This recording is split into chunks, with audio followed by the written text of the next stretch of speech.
The Devil's Dictionary. By Ambrose Bierce. Author's Preface. The Devil's Dictionary was begun in a weekly paper in 1881, and was continued in a desultory way at long intervals until 1906. In that year a large part of it was published in covers with the title The Cynic's Word Book, a name which the author had not the power to reject or happiness to approve. To quote the publishers of the present work, this more reverent title had previously been forced upon him by the religious scruples of the last newspaper in which a part of the work had appeared. With the natural consequence that when it came out in covers the country already had been flooded by its imitators with a score of Cynic books, the Cynics this, the Cynics that, and the Cynics t'other. Most of these books were merely stupid, though some of them added the distinction of silliness. Among them, they brought the word cynic into disfavor so deep that any book bearing it was discredited in advance of publication.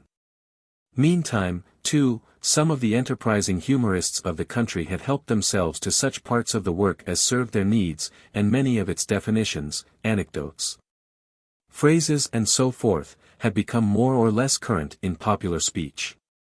This explanation is made, not with any pride of priority in trifles, but in simple denial of possible charges of plagiarism, which is no trifle. In merely resuming his own the author hopes to be held guiltless by those to whom the work is addressed, enlightened souls who prefer dry wines to sweet, sense to sentiment, wit to humor and clean English to slang. A conspicuous, and it is hoped not unpleasant, feature of the book is its abundant illustrative quotations from eminent poets, chief of whom is that learned and ingenious cleric, Father Gassalasca Jape, S.J., whose lines bear his initials. To Father Jape's kindly encouragement and assistance the author of the prose text is greatly indebted.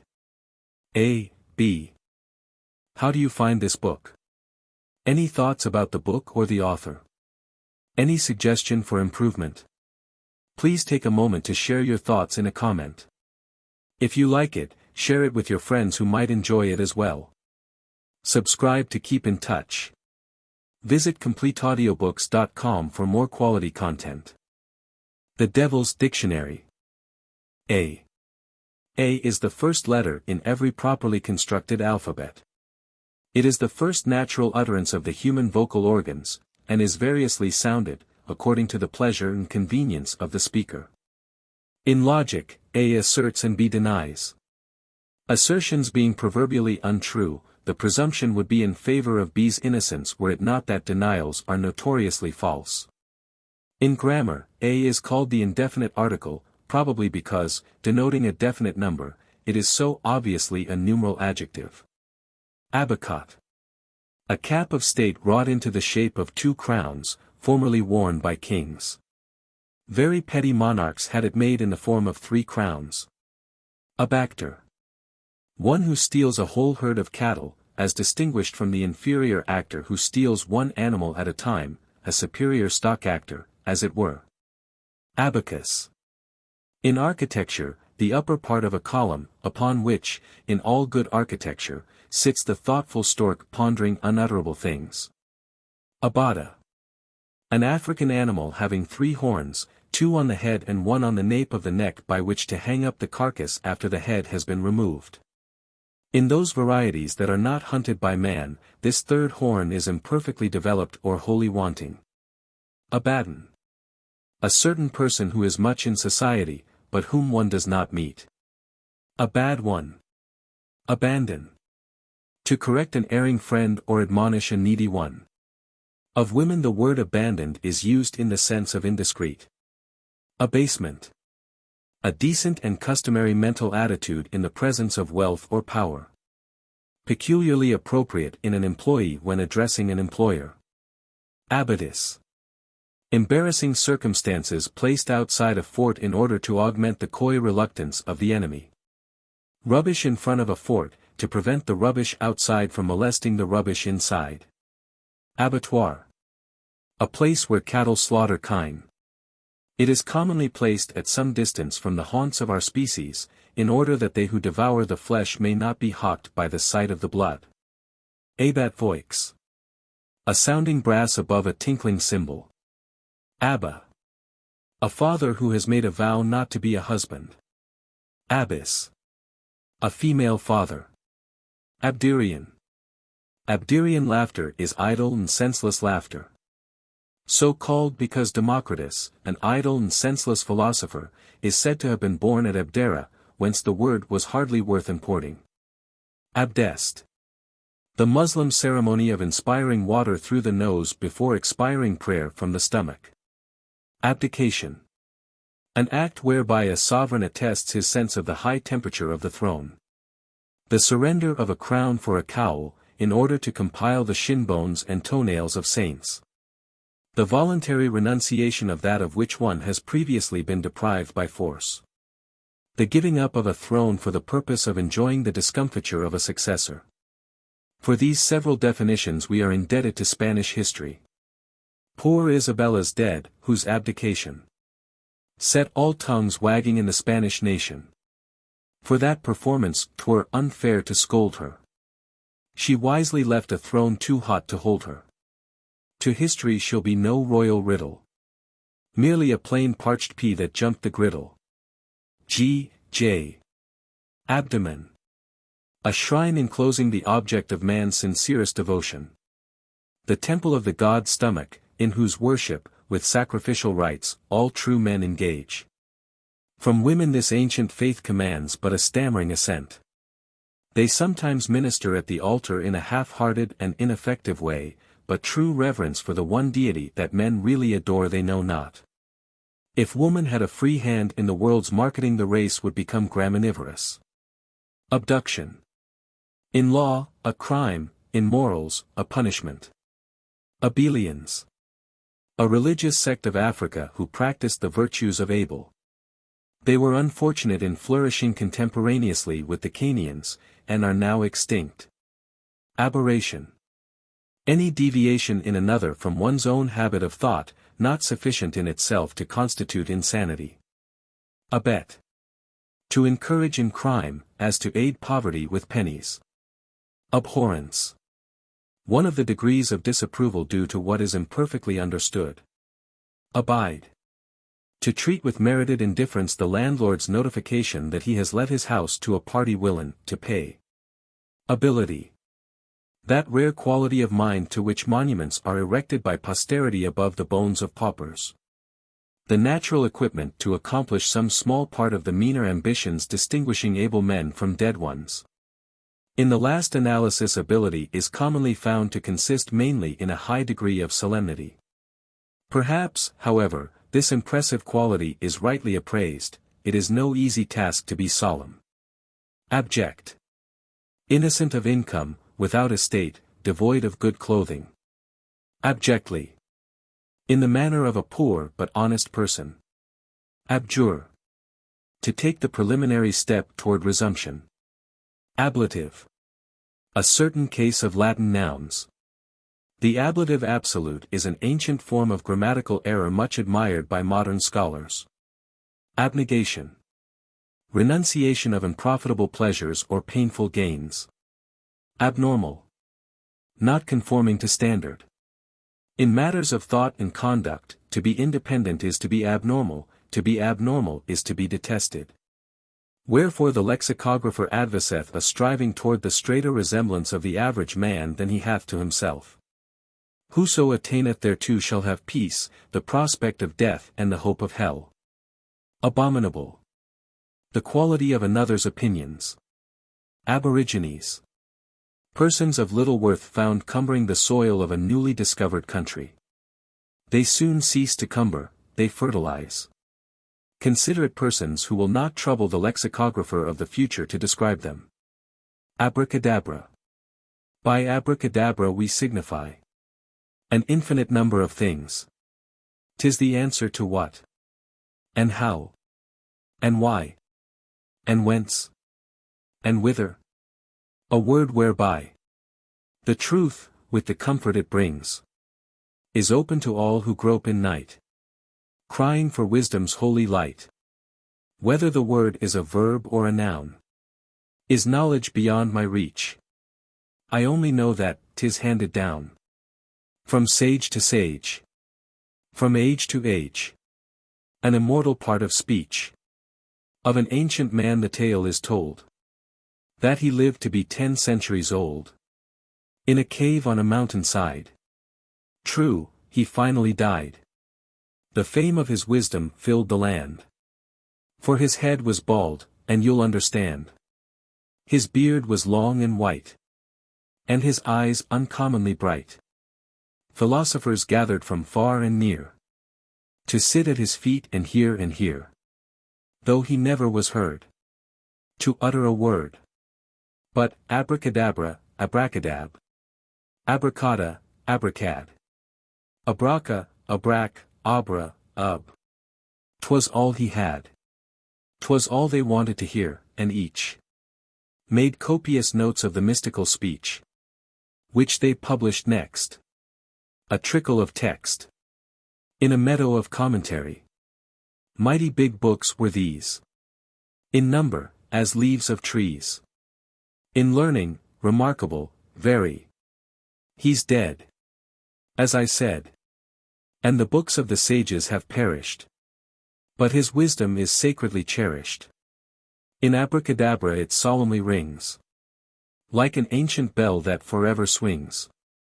Oh, I love to hear that word make clear humanity's general sense of things. Jamrak Hollowbaum. A bridge. To shorten. When in the course of human events it becomes necessary for people to abridge their king. A decent respect for the opinions of mankind requires that they should declare the causes which impel them to the separation. Oliver Cromwell. Abridgment. A brief summary of some person's literary work, in which those parts that tell against the convictions of the abridger are omitted for want of space. Abroad. At war with savages and idiots. To be a Frenchman abroad is to be miserable, to be an American abroad is to make others miserable. Abrupt.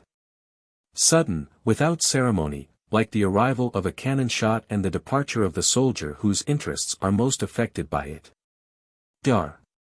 Samuel Johnson beautifully said of another author's ideas that they were concatenated without abruption. Abruption. Dar. Johnson said of a certain work that the ideas were concatenated without abruption. In deference to that great authority we have given the word a place. Abscond. To be unexpectedly called away to the bedside of a dying relative and miss the return train. To move in a mysterious way, commonly with the property of another. Spring beckons. All things to the call respond.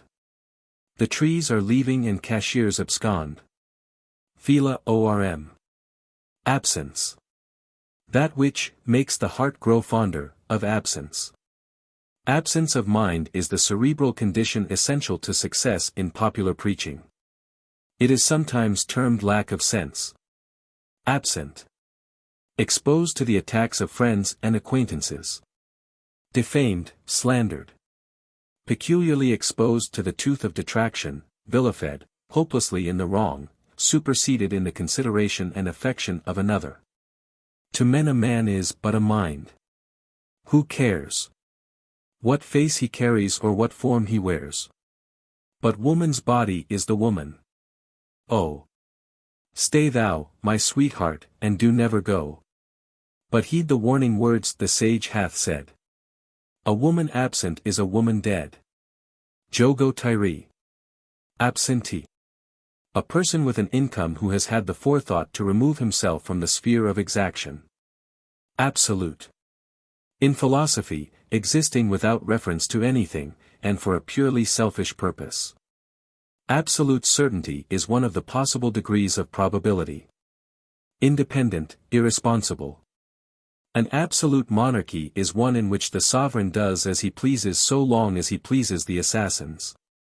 A form of government in which the chief power is vested in a gentleman who is near his end. Not many absolute monarchies are left, most of them having been replaced by limited monarchies, where the sovereign's power for evil, and for good, is greatly curtailed, and by republics, which are governed by chance. Abstainer. A weak person who yields to the temptation of denying himself a pleasure. A total abstainer is one who abstains from everything but abstention, and especially from inactivity in the affairs of others. Said a man to a crapulent youth, I thought. You a total abstainer, my son. So I am, said the scapegrace caught. But not, sir, a bigoted one. J. Abstemious. Thoughtfully deferential to one's overtaxed capacity. Abstruseness. The bait of a bare hook. Absurdity. The argument of an opponent. A belief in which one has not had the misfortune to be instructed. A statement or belief manifestly inconsistent with one's own opinion. Abundance. A means, under providence, of withholding alms from the destitute. Abuse. The goal of debate. Abuse of power is the exercise of authority in a manner unpleasant to ourselves. Academe. An ancient school where morality and philosophy were taught. Academy. From academe. Originally a grove in which philosophers sought a meaning in nature, now a school in which naturals seek a meaning in philosophy. A modern school where football is taught. Accept. In courtship to reap the whirlwind after sowing the wind. To accept office is to take with decent reluctance the reward of immodest avidity. To accept a challenge is to become a sincere believer in the sanctity of human life. Accident. An inevitable occurrence due to the action of immutable natural laws. Acclimated. Secured against endemic diseases through having died of one. Accommodate. To oblige, to lay the foundation of future exactions. Accomplice. One associated with another in a crime, having guilty knowledge and complicity, as an attorney who defends a criminal, knowing him guilty. This view of the attorney's position in the matter has not hitherto commanded the assent of attorneys, no one having offered them a fee for assenting. Your partner in business. Accord. Harmony. Accordion. An instrument in harmony with the sentiments of an assassin. Accouture. The devil's purveyor. Accountability. The mother of caution. My accountability, bear in mind. Said the Grand Vizier, yes. Said the Shah, I do, 'tis the only kind of ability you possess. Joram Tate. Accuse. To affirm another's guilt or unworth, most commonly as a justification of ourselves for having wronged him. Acephalous. In the surprising condition of the crusader who absently pulled at his forelock some hours after a Saracen scimitar had, unconsciously to him, passed through his neck. As related by de Joinville. Achievement. The death of endeavor and the birth of disgust. Acknowledge. To confess. Acknowledgement of one another's faults is the highest duty imposed by our love of truth. Acquaintance. A person whom we know well enough to borrow from, but not well enough to lend to. A degree of friendship called slight and its object is poor or obscure, and intimate when he is rich or famous. Actually. Perhaps, possibly. Adage. Boned wisdom for weak teeth. Adamant. A mineral frequently found beneath a corset. Soluble in salicyate of gold. Adder. A species of snake. So called from its habit of adding funeral outlays to the other expenses of living. Adherent. A follower who has not yet obtained all that he expects to get. Administration. An ingenious abstraction in politics, designed to receive the kicks and cuffs due to the premier or president. A man of straw, proof against bad egging and dead catting. Admiral. That part of a warship which does the talking while the figurehead does the thinking. Admiration. Our polite recognition of another's resemblance to ourselves. Admonition. Gentle reproof, as with a meat axe. Friendly warning. Consigned by way of admonition. His soul forever to perdition. Judy Bras. Adore. To venerate expectantly. Advice. The smallest current coin. The man was in such deep distress. Said Tom, that I could do no less. Then give him good advice. Said Jim. If less could have been done for him. I know you well enough, my son, to know that's what you would have done. Jebel Jocarty. Affianced. Fitted with an ankle ring for the ball and chain. Affliction. An acclimatizing process preparing the soul for another and bitter world. African. A nigger that votes our way. Age. That period of life in which we compound for the vices that we still cherish by reviling those that we have no longer the enterprise to commit. Agitator. A statesman who shakes the fruit trees of his neighbors, to dislodge the worms. Aim. The task we set our wishes to. Cheer up. Have you no aim in life? She tenderly inquired. An aim? Well, no, I haven't, wife. The fact is, I have fired. G.J. Air. A nutritious substance supplied by a bountiful providence for the fattening of the poor. Alderman. An ingenious criminal who covers his secret thieving with a pretense of open marauding. Alien. An American sovereign in his probationary state. Allah. The Muslim supreme being, as distinguished from the Christian, Jewish, and so forth. Allah's good laws I faithfully have kept. And ever for the sins of man have wept. And sometimes kneeling in the temple I have reverently crossed my hands and slept. Junker Barlow. Allegiance. This thing allegiance, as I suppose, is a ring fitted in the subject's nose, whereby that organ is kept rightly pointed, to smell the sweetness of the Lord's anointed. G.J. Alliance. In international politics, the union of two thieves who have their hands so deeply inserted in each other's pockets that they cannot separately plunder a third. Alligator. The crocodile of America, superior in every detail to the crocodile of the effete monarchies of the Old World. Herodotus says the Indus is, with one exception, the only river that produces crocodiles, but they appear to have gone west and grown up with the other rivers. From the notches on his back the alligator is called a saurian. Alone. In bad company. In contact, lo. The flint and steel. By spark and flame, the thought reveal. That he the metal, she the stone. Had cherished secretly alone. Bully Fido. Altar. The place whereupon the priest formerly revelled out the small intestine of the sacrificial victim for purposes of divination and cooked its flesh for the gods.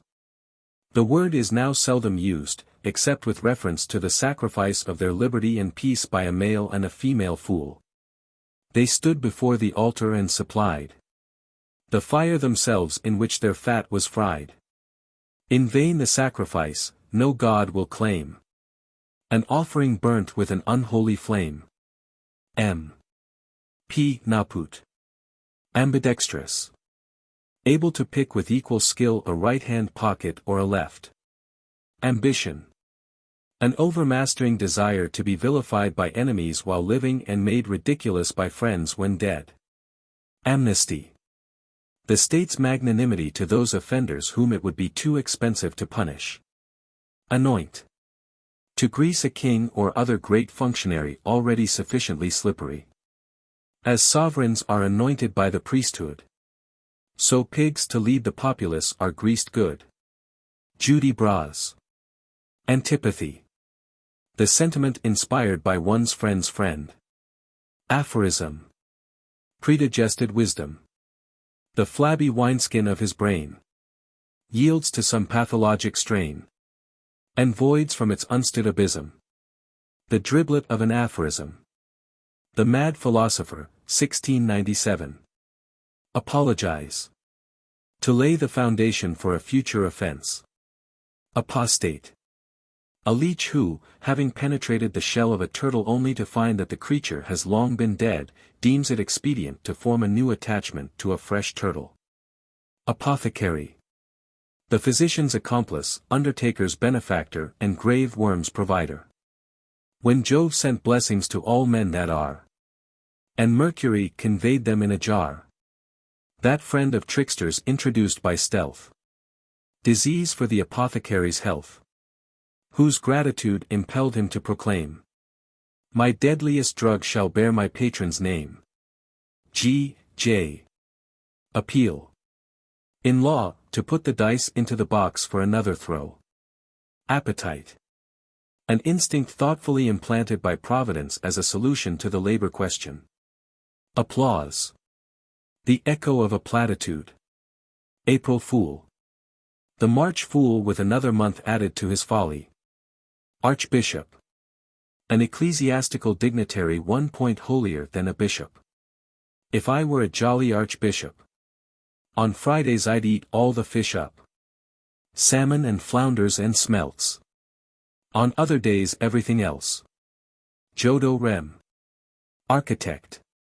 One who drafts a plan of your house, and plans a draft of your money. Ardor. The quality that distinguishes love without knowledge. Arena. In politics, an imaginary rat pit in which the statesman wrestles with his record.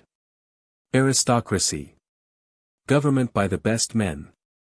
In this sense the word is obsolete. So is that kind of government. Fellows that wear downy hats and clean shirts, guilty of education and suspected of bank accounts.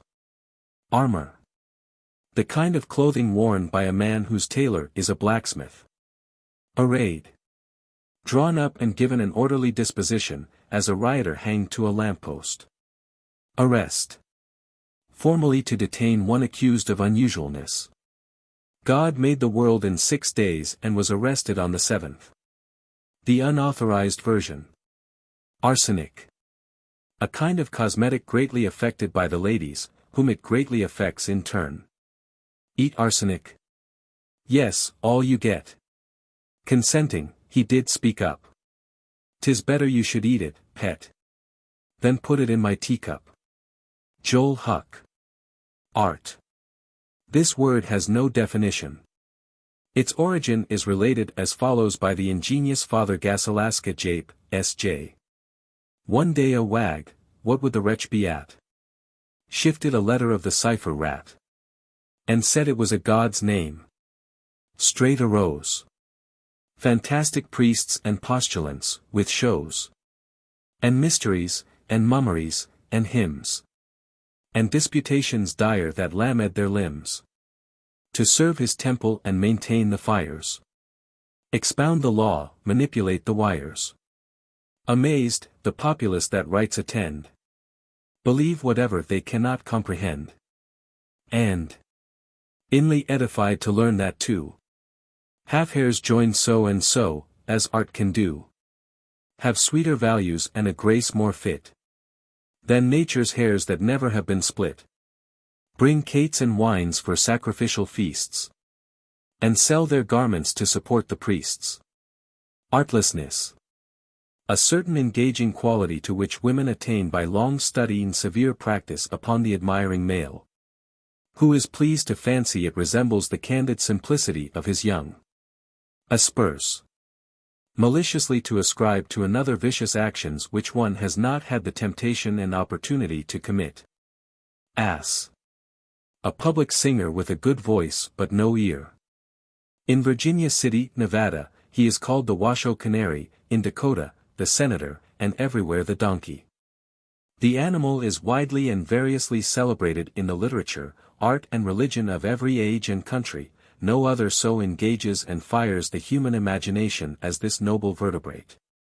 Indeed, it is doubted by some, Ramessilus, lib 2, de Clem, and C. Stantatus, de Temperament, if it is not a god. And as such we know it was worshipped by the Etruscans, and, if we may believe Macrobius, by the Carpathians also.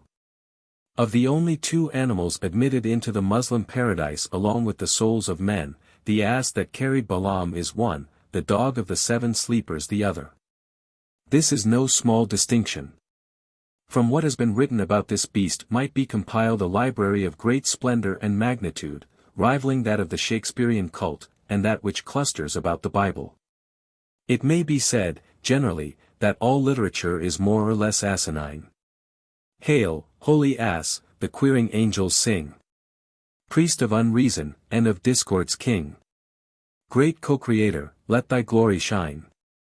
God made all else, the mule is thine. G. J. Auctioneer. The man who proclaims with a hammer that he has picked a pocket with his tongue. Australia.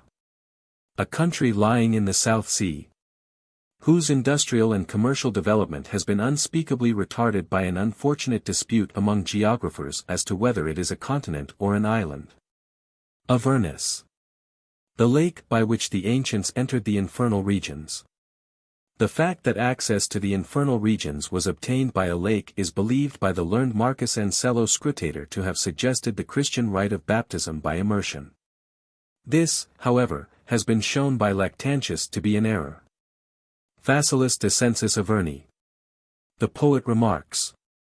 And the sense of it is that when downhill I turn I will get more of punches than pence. Gihil di lupe. B. Baal. An old deity formerly much worshipped under various names. As Baal he was popular with the Phoenicians. As Belus or Bel he had the honor to be served by the priest Berosus, who wrote the famous account of the deluge. As Babel he had a tower partly erected to his glory on the plain of Shinar. From Babel comes our English word, Babel. Under whatever name worshipped, Baal is the sun god. As Beelzebub he is the god of flies, which are begotten of the sun's rays on the stagnant water. In Physicia Baal is still worshipped as Bolus, and as Beli he is adored and served with abundant sacrifice by the priests of Guttledom. Babe. Baby. A misshapen creature of no particular age, sex, or condition, chiefly remarkable for the violence of the sympathies and antipathies it excites in others. Itself without sentiment or emotion. There have been famous babes. For example, little Moses, from whose adventure in the bulrushes the Egyptian hierophants of 7 centuries before doubtless derived their idle tale of the child Osiris being preserved on a floating lotus leaf. Ere babes were invented, the girls were contended. Now man is tormented, until to buy babes he has squandered his money.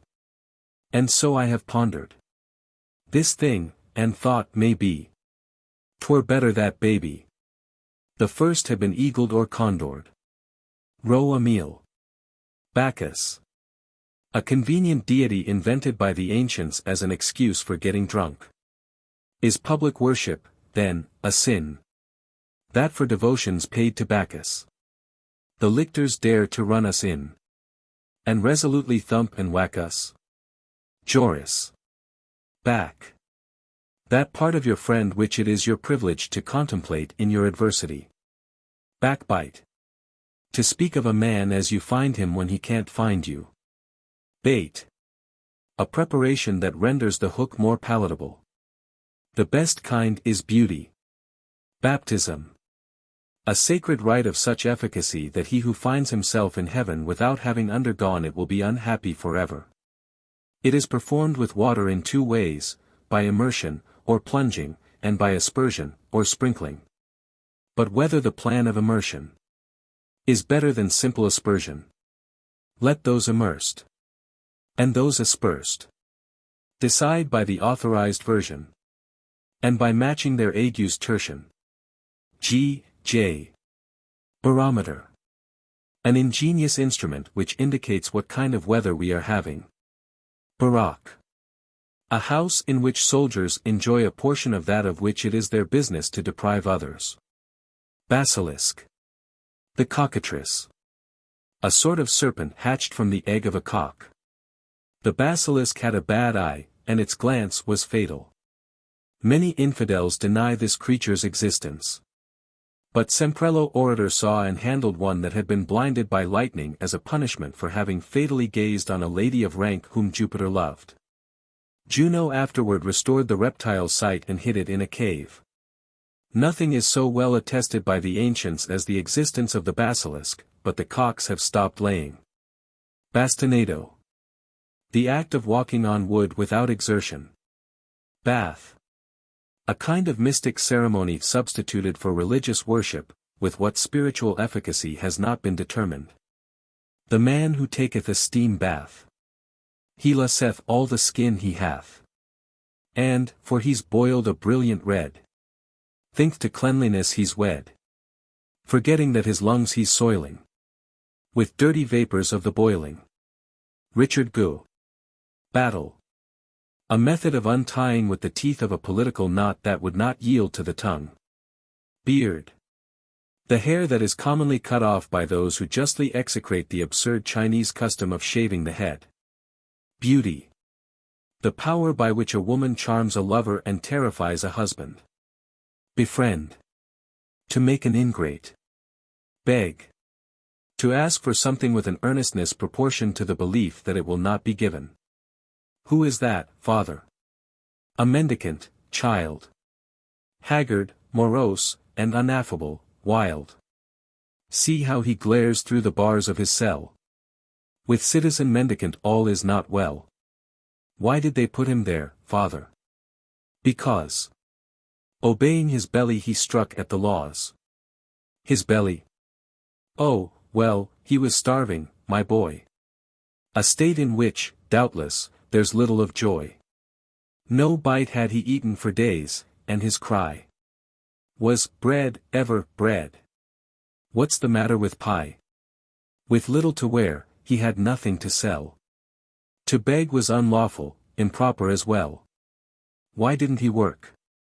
He would even have done that. But men said, get out, and the state remarked, scat. I mention these incidents merely to show that the vengeance he took was uncommonly low. Revenge, at the best, is the act of a sot. But for trifles. Pray what did bad mendicant do? Stole 2 loaves of bread to replenish his lack. And tuck out the belly that clung to his back. Is that all, father dear? There's little to tell. They sent him to jail, and they'll send him to, well, the company's better than here we can boast. And there's bread for the needy, dear father. Toast. Atka MIP. Beggar. One who has relied on the assistance of his friends. Behavior. Conduct, as determined, not by principle, but by breeding. The word seems to be somewhat loosely used in Dr. Jamrak Hollowbaum's translation of the following lines from the Dies Irae. Recordare, Jesu Pai. Quatsum causa tui vai. Nemi predas illa die. Pray remember, sacred Savior. Who's the thoughtless hand that gave your death blow? Pardon such behavior. Belladonna. In Italian a beautiful lady. In English a deadly poison. A striking example of the essential identity of the 2 tongues. Benedictines. An order of monks otherwise known as Black Friars. She thought it a crow, but it turned out to be a monk of Saint Benedict croaking a text. Here's one of an order of cooks, said she. Black friars in this world, fried black in the next. The Devil on Earth, London, 1712. Benefactor. One who makes heavy purchases of ingratitude, without, however, materially affecting the price, which is still within the means of all. Berenice's hair. A constellation, Coma Berenices, named in honor of one who sacrificed her hair to save her husband. Her locks an ancient lady gave her loving husband's life to save. And men, they honored so the dame. Upon some stars bestowed her name. But to our modern married fair, who'd give their lords to save their hair? No stellar recognition's given. There are not stars enough in heaven. G. J. Bigamy. A mistake in taste for which the wisdom of the future will adjudge a punishment called trigamy. Bigot. One who is obstinately and zealously attached to an opinion that you do not entertain. Billingsgate. The invective of an opponent. Birth. The first and direst of all disasters. As to the nature of it there appears to be no uniformity. Castor and Pollux were born from the egg. Pallas came out of a skull. Galatea was once a block of stone. Paracelsus, who wrote in the 10th century, avers that he grew up out of the ground where a priest had spilled holy water. It is known that Aramexis was derived from a hole in the earth, made by a stroke of lightning. Leucomedon was the son of a cavern in Mount Etna, and I have myself seen a man come out of a wine cellar. Blackguard. A man whose qualities, prepared for display like a box of berries in a market, the fine ones on top, have been opened on the wrong side. An inverted gentleman. Blank verse. Unrhymed iambic pentameters, the most difficult kind of English verse to write acceptably, a kind, therefore, much affected by those who cannot acceptably write any kind. Body snatcher. A robber of grave worms. One who supplies the young physicians with that with which the old physicians have supplied the undertaker. The hyena. One night, a doctor said, last fall, I and my comrades, for in all, when visiting a graveyard stood within the shadow of a wall, while waiting for the moon to sink, we saw a wild hyena slink about a new-made grave, and then begin to excavate its brink. Shocked by the horrid act, we made a sally from our ambuscade, and, falling on the unholy beast, dispatched him with a pick and spade. Betel K. Ye Hans. Bondsman. A fool who, having property of his own, undertakes to become responsible for that entrusted to another to a third. Philippe of Orleans, wishing to appoint one of his favorites, a dissolute nobleman, to a high office, asked him what security he would be able to give. I need no bondsman, he replied, for I can give you my word of honor. And pray what may be the value of that? Inquired the amused regent. Monsieur, it is worth its weight in gold. Bore. A person who talks when you wish him to listen.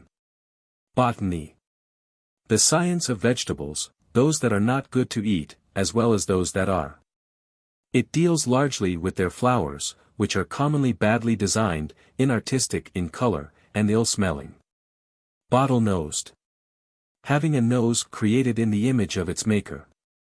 Boundary. In political geography, an imaginary line between two nations, separating the imaginary rights of one from the imaginary rights of the other. Bounty. The liberality of one who has much, in permitting one who has nothing to get all that he can. A single swallow, it is said, devours 10 millions of insects every year. The supplying of these insects I take to be a signal instance of the Creator's bounty in providing for the lives of his creatures. Henry Ward Beecher. Brahma.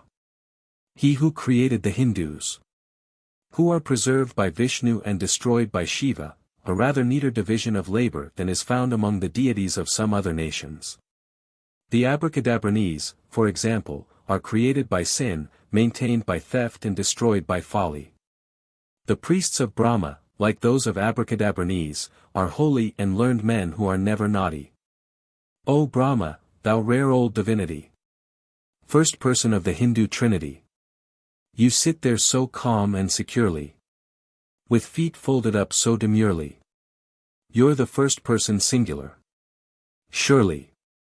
Polydore Smith. Brain. An apparatus with which we think that we think. That which distinguishes the man who is content to be something from the man who wishes to do something. A man of great wealth, or one who has been pitchforked into high station, has commonly such a head full of brain that his neighbors cannot keep their hats on. In our civilization, and under our republican form of government, brain is so highly honored that it is rewarded by exemption from the cares of office. Brandy. A cordial composed of 1 part thunder and lightning, 1 part remorse, 2 parts bloody murder, 1 part death, hell and the grave, and 4 parts clarified Satan. Dose, a headful all the time. Brandy is said by Dr. Johnson to be the drink of heroes. Only a hero will venture to drink it. Bride. A woman with a fine prospect of happiness behind her. Brute. See husband. Chapter C. Kaaba. A large stone presented by the Archangel Gabriel to the Patriarch Abraham, and preserved at Mecca. The patriarch had perhaps asked the archangel for bread. Cabbage. A familiar kitchen garden vegetable about as large and wise as a man's head. The cabbage is so called from cabbageus, a prince who on ascending the throne issued a decree appointing a high council of empire consisting of the members of his predecessor's ministry and the cabbages in the royal garden. When any of His Majesty's measures of state policy miscarried conspicuously, it was gravely announced that several members of the High Council had been beheaded. And his murmuring subjects were appeased. Calamity. A more than commonly plain and unmistakable reminder that the affairs of this life are not of our own ordering. Calamities are of two kinds, misfortune to ourselves, and good fortune to others. Callous. Gifted with great fortitude to bear the evils afflicting another. When Zeno was told that one of his enemies was no more, he was observed to be deeply moved. "What," said one of his disciples, "you weep at the death of an enemy?" "Ah, 'tis true," replied the great Stoic, "but you should see me smile at the death of a friend." Columnus. A graduate of the school for scandal. Camel. A quadruped, the Spapes humpidorsus, of great value to the show business. There are two kinds of camels, the camel proper and the camel improper. It is the latter that is always exhibited. Cannibal. A gastronome of the old school who preserves the simple tastes and adheres to the natural diet of the pre-pork period. Canon. An instrument employed in the rectification of national boundaries. Canonicals. The motley worn by jesters of the court of heaven. Capital. The seat of misgovernment. That which provides the fire, the pot, the dinner, the table and the knife and fork for the anarchist. The part of the repast that himself supplies is the disgrace before meat. Capital punishment. A penalty regarding the justice and expediency of which many worthy persons, including all the assassins, entertain grave misgivings. Carmelite. A mendicant friar of the order of Mount Carmel.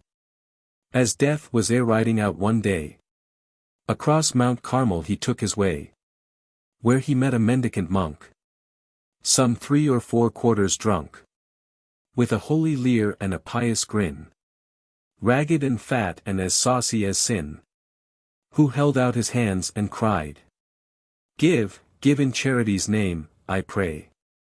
Give in the name of the Church. Oh give. Give that her holy sons may live." And death replied, smiling long and wide, "I'll give, Holy Father, I'll give thee, a ride."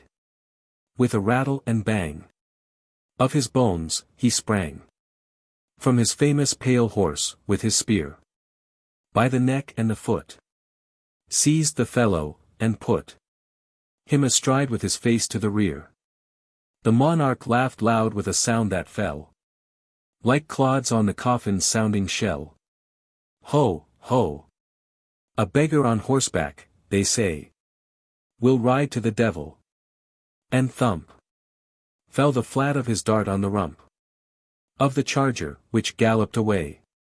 Faster and faster and faster it flew, till the rocks and the flocks and the trees that grew by the road were dim and blended and blue to the wild, wild eyes of the rider, in size resembling a couple of blackberry pies. Death laughed again, as a tomb might laugh at a burial service spoiled, and the mourner's intentions foiled by the body erecting its head and objecting to further proceedings in its behalf. Many a year and many a day have passed since these events away. The monk has long been a dusty corse, and death has never recovered his horse. For the friar got hold of its tail, and steered it within the pale of the monastery grey, where the beast was stabled and fed with barley and oil and bread, till fatter it grew than the fattest friar. And so in due course was appointed prior. J. Carnivorous. Addicted to the cruelty of devouring the timorous vegetarian, his heirs and assigns. Cartesian. Relating to Descartes, a famous philosopher, author of the celebrated dictum, cogito ergo sum, whereby he was pleased to suppose he demonstrated the reality of human existence. The dictum might be improved, however, thus, cogito ergo cogito sum, I think that I think, therefore I think that I am, as close an approach to certainty as any philosopher has yet made. Cat. A soft, indestructible automaton provided by nature to be kicked and things go wrong in the domestic circle. This is a dog. This is a cat. This is a frog. This is a rat. Run, dog, mew, cat. Jump, frog, gnaw, rat. 11 Son. Caviller. A critic of our own work. Cemetery. An isolated suburban spot where mourners match lies, poets write at a target and stonecutters spell for a wager. The inscriptions following will serve to illustrate the success attained in these Olympian games. His virtues were so conspicuous that his enemies, unable to overlook them, denied them. And his friends, to whose loose lives they were a rebuke, represented them as vices. They are here commemorated by his family, who shared them. In the earth we here prepare a place to lay our little Clara. Thomas M. and Mary Fraser. P.S. Gabriel will raise her. Cenobite. A man who piously shuts himself up to meditate upon the sin of wickedness, and to keep it fresh in his mind joins a brotherhood of awful examples. O Cenobite, O Cenobite. Monastical Gregarian. You differ from the anchorite. That solitudinarian. With volleyed prayers you wound old Nick. With dropping shots he makes him sick. Quincy Giles. Centaur. One of a race of persons who lived before the division of labor had been carried to such a pitch of differentiation. And who followed the primitive economic maxim, every man his own horse. The best of the lot was Chiron, who to the wisdom and virtues of the horse added the fleetness of man. The scripture story of the head of John the Baptist on a charger shows that pagan myths have somewhat sophisticated sacred history. Cerberus. The watchdog of Hades, whose duty it was to guard the entrance, against whom or what does not clearly appear. Everybody, sooner or later, had to go there, and nobody wanted to carry off the entrance. Cerberus is known to have had 3 heads, and some of the poets have credited him with as many as 100. Professor Graybill, whose clerky erudition and profound knowledge of Greek give his opinion great weight, has averaged all the estimates. And makes the number 27, a judgment that would be entirely conclusive if Professor Graybill had known something about dogs, and something about arithmetic. Childhood.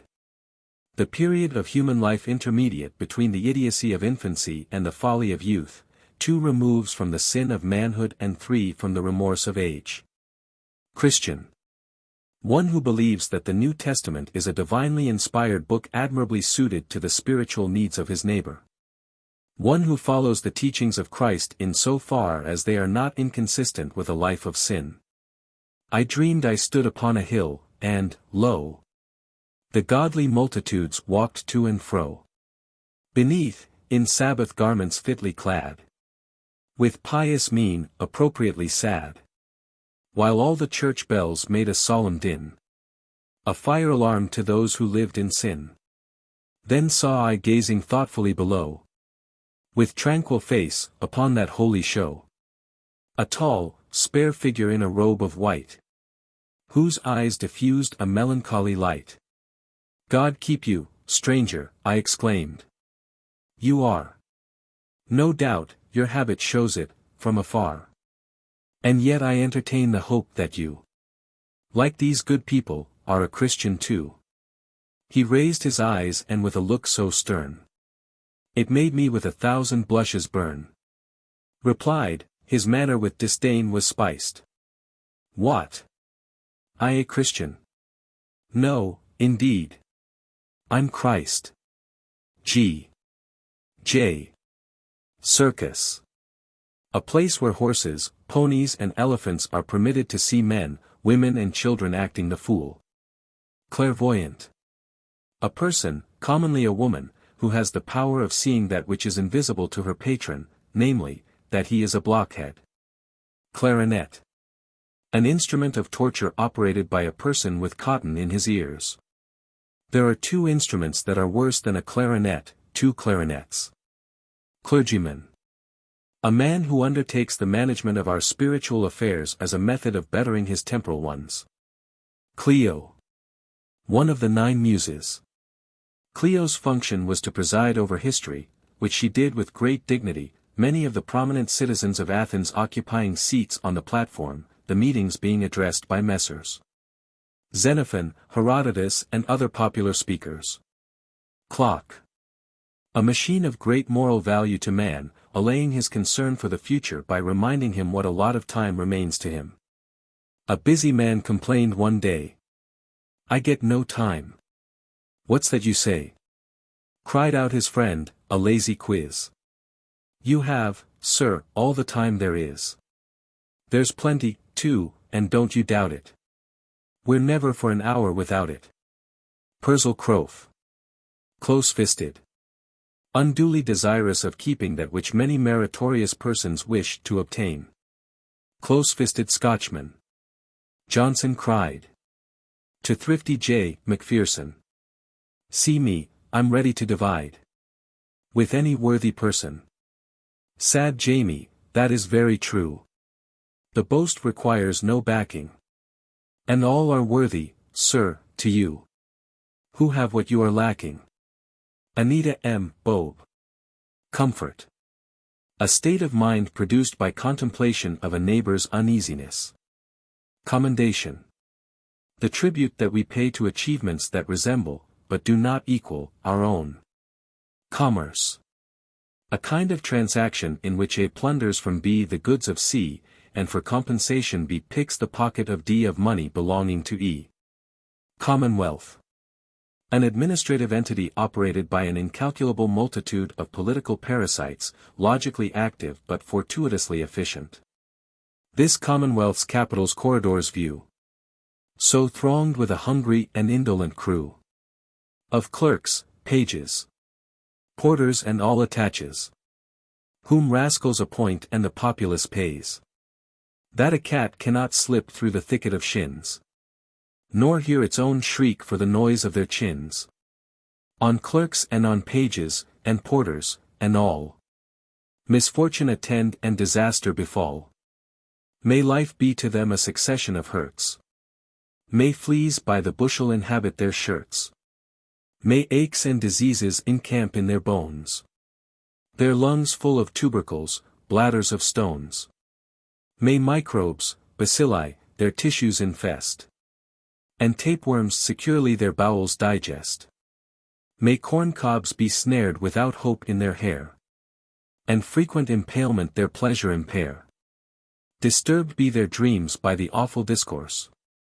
Of audible sofas sepulchrally hoarse.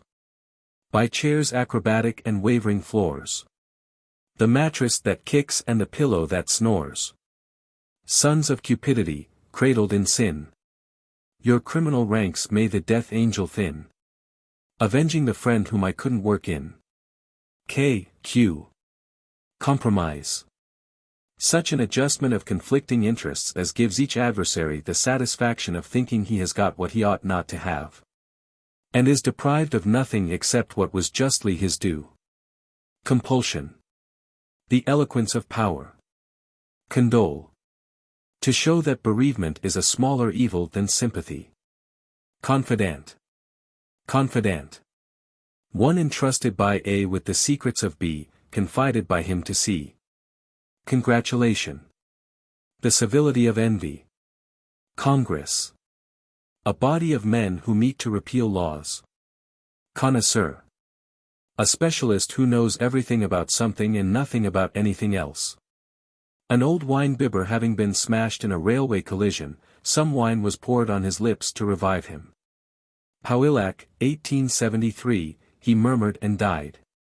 Conservative. A statesman who is enamored of existing evils, as distinguished from the liberal, who wishes to replace them with others. Consolation. The knowledge that a better man is more unfortunate than yourself. Consul. In American politics, a person who having failed to secure an office from the people is given one by the administration on condition that he leave the country. Consult. To seek another's disapproval of a course already decided on. Contempt. The feeling of a prudent man for an enemy who is too formidable safely to be opposed. Controversy. A battle in which spittle or ink replaces the injurious cannonball and the inconsiderate bayonet. In controversy with the facile tongue. That bloodless warfare of the old and young. So seek your adversary to engage. That on himself he shall exhaust his rage. And, like a snake that's fastened to the ground, with his own fangs inflict the fatal wound. You ask me how this miracle is done. Adopt his own opinions, one by one. And taunt him to refute them, in his wrath.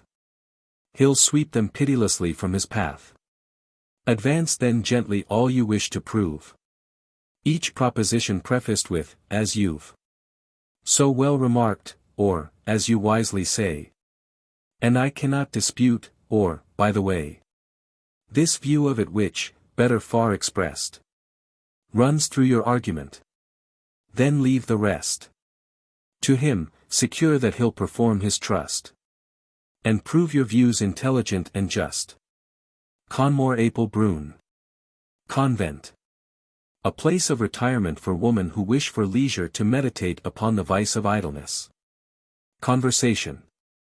A fair for the display of the minor mental commodities, each exhibitor being too intent upon the arrangement of his own wares to observe those of his neighbor. Coronation. The ceremony of investing a sovereign with the outward and visible signs of his divine right to be blown sky-high with a dynamite bomb. Corporal. A man who occupies the lowest rung of the military ladder. Fiercely the battle raged and, sad to tell, our corporal heroically fell. Fame from her height looked down upon the brawl, and said, he hadn't very far to fall. Giacomo Smith. Corporation. An ingenious device for obtaining individual profit without individual responsibility. Corsair. A politician of the seas. Court fool. The plaintiff. Coward. One who in a perilous emergency thinks with his legs. Craft. A fool's substitute for brains. Crayfish. A small crustacean very much resembling the lobster, but less indigestible. In this small fish I take it that human wisdom is admirably figured and symbolized. For whereas the crayfish doth move only backward, and can have only retrospection, seeing naught but the perils already past, so the wisdom of man doth not enable him to avoid the follies that beset his course, but only to apprehend their nature afterward. Sir James Merivale. Creditor. One of a tribe of savages dwelling beyond the financial straits and dreaded for their desolating incursions. Cremona. A high-priced violin made in Connecticut. Critic. A person who boasts himself hard to please because nobody tries to please him. There is a land of pure delight, beyond the Jordan's flood, where saints, apparelled all in white, fling back the critic's mud. And as he legs it through the skies, his pelt a sable hue, he sorrows sore to recognize the missiles that he threw. Or in goof. Cross. An ancient religious symbol erroneously supposed to owe its significance to the most solemn event in the history of Christianity, but really antedating it by thousands of years. By many it has been believed to be identical with the crux ansata of the ancient phallic worship, but it has been traced even beyond all that we know of that, to the rites of primitive peoples. We have today the white cross as a symbol of chastity, and the red cross as a badge of benevolent neutrality in war. Having in mind the former, the Reverend Father Gasalaska Jape smites the lyre to the effect following. Be good, be good. The sisterhood cry out in holy chorus. And, to dissuade from sin, parade their various charms before us.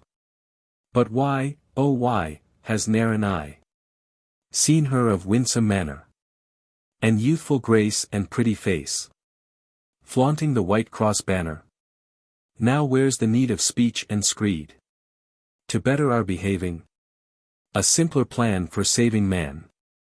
But, first, is he worth saving? Is, dears, when he declines to flee from bad thoughts that beset him, ignores the law as 'twere a straw, and wants to sin, don't let him. Cui bono. Latin. What good would that do me? Cunning. The faculty that distinguishes a weak animal or person from a strong one. It brings its possessor much mental satisfaction and great material adversity. An Italian proverb says, the furrier gets the skins of more foxes than asses. Cupid. The so-called god of love. This bastard creation of a barbarous fancy was no doubt inflicted upon mythology for the sins of its deities. Of all unbeautiful and inappropriate conceptions, this is the most reasonless and offensive. The notion of symbolizing sexual love by a semi-sexless babe, and comparing the pains of passion to the wounds of an arrow, of introducing this pudgy homunculus into art grossly to materialize the subtle spirit and suggestion of the work, this is eminently worthy of the age that, giving it birth, laid it on the doorstep of posterity. Curiosity. An objectionable quality of the female mind. The desire to know whether or not a woman is cursed with curiosity is one of the most active and insatiable passions of the masculine soul. Curse. Energetically to belabor with a verbal slapstick. This is an operation which in literature, particularly in the drama, is commonly fatal to the victim. Nevertheless, the liability to a cursing is a risk that cuts but a small figure in fixing the rates of life insurance. Cynic. A blackguard whose faulty vision sees things as they are, not as they ought to be. Hence the custom among the Scythians of plucking out a cynic's eyes to improve his vision. Damn. A word formerly much used by the Paphlagonians, the meaning of which is lost by the learned Dar. Dolabelli Gak. It is believed to have been a term of satisfaction, implying the highest possible degree of mental tranquility. Professor Groke, on the contrary, thinks it expressed an emotion of tumultuous delight, because it so frequently occurs in combination with the word jod or god, meaning joy. It would be with great diffidence that I should advance an opinion conflicting with that of either of these formidable authorities. Dance. To leap about to the sound of tittering music, preferably with arms about your neighbor's wife or daughter.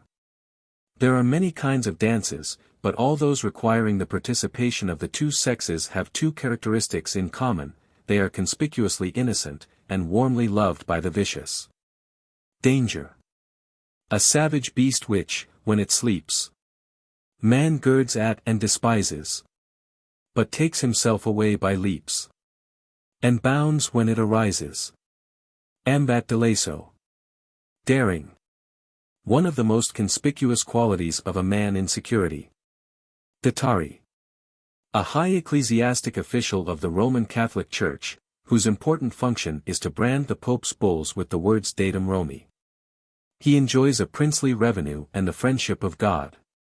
Dawn. The time when men of reason go to bed. Certain old men prefer to rise at about that time, taking a cold bath and a long walk with an empty stomach, and otherwise mortifying the flesh. They then point with pride to these practices as the cause of their sturdy health and ripe years, the truth being that they are hardy and old, not because of their habits, but in spite of them. The reason we find only robust persons doing this thing is that it has killed all the others who have tried it. Day. A period of 24 hours, mostly misspent. This period is divided into two parts, the day proper and the night, or day improper, the former devoted to sins of business, the latter consecrated to the other sort. These two kinds of social activity overlap. Dead. Done with the work of breathing, done with all the world, the mad race run through to the end. The golden goal. Attained and found to be a whole. Squaddle Johns. Debauchee. One who has so earnestly pursued pleasure that he has had the misfortune to overtake it. Debt.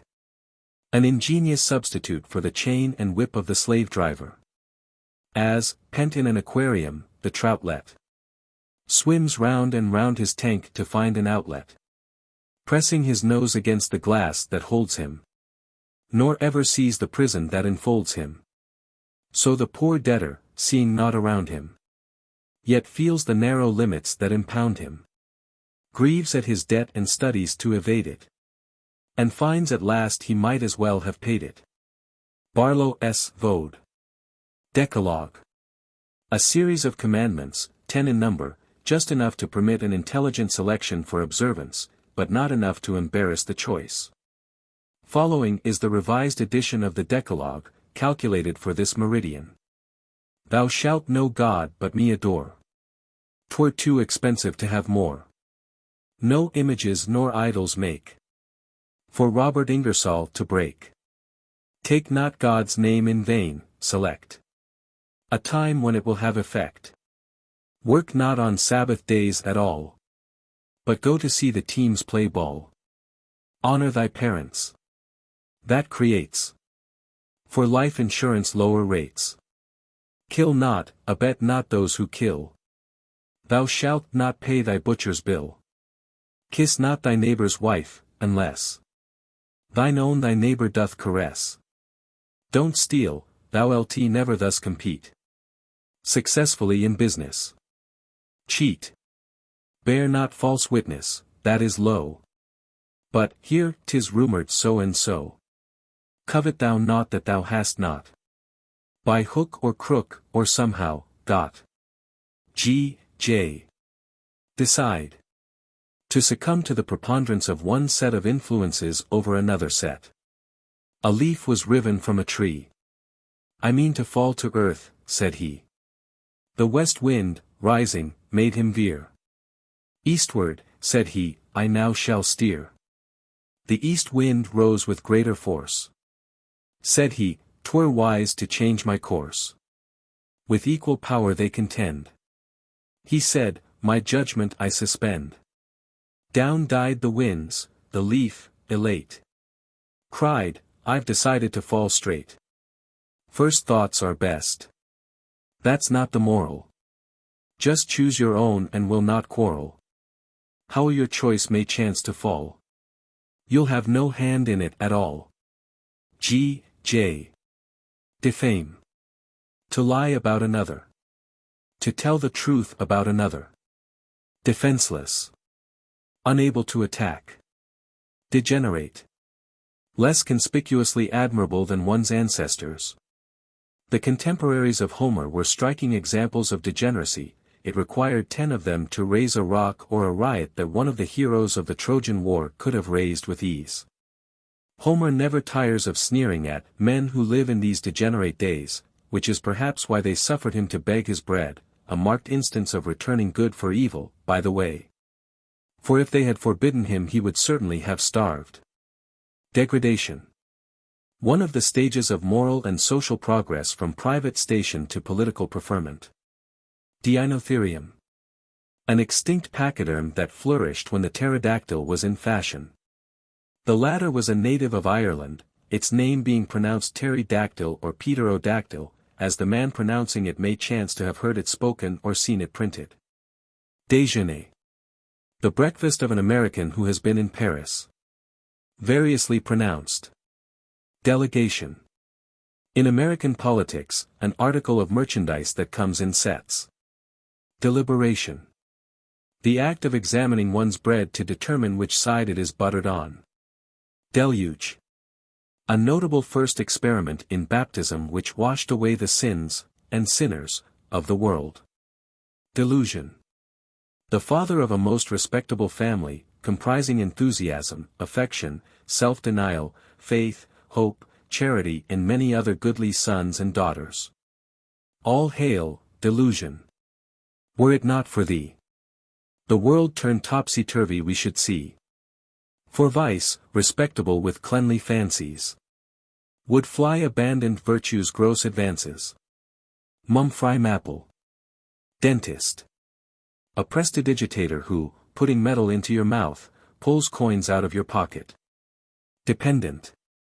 Reliant upon another's generosity for the support which you are not in a position to exact from his fears. Deputy. A male relative of an officeholder, or of his bondsman. The deputy is commonly a beautiful young man, with a red necktie and an intricate system of cobwebs extending from his nose to his desk. When accidentally struck by the janitor's broom, he gives off a cloud of dust. Chief Deputy, the master cried. Today the books are to be tried. By experts and accountants who have been commissioned to go through our office here, to see if we have stolen injudiciously. Please have the proper entries made, the proper balances displayed, conforming to the whole amount of cash on hand, which they will count. I've long admired your punctual way. Here at the break and close of day, confronting in your chair the crowd of business men, whose voices loud and gestures violent you quell, by some mysterious, calm spell, some magic lurking in your look, that brings the noisiest to book, and spreads a holy and profound tranquility o'er all around. So orderly all's done that they who came to draw remain to pay. But now the time demands, at last, that you employ your genius vast in energies more active. Rise and shake the lightnings from your eyes. Inspire your underlings, and fling your spirit into everything. The master's hand here dealt a whack upon the deputy's bent back, when straightway to the floor there fell a shrunken globe, a rattling shell, a blackened, withered, eyeless head. The man had been a 12-month dead. Jamrack Hollowbomb. Destiny. A tyrant's authority for crime and fool's excuse for failure. Diagnosis. A physician's forecast of the disease by the patient's pulse and purse. Diaphragm. A muscular partition separating disorders of the chest from disorders of the bowels. Diary. A daily record of that part of one's life, which he can relate to himself without blushing. Hearst kept a diary wherein were writ all that he had of wisdom and of wit. So the recording angel, when Hearst died, erased all entries of his own and cried, "I'll judge you by your diary," said Hearst. "Thank you. 'Twill show you I am Saint the First." Straightway producing, jubilant and proud, that record from a pocket in his shroud. The angel slowly turned the pages o'er, each stupid line of which he knew before, glooming and gleaming as by turns he hit on shallow sentiment and stolen wit. Then gravely closed the book and gave it back. "My friend, you've wandered from your proper track. You'd never be content this side the tomb. For big ideas heaven has little room, and hell's no latitude for making mirth," he said, and kicked the fellow back to earth. The mad philosopher. Dictator. The chief of a nation that prefers the pestilence of despotism to the plague of anarchy. Dictionary. A malevolent literary device for cramping the growth of a language and making it hard and inelastic. This dictionary, however, is a most useful work. Die. The singular of dice. We seldom hear the word, because there is a prohibitory proverb, "Never say die." At long intervals, however, someone says, "The die is cast," which is not true, for it is cut. The word is found in an immortal couplet by that eminent poet and domestic economist, Senator Depew. A cube of cheese no larger than a die may bait the trap to catch a nibbling mia. Digestion. The conversion of victuals into virtues. When the process is imperfect, vices are evolved instead, a circumstance from which that wicked writer, Dr. Jeremiah Blen, infers that the ladies are the greater sufferers from dyspepsia. Diplomacy. The patriotic art of lying for one's country. Disabuse. To present your neighbor with another and better error than the one which he has deemed it advantageous to embrace. Discriminate. To note the particulars in which one person or thing is, if possible, more objectionable than another. Discussion. A method of confirming others in their errors. Disobedience. The silver lining to the cloud of servitude. Disobey. To celebrate with an appropriate ceremony the maturity of a command. His right to govern me is clear as day. My duty manifest to disobey. And if that fit observance ere I shut, may I and duty be alike undone. Israfel Brown. Dissemble. To put a clean shirt upon the character. Let us dissemble. Adam. Distance. The only thing that the rich are willing for the poor to call theirs, and keep. Distress. A disease incurred by exposure to the prosperity of a friend. Divination. The art of nosing out the occult. Divination is of as many kinds as there are fruit-bearing varieties of the flowering dunce and the early fool. Dog. A kind of additional or subsidiary deity designed to catch the overflow and surplus of the world's worship.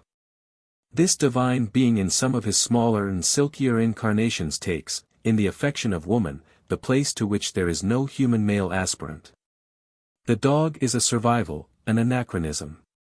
He toils not, neither does he spin, yet Solomon in all his glory never lay upon a doormat all day long, sun-soaked and fly-fed and fat. While his master worked for the means wherewith to purchase the idle wag of the Solomonic tale, seasoned with a look of tolerant recognition. Dragoon. A soldier who combines dash and steadiness in so equal measure that he makes his advances on foot and his retreats on horseback. Dramatist. One who adapts plays from the French. Druids.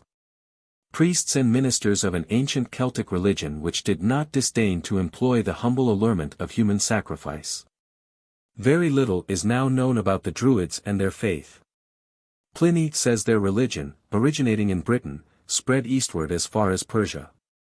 Caesar says those who desired to study its mysteries went to Britain. Caesar himself went to Britain, but does not appear to have obtained any high preferment in the Druidical Church, although his talent for human sacrifice was considerable. Druids performed their religious rites in groves, and knew nothing of church mortgages and the season ticket system of pew rents. They were, in short, heathens and, as they were once complacently catalogued by a distinguished prelate of the Church of England, dissenters. Duckbill. Your account at your restaurant during the canvasback season. Duel. A formal ceremony preliminary to the reconciliation of two enemies. Great skill is necessary to its satisfactory observance. If awkwardly performed, the most unexpected and deplorable consequences sometimes ensue. A long time ago a man lost his life in a duel. That dueling's a gentlemanly vice. I hold. And wish that it had been my lot. To live my life out in some favored spot. Some country where it is considered nice. To split a rival like a fish, or slice. A husband like a spud. Or with a shot. Bring down a debtor doubled in a knot. And ready to be put upon the ice.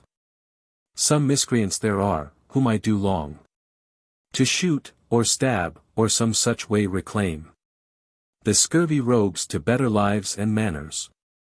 I seem to see them now, a mighty throng. It looks as if to challenge me they came. Jauntily marching with brass bands and banners. Zamba Q. Dar. Dullard. A member of the reigning dynasty in letters and life. The dullards came in with Adam, and being both numerous and sturdy have overrun the habitable world. The secret of their power is their insensibility to blows. Tickle them with a bludgeon and they laugh with a platitude. The dullards came originally from Boeotia, whence they were driven by stress of starvation, their dullness having blighted the crops. For some centuries they infested Philistia, and many of them are called Philistines to this day.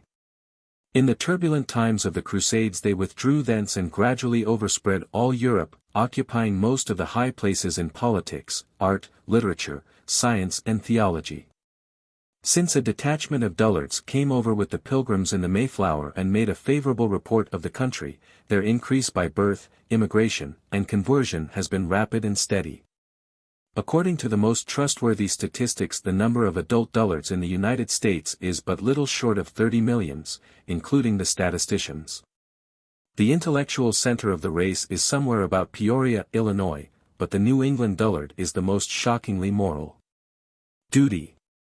That which sternly impels us in the direction of profit, along the line of desire.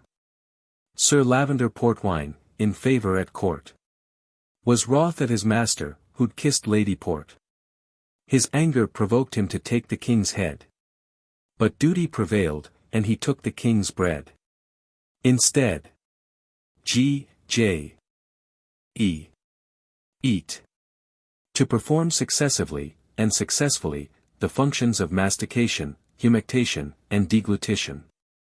I was in the drawing-room, enjoying my dinner, said Brillat Savarin, beginning an anecdote. What? Interrupted Rochebriant, eating dinner in a drawing-room. I must beg you to observe, monsieur, explained the great gastronome, that I did not say I was eating my dinner, but enjoying it. I had dined an hour before. Eavesdrop. Secretly to overhear a catalogue of the crimes and vices of another or yourself. A lady with one of her ears applied to an open keyhole heard, inside. Two female gossips in converse free. The subject engaging them was she. I think, said one, and my husband thinks, that she's a prying, inquisitive minx. As soon as no more of it she could hear. The lady, indignant, removed her ear. I will not stay, she said, with a pout, to hear my character lied about. Go Pete Cherony. Eccentricity. A method of distinction so cheap that fools employ it to accentuate their incapacity. Economy. Purchasing the barrel of whiskey that you do not need for the price of the cow that you cannot afford. Edible. Good to eat, and wholesome to digest, as a worm to a toad to a snake to a pig to a man, and a man to a worm. Editor. A person who combines the judicial functions of Minos, Rhadamanthus and Aeacus, but is placable with an obelus. A severely virtuous censor, but so charitable withal that he tolerates the virtues of others and the vices of himself. Who flings about him the splintering lightning and sturdy thunders of admonition till he resembles a bunch of firecrackers petulantly uttering his mind at the tail of a dog. Then straightway murmurs a mild, melodious lay, soft as the cooing of a donkey intoning its prayer to the evening star. Master of mysteries and lord of law, high pinnacled upon the throne of thought, his face suffused with the dim splendors of the transfiguration, his legs intertwisted and his tongue a cheek. The editor spills his will along the paper and cuts it off in lengths to suit. And at intervals from behind the veil of the temple is heard the voice of the foreman demanding 3 inches of wit and 6 lines of religious meditation. Or bidding him turn off the wisdom and whack up some pathos. Oh, the Lord of Law on the throne of thought. A gilded impostor is he. Of shreds and patches his robes are wrought. His crown is brass. Himself is an ass. And his power is fiddle-dee-dee. Crankily prating of naught. Silly old quilly old monarch of thought. Public opinion's camp follower he. Thundering, blundering, plundering free. Affected. Ungracious. Suspected. Mendacious. Respected contemporary. J.H. Bumbleshook. Education. That which discloses to the wise and disguises from the foolish their lack of understanding. Effect. The second of 2 phenomena which always occur together in the same order. The first, called a cause, is said to generate the other, which is no more sensible than it would be for one who has never seen a dog except in the pursuit of a rabbit to declare the rabbit the cause of a dog. Egotist. A person of low taste, more interested in himself than in me. Megaceph, chosen to serve the state. In the halls of legislative debate. One day with all his credentials came. to the capital's door and announced his name. The doorkeeper looked, with a comical twist of the face, at the eminent egotist, and said, "Go away, for we settle here all manner of questions, naughty and queer. And we cannot have, when the speaker demands to be told how every member stands. A man who to all things under the sky assents by eternally voting aye. Ejection. An approved remedy for the disease of garrulity. It is also much used in cases of extreme poverty. Elector. One who enjoys the sacred privilege of voting for the man of another man's choice. Electricity. The power that causes all natural phenomena not known to be caused by something else. It is the same thing as lightning, and its famous attempt to strike Dr. Franklin is one of the most picturesque incidents in that great and good man's career. The memory of Dr. Franklin is justly held in great reverence, particularly in France, where a waxen effigy of him was recently on exhibition, bearing the following touching account of his life and services to science. Monsieur Franklin, inventor of electricity. This illustrious savant, after having made several voyages around the world, died on the Sandwich Islands and was devoured by savages, of whom not a single fragment was ever recovered. Electricity seems destined to play a most important part in the arts and industries. The question of its economical application to some purposes is still unsettled. But experiment has already proved that it will propel a streetcar better than a gas jet and give more light than a horse. Elegy.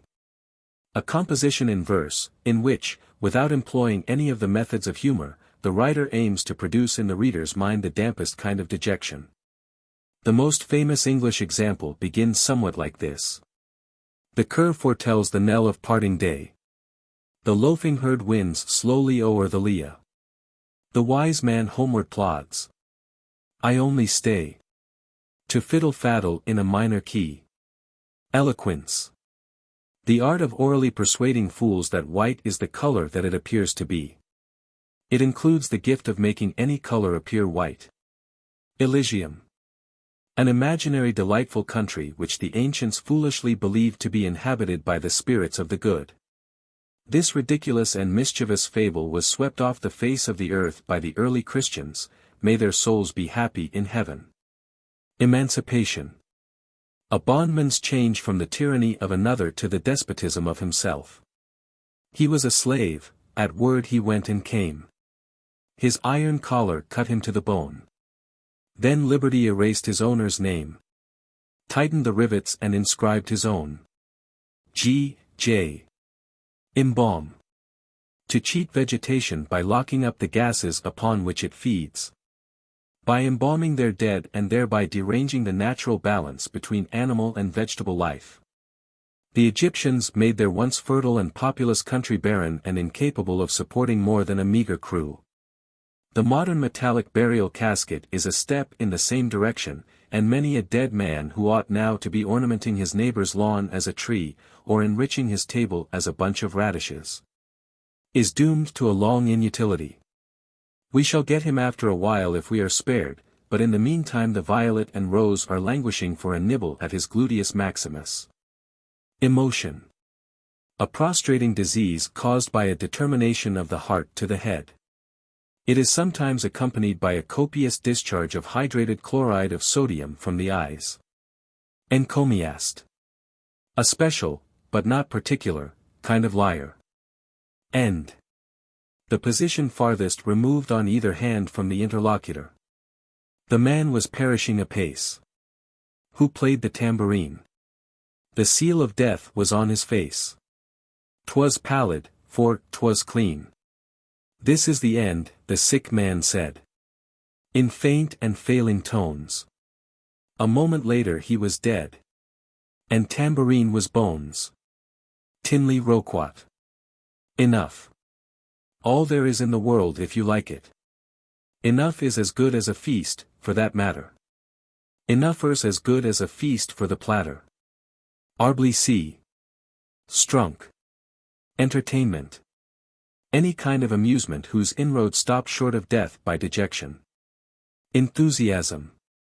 A distemper of youth, curable by small doses of repentance in connection with outward applications of experience.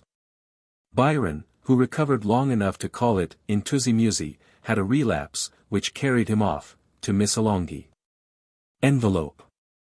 The coffin of a document, the scabbard of a bill. The husk of a remittance, the bedgown of a love letter. Envy. Emulation adapted to the meanest capacity. Epaulette. An ornamented badge, serving to distinguish a military officer from the enemy, that is to say, from the officer of lower rank to whom his death would give promotion. Epicure. An opponent of Epicurus, an abstemious philosopher who, holding that pleasure should be the chief aim of man, wasted no time in gratification of the senses.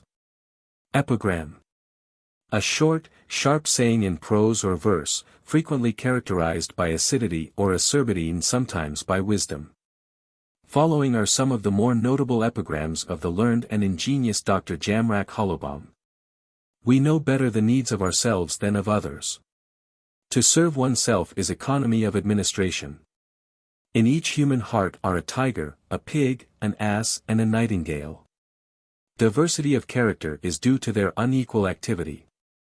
There are 3 sexes, males, females and girls. Beauty in women and distinction in men are alike in this, they seem to the unthinking a kind of credibility. Women in love are less ashamed than men. They have less to be ashamed of. While your friend holds you affectionately by both your hands you are safe, for you can watch both his. Epitaph. An inscription on a tomb, showing that virtues acquired by death have a retroactive effect. Following is a touching example. Here lie the bones of Parson Platt. Wise, pious, humble and all that. Who showed us life as all should live it. Let that be said, and God forgive it. Erudition. Dust shaken out of a book into an empty skull. So wide his erudition's mighty span. He knew creation's origin and plan. And only came by accident to grief. He thought, poor man, 'twas right to be a thief. Romac Pute. Esoteric. Very particularly abstruse and consummately occult. The ancient philosophies were of 2 kinds, exoteric, those that the philosophers themselves could partly understand, and esoteric, those that nobody could understand. It is the latter that have most profoundly affected modern thought and found greatest acceptance in our time. Ethnology. The science that treats of the various tribes of man, as robbers, thieves, swindlers, dunces, lunatics, idiots and ethnologists. Eucharist. A sacred feast of the religious sect of Theophagi. A dispute once unhappily arose among the members of this sect as to what it was that they ate. In this controversy some 500,000 have already been slain, and the question is still unsettled. Eulogy. Praise of a person who has either the advantages of wealth and power, or the consideration to be dead. Evangelist. A bearer of good tidings, particularly, in a religious sense, such as assure us of our own salvation and the damnation of our neighbors. Everlasting. Lasting forever. It is with no small diffidence that I venture to offer this brief and elementary definition, for I am not unaware of the existence of a bulky volume by a sometime Bishop of Worcester, entitled A Partial Definition of the Word Everlasting, as used in the Authorized Version of the Holy Scriptures. His book was once esteemed of great authority in the Anglican Church, and is still, I understand, studied with pleasure to the mind and profit of the soul. Exception. A thing which takes the liberty to differ from other things of its class, as an honest man, a truthful woman, etc. The exception proves the rule, is an expression constantly upon the lips of the ignorant, who parrot it from one another with never a thought of its absurdity. In the Latin, exceptio probat regulum means that the exception tests the rule, puts it to the proof, not confirms it.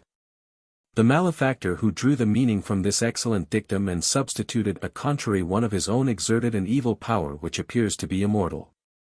Excess. In morals, an indulgence that enforces by appropriate penalties the law of moderation. Hail, high excess, especially in wine. To thee in worship do I bend the knee, who preach abstemiousness unto me. My skull thy pulpit, as my paunch thy shrine.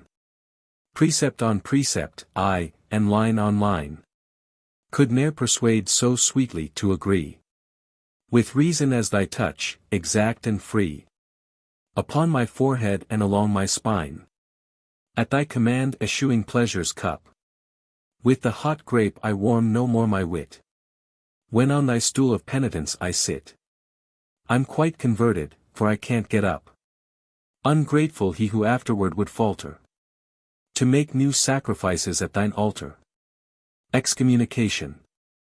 This excommunication is a word in speech ecclesiastical oft heard, and means the damning, with bell, book and candle, some sinner whose opinions are a scandal, a right permitting Satan to enslave him forever, and forbidding Christ to save him. Gat Huckle. Executive. An officer of the government, whose duty it is to enforce the wishes of the legislative power until such time as the judicial department shall be pleased to pronounce them invalid and of no effect. Following is an extract from an old book entitled, The Lunarian Astonished, Pfeiffer and Company. Boston, 1803. Lunarian. Then when your Congress has passed a law it goes directly to the Supreme Court in order that it may at once be known whether it is constitutional. Terrestrian. Oh no, it does not require the approval of the Supreme Court until having perhaps been enforced for many years somebody objects to its operation against himself, I mean his client. The President, if he approves it, begins to execute it at once. Lunarian. Ah, the executive power is a part of the legislative. Do your policemen also have to approve the local ordinances that they enforce? Terrestrian. Not yet, at least not in their character of constables. Generally speaking, though, all laws require the approval of those whom they are intended to restrain. Lunarian. I see. The death warrant is not valid until signed by the murderer. Terrestrian. My friend, you put it too strongly, we are not so consistent. Lunarian. But this system of maintaining an expensive judicial machinery to pass upon the validity of laws only after they have long been executed, and then only when brought before the court by some private person, does it not cause great confusion? Terrestrian. It does. Lunarian. Why then should not your laws, previously to being executed, be validated, not by the signature of your President, but by that of the Chief Justice of the Supreme Court? Terrestrian. There is no precedent for any such course. Lunarian. Precedent. What is that? Terrestrian. It has been defined by 500 lawyers in 3 volumes each. So how can anyone know? Exhort. In religious affairs, to put the conscience of another upon the spit and roast it to a nut-brown discomfort. Exile. One who serves his country by residing abroad, yet is not an ambassador. An English sea captain being asked if he had read The Exile of Erin, replied, No, sir, but I should like to anchor on it. Years afterwards, when he had been hanged as a pirate after a career of unparalleled atrocities, the following memorandum was found in the ship's log that he had kept at the time of his reply. August 3rd, 1842. Made a joke on the exile of Erin. Coldly received. War with the whole world. Existence.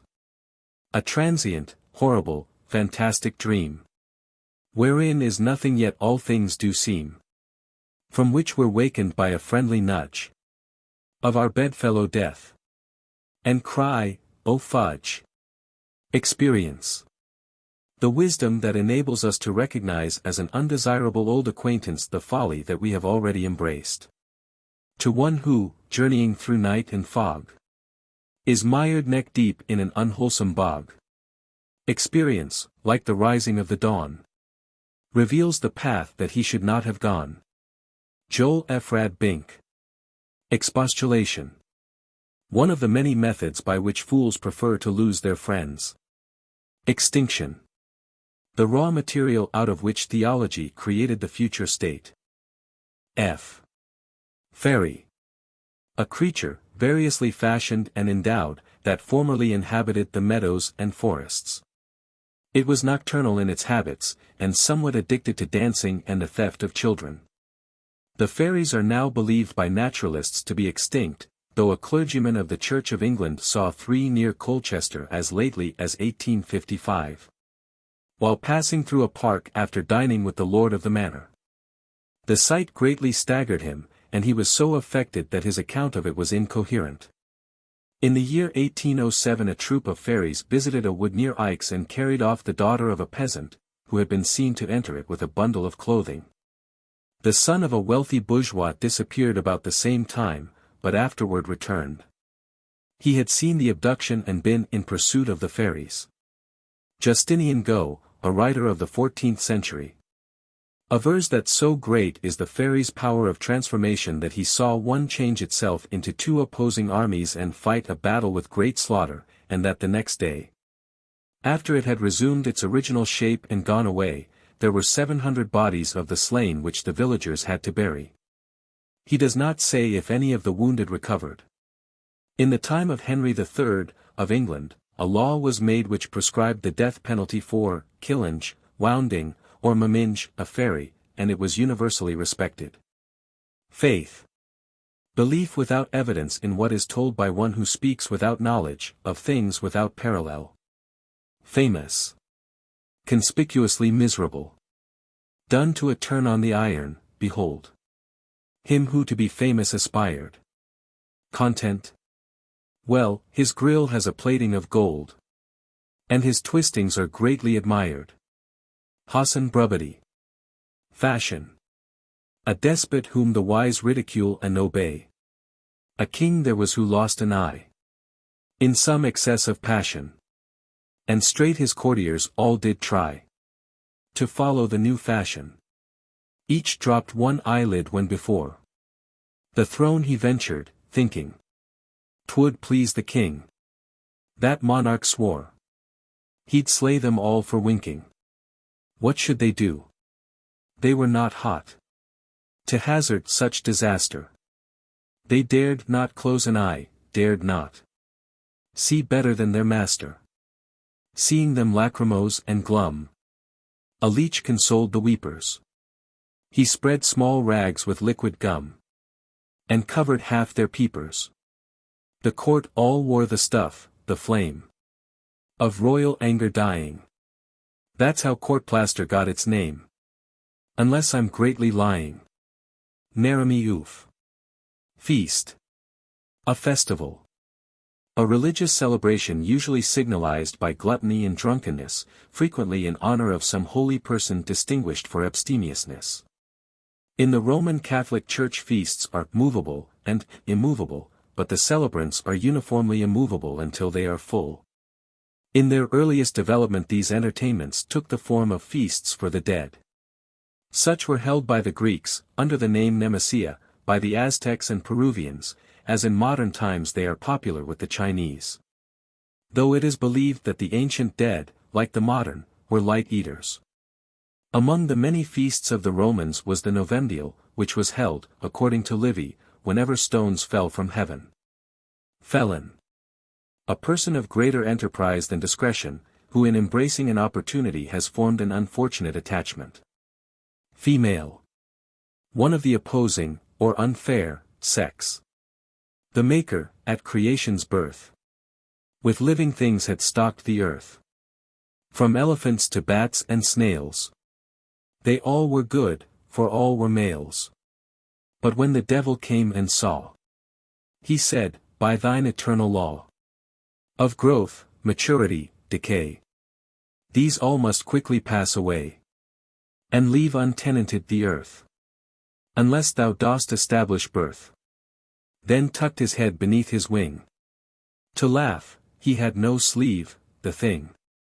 With deviltry did so accord, that he'd suggested to the Lord. The master pondered this advice. Then shook and threw the fateful dice, wherewith all matters here below are ordered, and observed the throw. Then bent his head in awful state, confirming the decree of fate. From every part of earth anew the conscious dust consenting flew, while rivers from their courses rolled, to make it plastic for the mold. Enough collected, but no more, for niggard nature hoards her store. He needed it to flexile clay, while Nick unseen threw some away.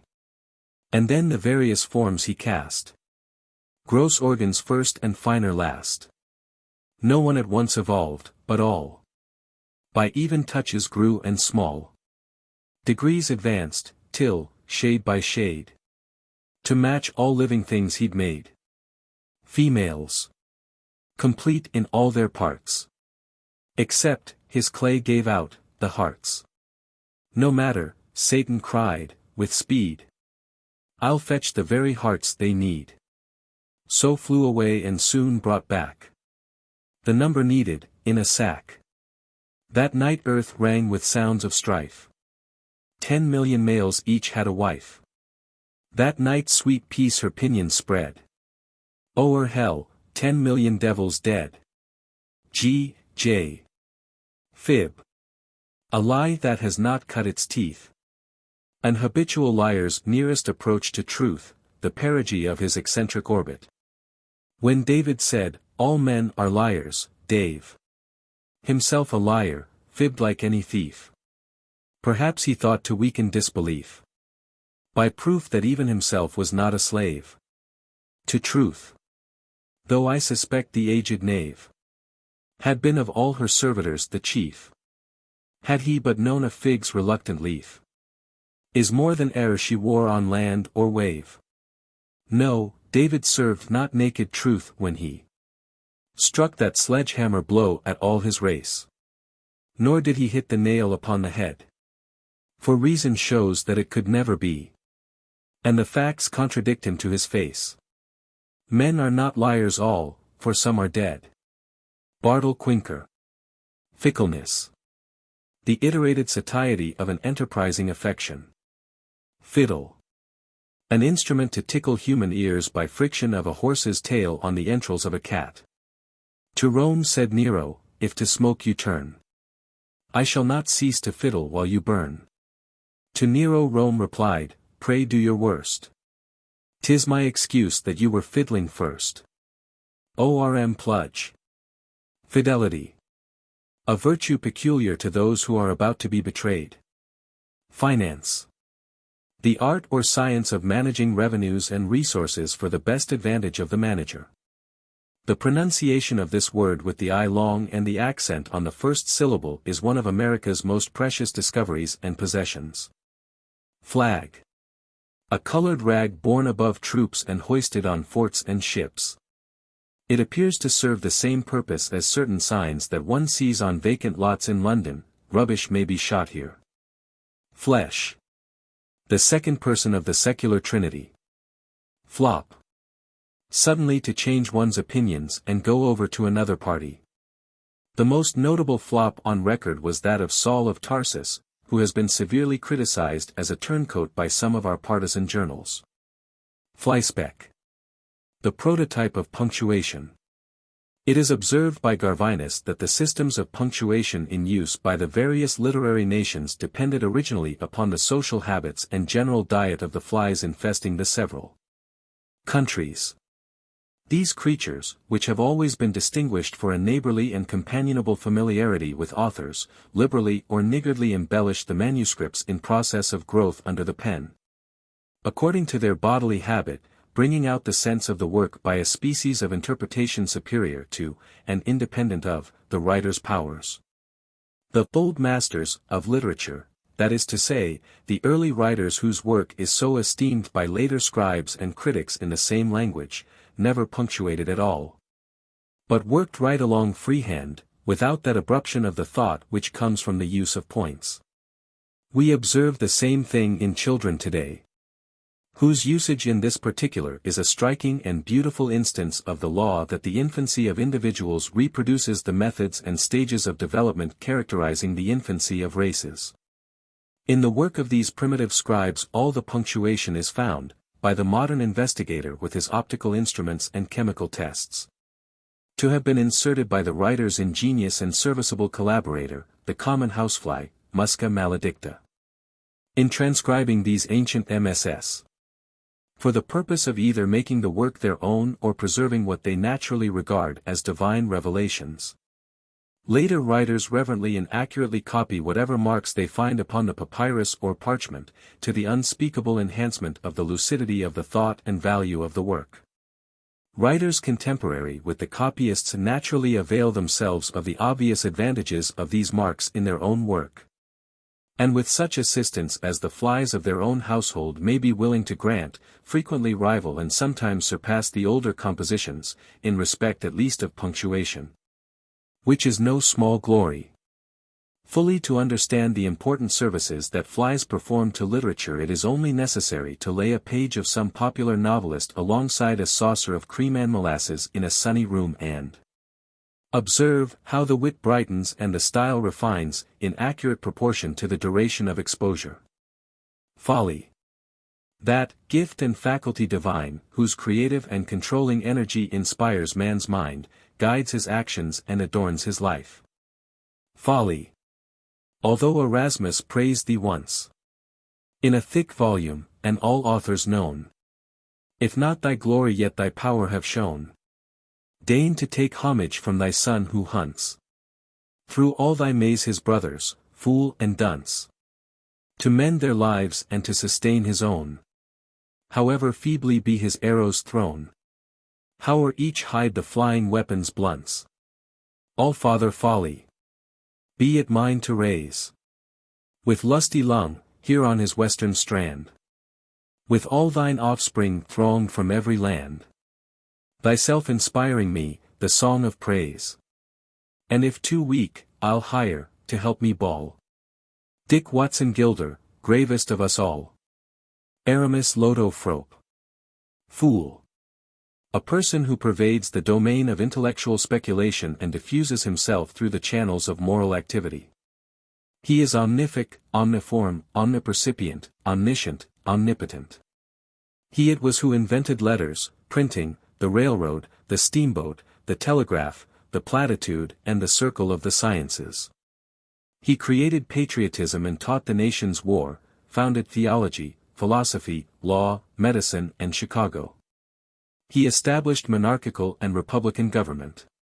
He is from everlasting to everlasting, such as creation's dawn beheld he fulleth now.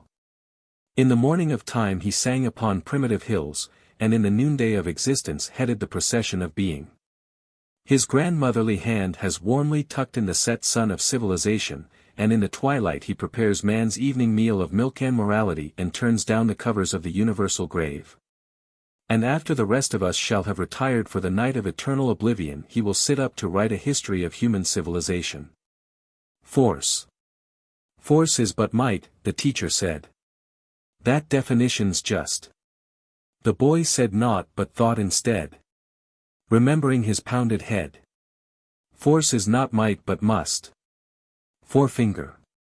The finger commonly used in pointing out two malefactors.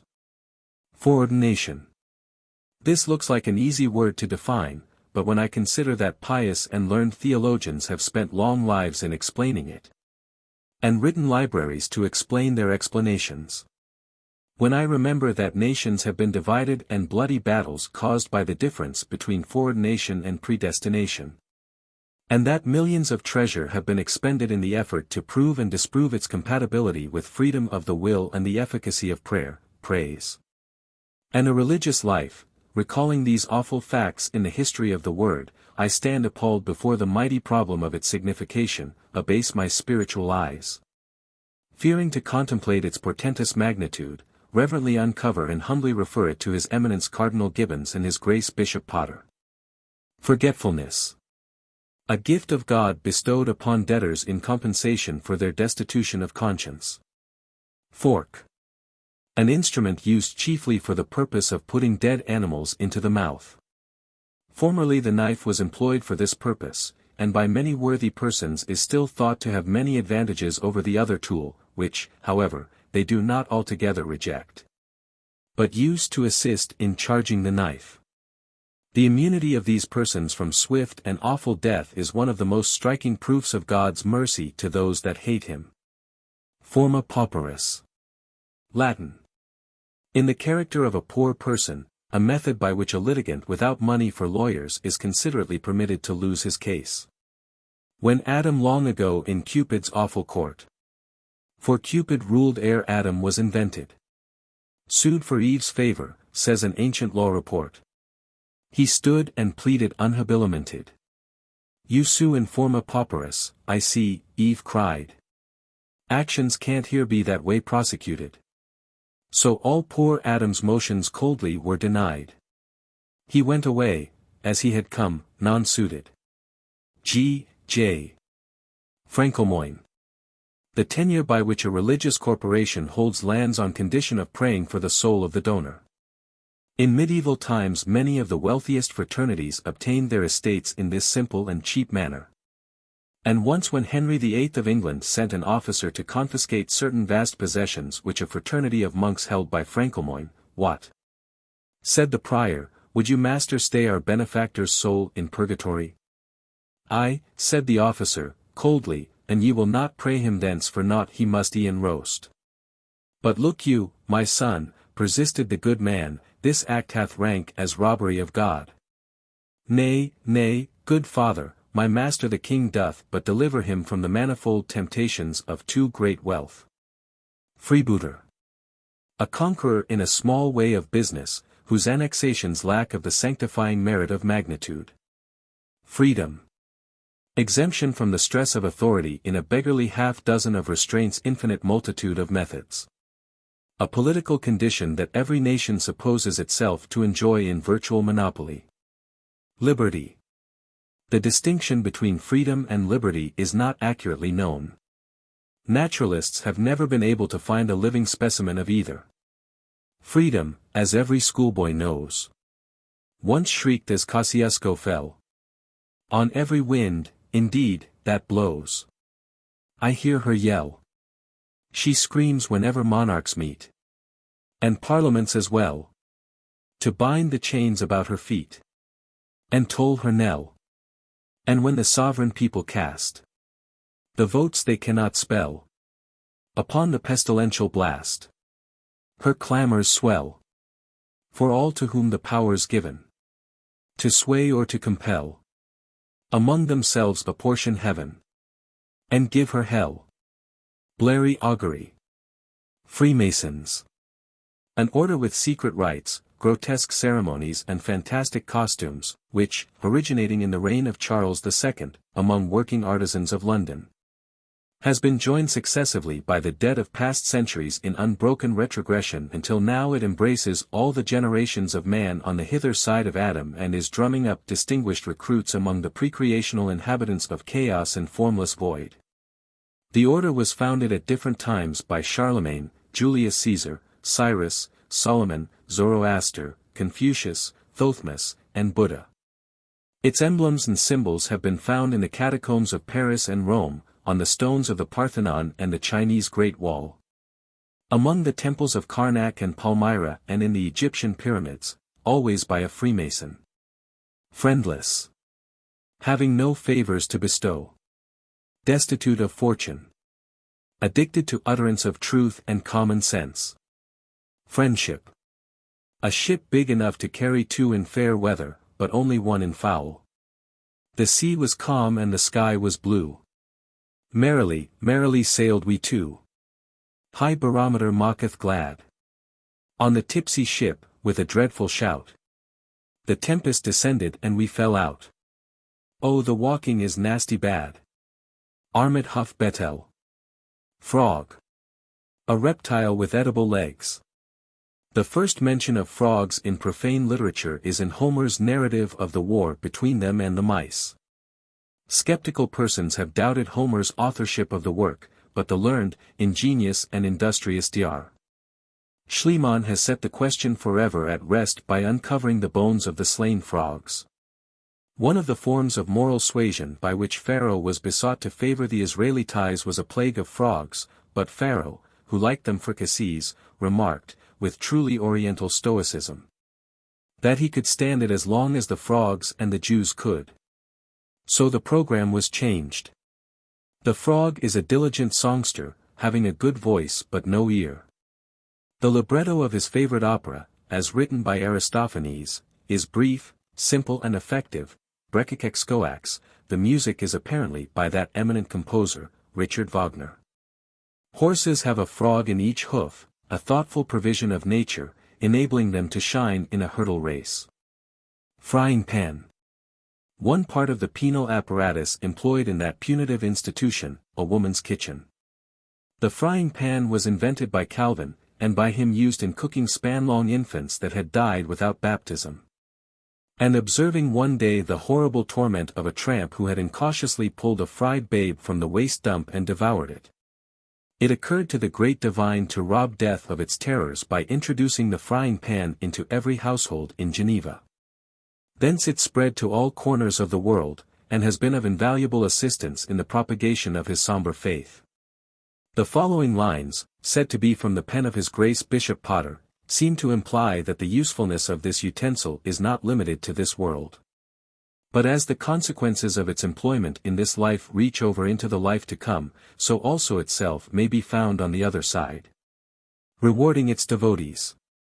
Old Nick was summoned to the skies. Said Peter, "Your intentions are good, but you lack enterprise concerning new inventions. Now, broiling is an ancient plan of torment, but I hear it reported that the frying pan sears best the wicked spirit. Go get one, fill it up with fat. Fry sinners brown and good in't. I know a trick worth 2 that."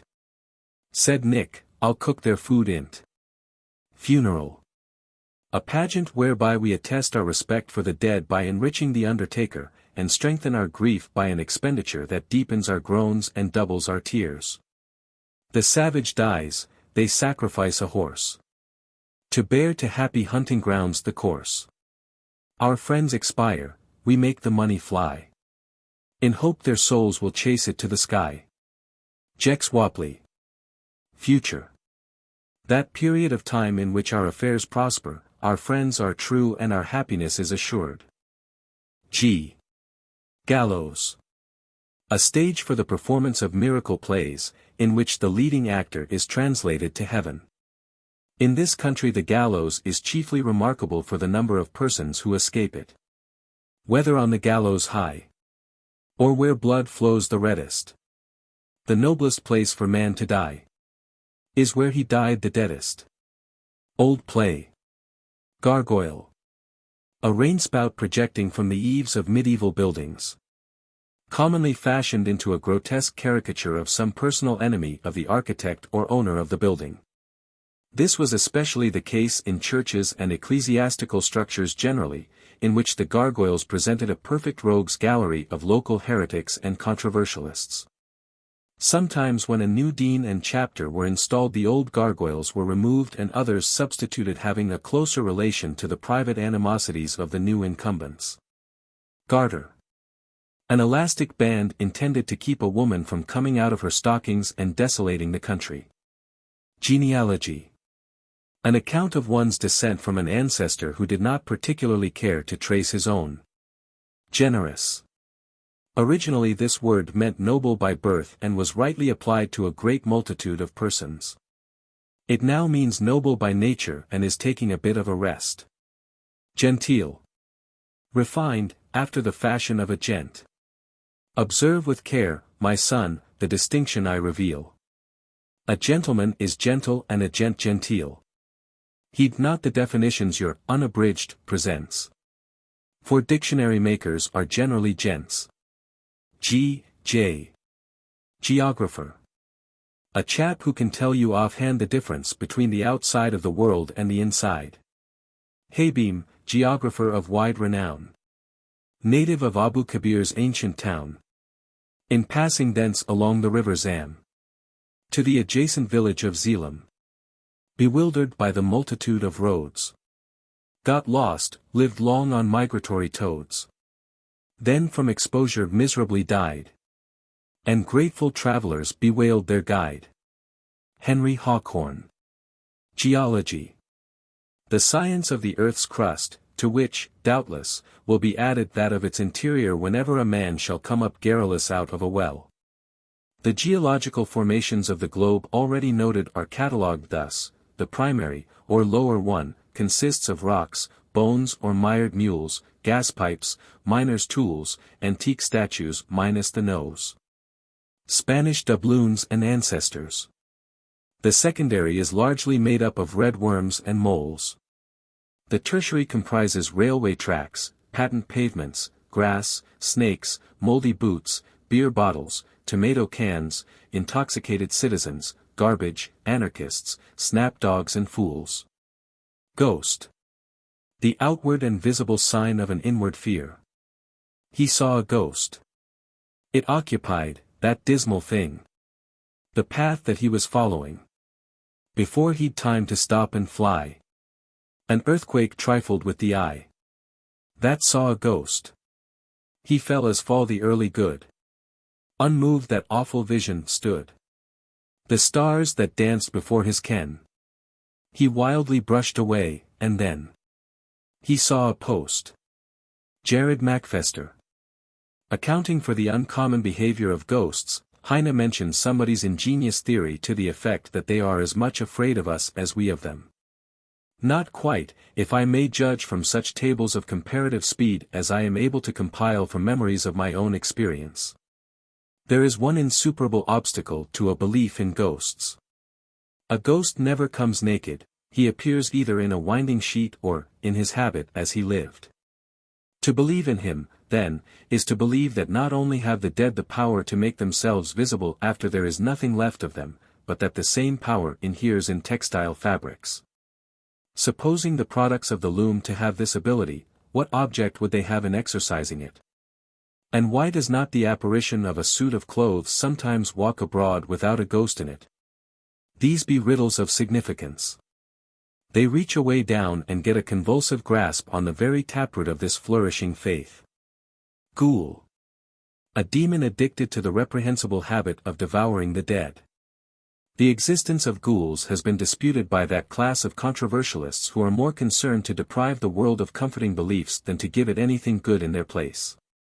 In 1640 Father Secchi saw one in a cemetery near Florence and frightened it away with the sign of the cross. He describes it as gifted with many heads and an uncommon allowance of limbs, and he saw it in more than one place at a time. The good man was coming away from dinner at the time and explains that if he had not been heavy with eating, he would have seized the demon at all hazards. Atholston relates that a ghoul was caught by some sturdy peasants in a churchyard at Sudbury and ducked in a horsepond. He appears to think that so distinguished a criminal should have been ducked in a tank of rosewater. The water turned at once to blood, and so continues unto this day. The pond has since been bled with a ditch. As late as the beginning of the 14th century a ghoul was cornered in the crypt of the cathedral at Amiens and the whole population surrounded the place. 20 armed men with a priest at their head, bearing a crucifix, entered and captured the ghoul, which, thinking to escape by the stratagem, had transformed itself to the semblance of a well-known citizen, but was nevertheless hanged, drawn and quartered in the midst of hideous popular orgies. The citizen whose shape the demon had assumed was so affected by the sinister occurrence that he never again showed himself in Amiens and his fate remains a mystery. Glutton. A person who escapes the evils of moderation by committing dyspepsia. Gnome. In North European mythology, a dwarfish imp inhabiting the interior parts of the earth and having special custody of mineral treasures. Jorson, who died in 1765, says gnomes were common enough in the southern parts of Sweden in his boyhood, and he frequently saw them scampering on the hills in the evening twilight. Ludwig Binkerhoff saw 3 as recently as 1792, in the Black Forest, and Snedeker avers that in 1803 they drove a party of miners out of a Silesian mine. Basing our computations upon data supplied by these statements, we find that the gnomes were probably extinct as early as 1764. Gnostics. A sect of philosophers who tried to engineer a fusion between the early Christians and the Platonists. The former would not go into the caucus and the combination failed, greatly to the chagrin of the fusion managers. New. An animal of South Africa, which in its domesticated state resembles a horse, a buffalo, and a stag. In its wild condition it is something like a thunderbolt, an earthquake and a cyclone.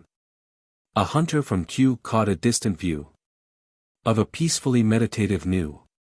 And he said, I'll pursue, and my hands imbrue in its blood at a closer interview. But that beast did ensue and the hunter it threw o'er the top of a palm that adjacent grew. And he said as he flew, it is well I withdrew. Ere, losing my temper, I wickedly slew that really meritorious new. Jarn Leffer. Good. Sensible, madam, to the worth of this present writer. Alive, sir, to the advantages of letting him alone. Goose. A bird that supplies quills for writing. These, by some occult process of nature, are penetrated and suffused with various degrees of the bird's intellectual energies and emotional character. So that when inked and drawn mechanically across paper by a person called an author, there results a very fair and accurate transcript of the fowl's thought and feeling. The difference in geese, as discovered by this ingenious method, is considerable. Many are found to have only trivial and insignificant powers, but some are seen to be very great geese indeed. Gorgon. The Gorgon was a maiden bold, who turned to stone the Greeks of old, that looked upon her awful brow. We dig them out of ruins now, and swear that workmanship so bad proves all the ancient sculptors mad. Gout. A physician's name for the rheumatism of a rich patient. Graces. 3 beautiful goddesses, Aglaia, Talia and Euphrosyne, who attended upon Venus, serving without salary. They were at no expense for board and clothing, for they ate nothing to speak of and dressed according to the weather, wearing whatever breeze happened to be blowing. Grammar. A system of pitfalls thoughtfully prepared for the feet of the self-made man, along the path by which he advances to distinction. Grape. Hail noble fruit. By Homer sung. Anacreon and Khayyam. Thy praise is ever on the tongue of better men than I am. The lyre in my hand has never swept. The song I cannot offer. My humbler service pray accept. I'll help to kill the scoffer, the water drinkers and the cranks, who load their skins with liquor. I'll gladly bear their belly tanks, and tap them with my sticker. Fill up, for wisdom cools, whene'er we let the wine rest. Here's death to prohibition's fools, and every kind of vine pest. Jamrack Hollowbomb. Grapeshot. An argument which the future is preparing in answer to the demands of American socialism. Grave. A place in which the dead are laid to await the coming of the medical student. Beside a lonely grave I stood. With brambles 'twas encumbered. The winds were moaning in the wood, unheard by him who slumbered. A rustic standing near, I said. He cannot hear it blowing. Course not, said he, the feller's dead. He can't hear nowt that's going. Too true, I said, alas, too true. No sound his sense can quicken. Well, mister, what is that to you? The deadster ain't a kickin'. I knelt and prayed, O Father, smile on him, and mercy show him. That countryman looked on the while, and said, ye didn't know him. Pobiter Dunk. Gravitation. The tendency of all bodies to approach one another with a strength proportioned to the quantity of matter they contain, the quantity of matter they contain being ascertained by the strength of their tendency to approach one another. This is a lovely and edifying illustration of how science, having made A the proof of B, makes B the proof of A. Great. I'm great, the lion said, I reign. The monarch of the wood and plain. The elephant replied, I'm great. No quadruped can match my weight. I'm great, no animal has half so long a neck, said the giraffe. "I'm great," the kangaroo said, "see my femoral muscularity." The possum said, "I'm great, behold. My tail is lithe and bald and cold." An oyster fried was understood to say, "I'm great because I'm good." Each reckons greatness to consist in that in which he heads the list. And Vyrick thinks he tops his class because he is the greatest ass. Arion Spurl Doak. Guillotine. A machine which makes a Frenchman shrug his shoulders with good reason. In his great work on Divergent Lines of Racial Evolution, the learned Professor Breyfogle argues from the prevalence of this gesture, the shrug, among Frenchmen, that they are descended from turtles and it is simply a survival of the habit of retracting the head inside the shell. It is with reluctance that I differ with so eminent an authority, but in my judgment, as more elaborately set forth and enforced in my work entitled Hereditary Emotions, Lib 2, c. 11, the shrug is a poor foundation upon which to build so important a theory, for previously to the Revolution the gesture was unknown. I have not a doubt that it is directly referable to the terror inspired by the guillotine during the period of that instrument's activity. Gunpowder. An agency employed by civilized nations for the settlement of disputes which might become troublesome if left unadjusted. By most writers the invention of gunpowder is ascribed to the Chinese, but not upon very convincing evidence. Milton says it was invented by the devil to dispel angels with, and this opinion seems to derive some support from the scarcity of angels. Moreover, it has the hearty concurrence of the Hon. James Wilson, Secretary of Agriculture. Secretary Wilson became interested in gunpowder through an event that occurred on the government experimental farm in the District of Columbia.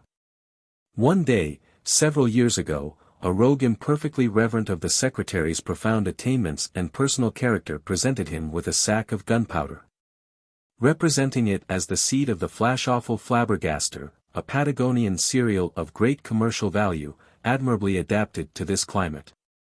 The good secretary was instructed to spill it along in a furrow and afterward inhume it with soil. This he at once proceeded to do, and had made a continuous line of it all the way across a 10-acre field, when he was made to look backward by a shout from the generous donor, who at once dropped a lighted match into the furrow at the starting point.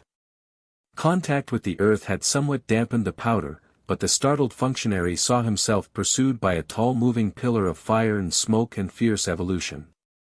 He stood for a moment paralyzed and speechless, then he recollected an engagement and, dropping all, absented himself thence with such surprising celerity that to the eyes of spectators along the route selected he appeared like a long, dim streak prolonging itself with inconceivable rapidity through 7 villages, and audibly refusing to be comforted. Great Scott!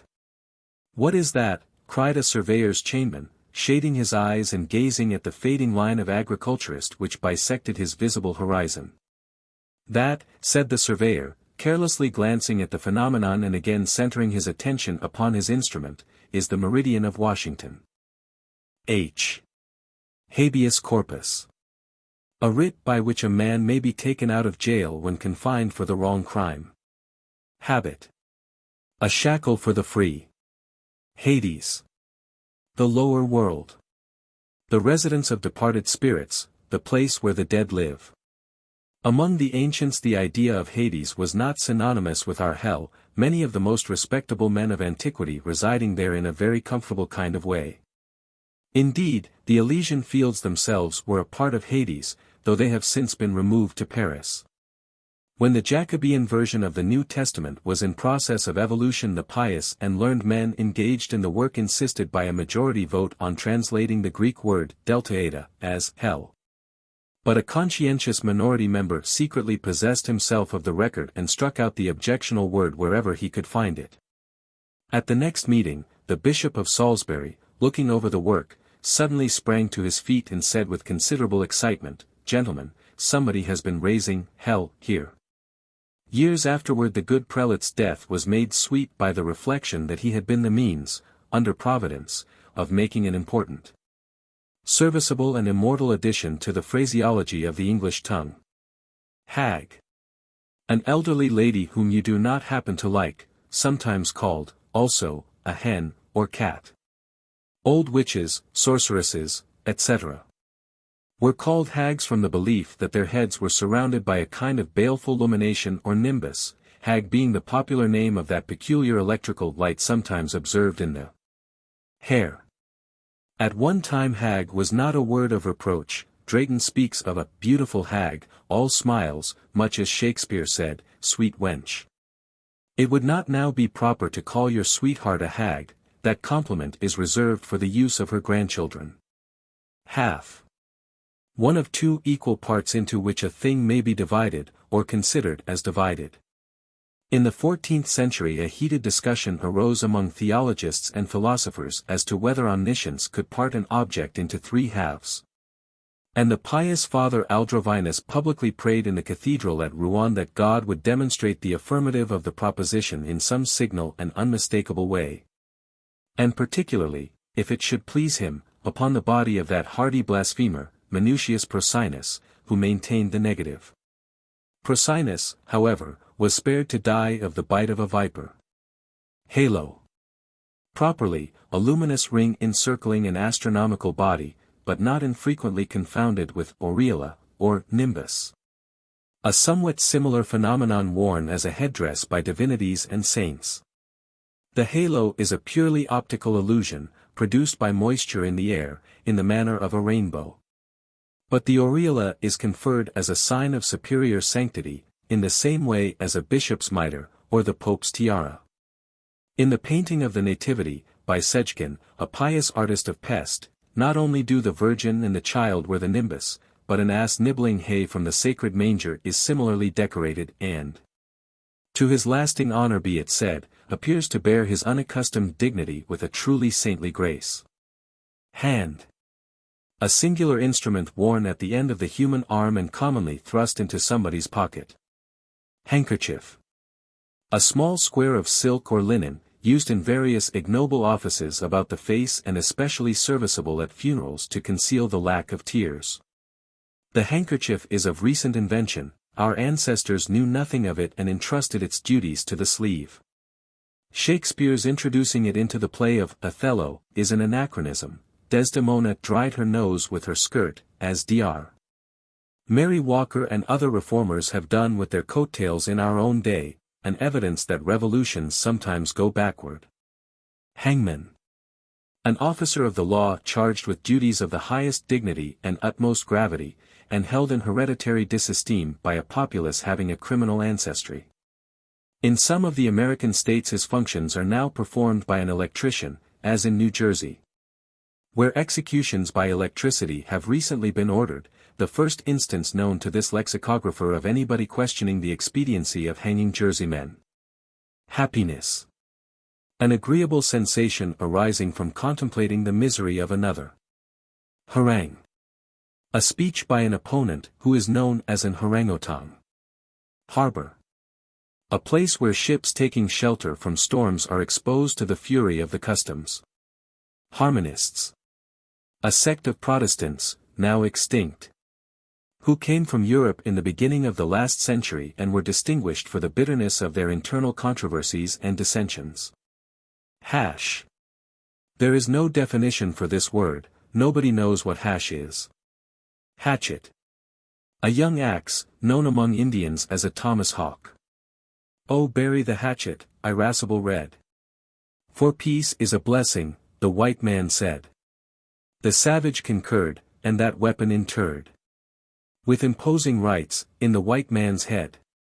John Lucas. Hatred. A sentiment appropriate to the occasion of another's superiority. Head money. A capitation tax, or poll tax. In ancient times there lived a king, whose tax collectors could not wring from all his subjects gold enough to make the royal way less rough. For pleasure's highway, like the dames, whose premises adjoin it, claims perpetual repairing. So, the tax collectors in a row appeared before the throne to pray their master to devise some way to swell the revenue so great Said they, are the demands of state. A tithe of all that we collect will scarcely meet them. Pray reflect. How, if 1/10 we must resign, can we exist on t'other 9? The monarch asked them in reply. Has it occurred to you to try the advantage of economy? It has, the spokesman said. We sold all of our gay garotes of gold. With plated ware we now compress the necks of those whom we assess. Plain iron forceps we employ to mitigate the miser's joy, who hoards, with greed that never tires, that which your majesty requires. Deep lines of thought were seen to plough their way across the royal brow. Your state is desperate, no question. Pray favor me with a suggestion. O King of men, the spokesman said, if you'll impose upon each head a tax, the augmented revenue we'll cheerfully divide with you. As flashes of the sun illume the parted storm cloud's sullen gloom, the king smiled grimly. I decree that it be so, and, not to be in generosity outdone, declare you, each and every one, exempted from the operation of this new law of capitation. But lest the people censure me, because they're bound and you are free, 'twere well some clever scheme were laid by you this poll tax to evade. I'll leave you now while you confer with my most trusted minister. The monarch from the throne room walked, and straightway in among them stalked a silent man, with brow concealed, bare-armed, his gleaming axe revealed. G.J. Hearse. Death's baby carriage. Heart. An automatic, muscular blood pump. Figuratively, this useful organ is said to be the seat of emotions and sentiments, a very pretty fancy which, however, is nothing but a survival of a once universal belief. It is now known that the sentiments and emotions reside in the stomach, being evolved from food by chemical action of the gastric fluid.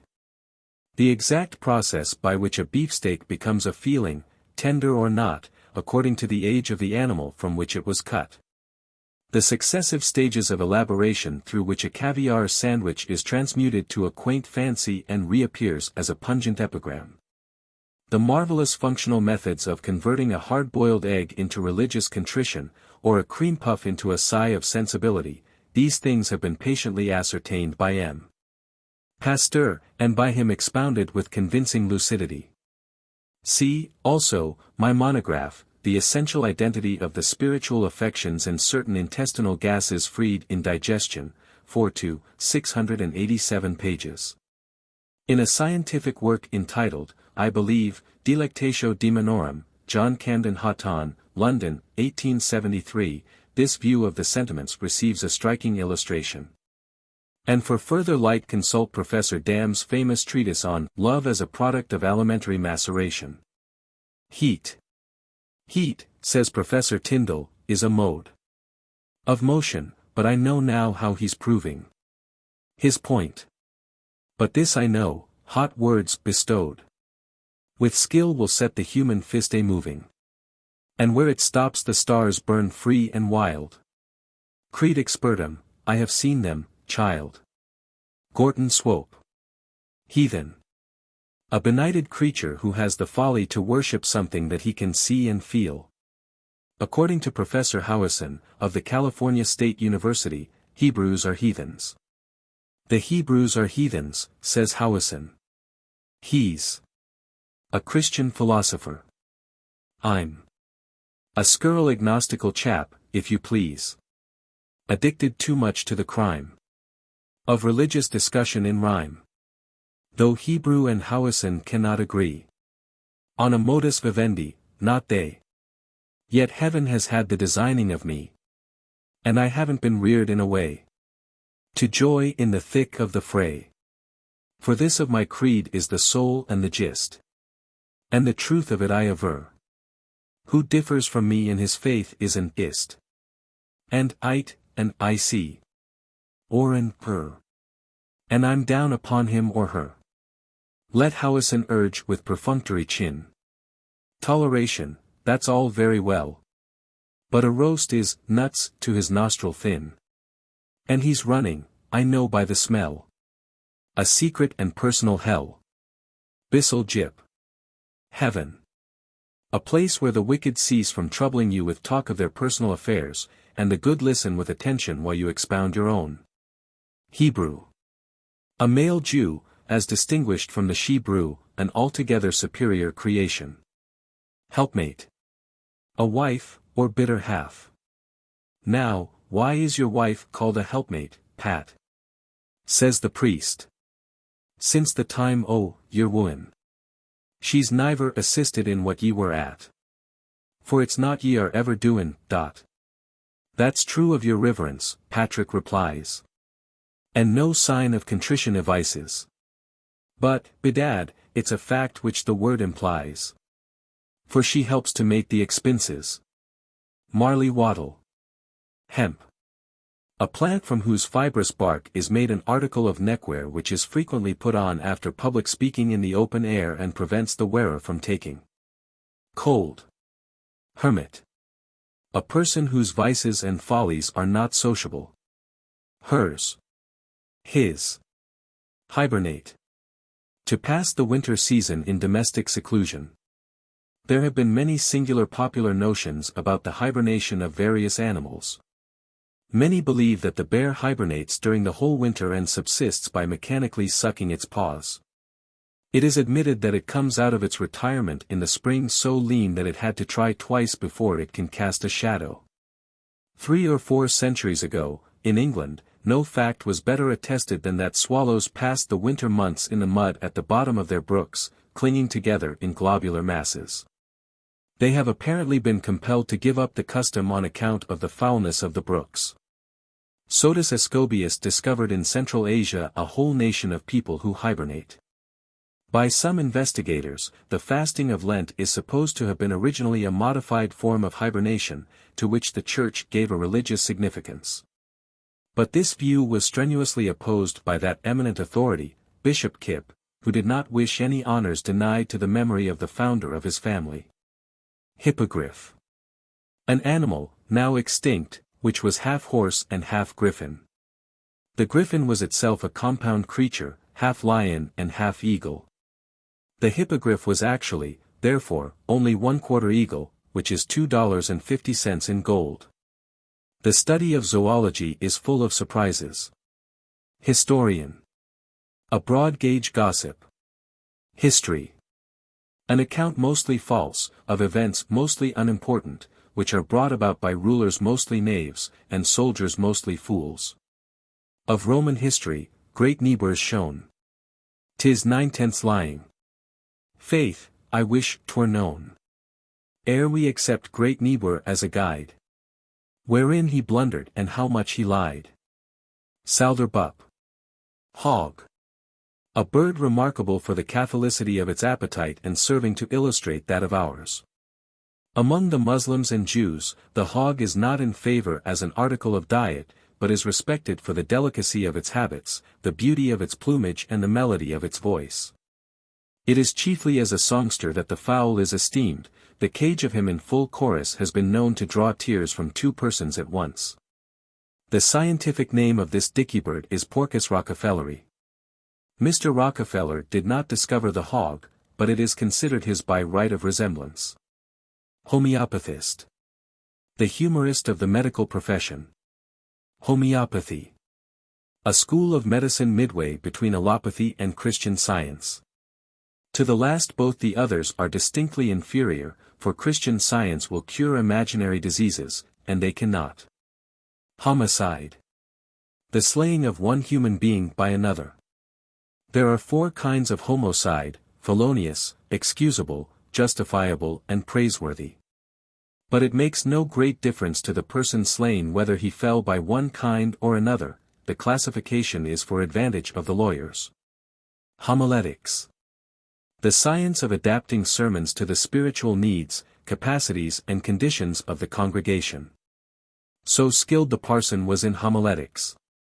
That all his normal purges and emetics to medicine the spirit were compounded, with a most just discrimination founded upon a rigorous examination of tongue and pulse and heart and respiration.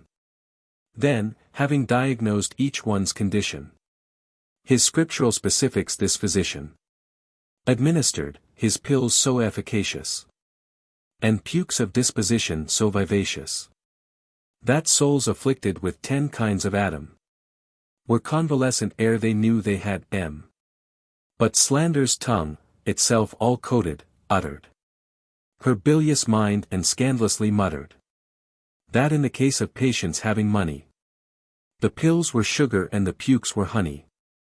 Biography of Bishop Potter. Honorable. Afflicted with an impediment in one's reach. In legislative bodies it is customary to mention all members as honorable. As, the honorable gentleman is a scurvy cur. Hope. Desire and expectation rolled into one. Delicious hope. When naught to man is left. Of fortune destitute, of friends bereft. When even his dog deserts him, and his goat with tranquil disaffection chews his coat, while yet it hangs upon his back. Then thou, the star far flaming on thine angel brow, descendest, radiant, from the skies to hint the promise of a clerkship in the mint. Fogarty Weffing. Hospitality. The virtue which induces us to feed and lodge certain persons who are not in need of food and lodging. Hostility. A peculiarly sharp and specially applied sense of the earth's overpopulation. Hostility is classified as active and passive. As, respectively, the feeling of a woman for her female friends, and that which she entertains for all the rest of her sex. Houri. A comely female inhabiting the Muslim paradise to make things cheery for the good Muslim, whose belief in her existence marks a noble discontent with his earthly spouse, whom he denies a soul. By that good lady the houris are said to be held in deficient esteem. House. A hollow edifice erected for the habitation of man, rat, mouse, beetle, cockroach, fly, mosquito, flea, bacillus and microbe. House of Correction. A place of reward for political and personal service, and for the detention of offenders and appropriations. House of God. A building with a steeple and a mortgage on it. House dog. A pestilent beast kept on domestic premises to insult persons passing by and appall the hardy visitor. Housemaid. A youngerly person of the opposing sex employed to be variously disagreeable and ingeniously unclean in the station in which it has pleased God to place her. Houseless. Having paid all taxes on household goods. Hovel. The fruit of a flower called the palace. Twaddle had a hovel. Twiddle had a palace. Twaddle said, I'll grovel, or he'll think I bear him malice. A sentiment as novel as a castor on a chalice. Down upon the middle of his legs fell Twaddle, an astonished Mr. Twiddle, who began to lift his noddle, feed upon the fiddle, faddle flummery, unswaddle, a newborn self-sufficiency and think himself a model. J. Humanity. The human race, collectively, exclusive of the anthropoid poets. Humorist. A plague that would have softened down the hoar austerity of Pharaoh's heart and persuaded him to dismiss Israel with his best wishes, Catquick. Lo! The poor humorist, whose tortured mind sees jokes in crowds, though still to gloom inclined. Whose simple appetite, untaught to stray, his brains, renewed by night, consumes by day. He thinks, admitted to an equal sty, a graceful hog would bear his company.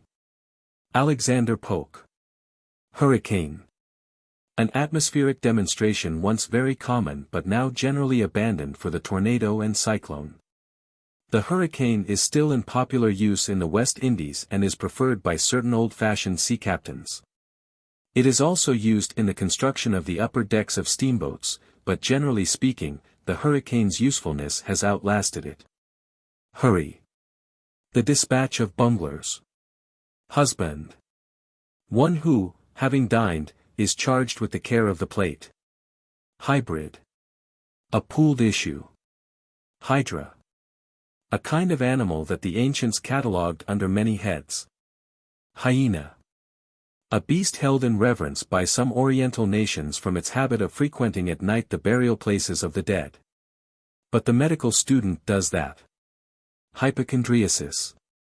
Depression of one's own spirits. Some heaps of trash upon a vacant lot, where long the village rubbish had been shot, displayed a sign among the stuff and stumps. Hypochondriasis. It meant the dumps.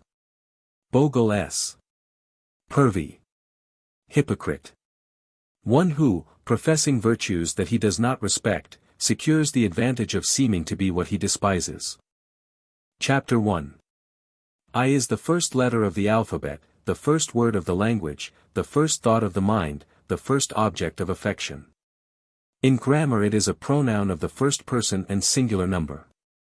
Its plural is said to be we, but how there can be more than one myself is doubtless clearer to the grammarians than it is to the author of this incomparable dictionary. Conception of two myselves is difficult, but fine.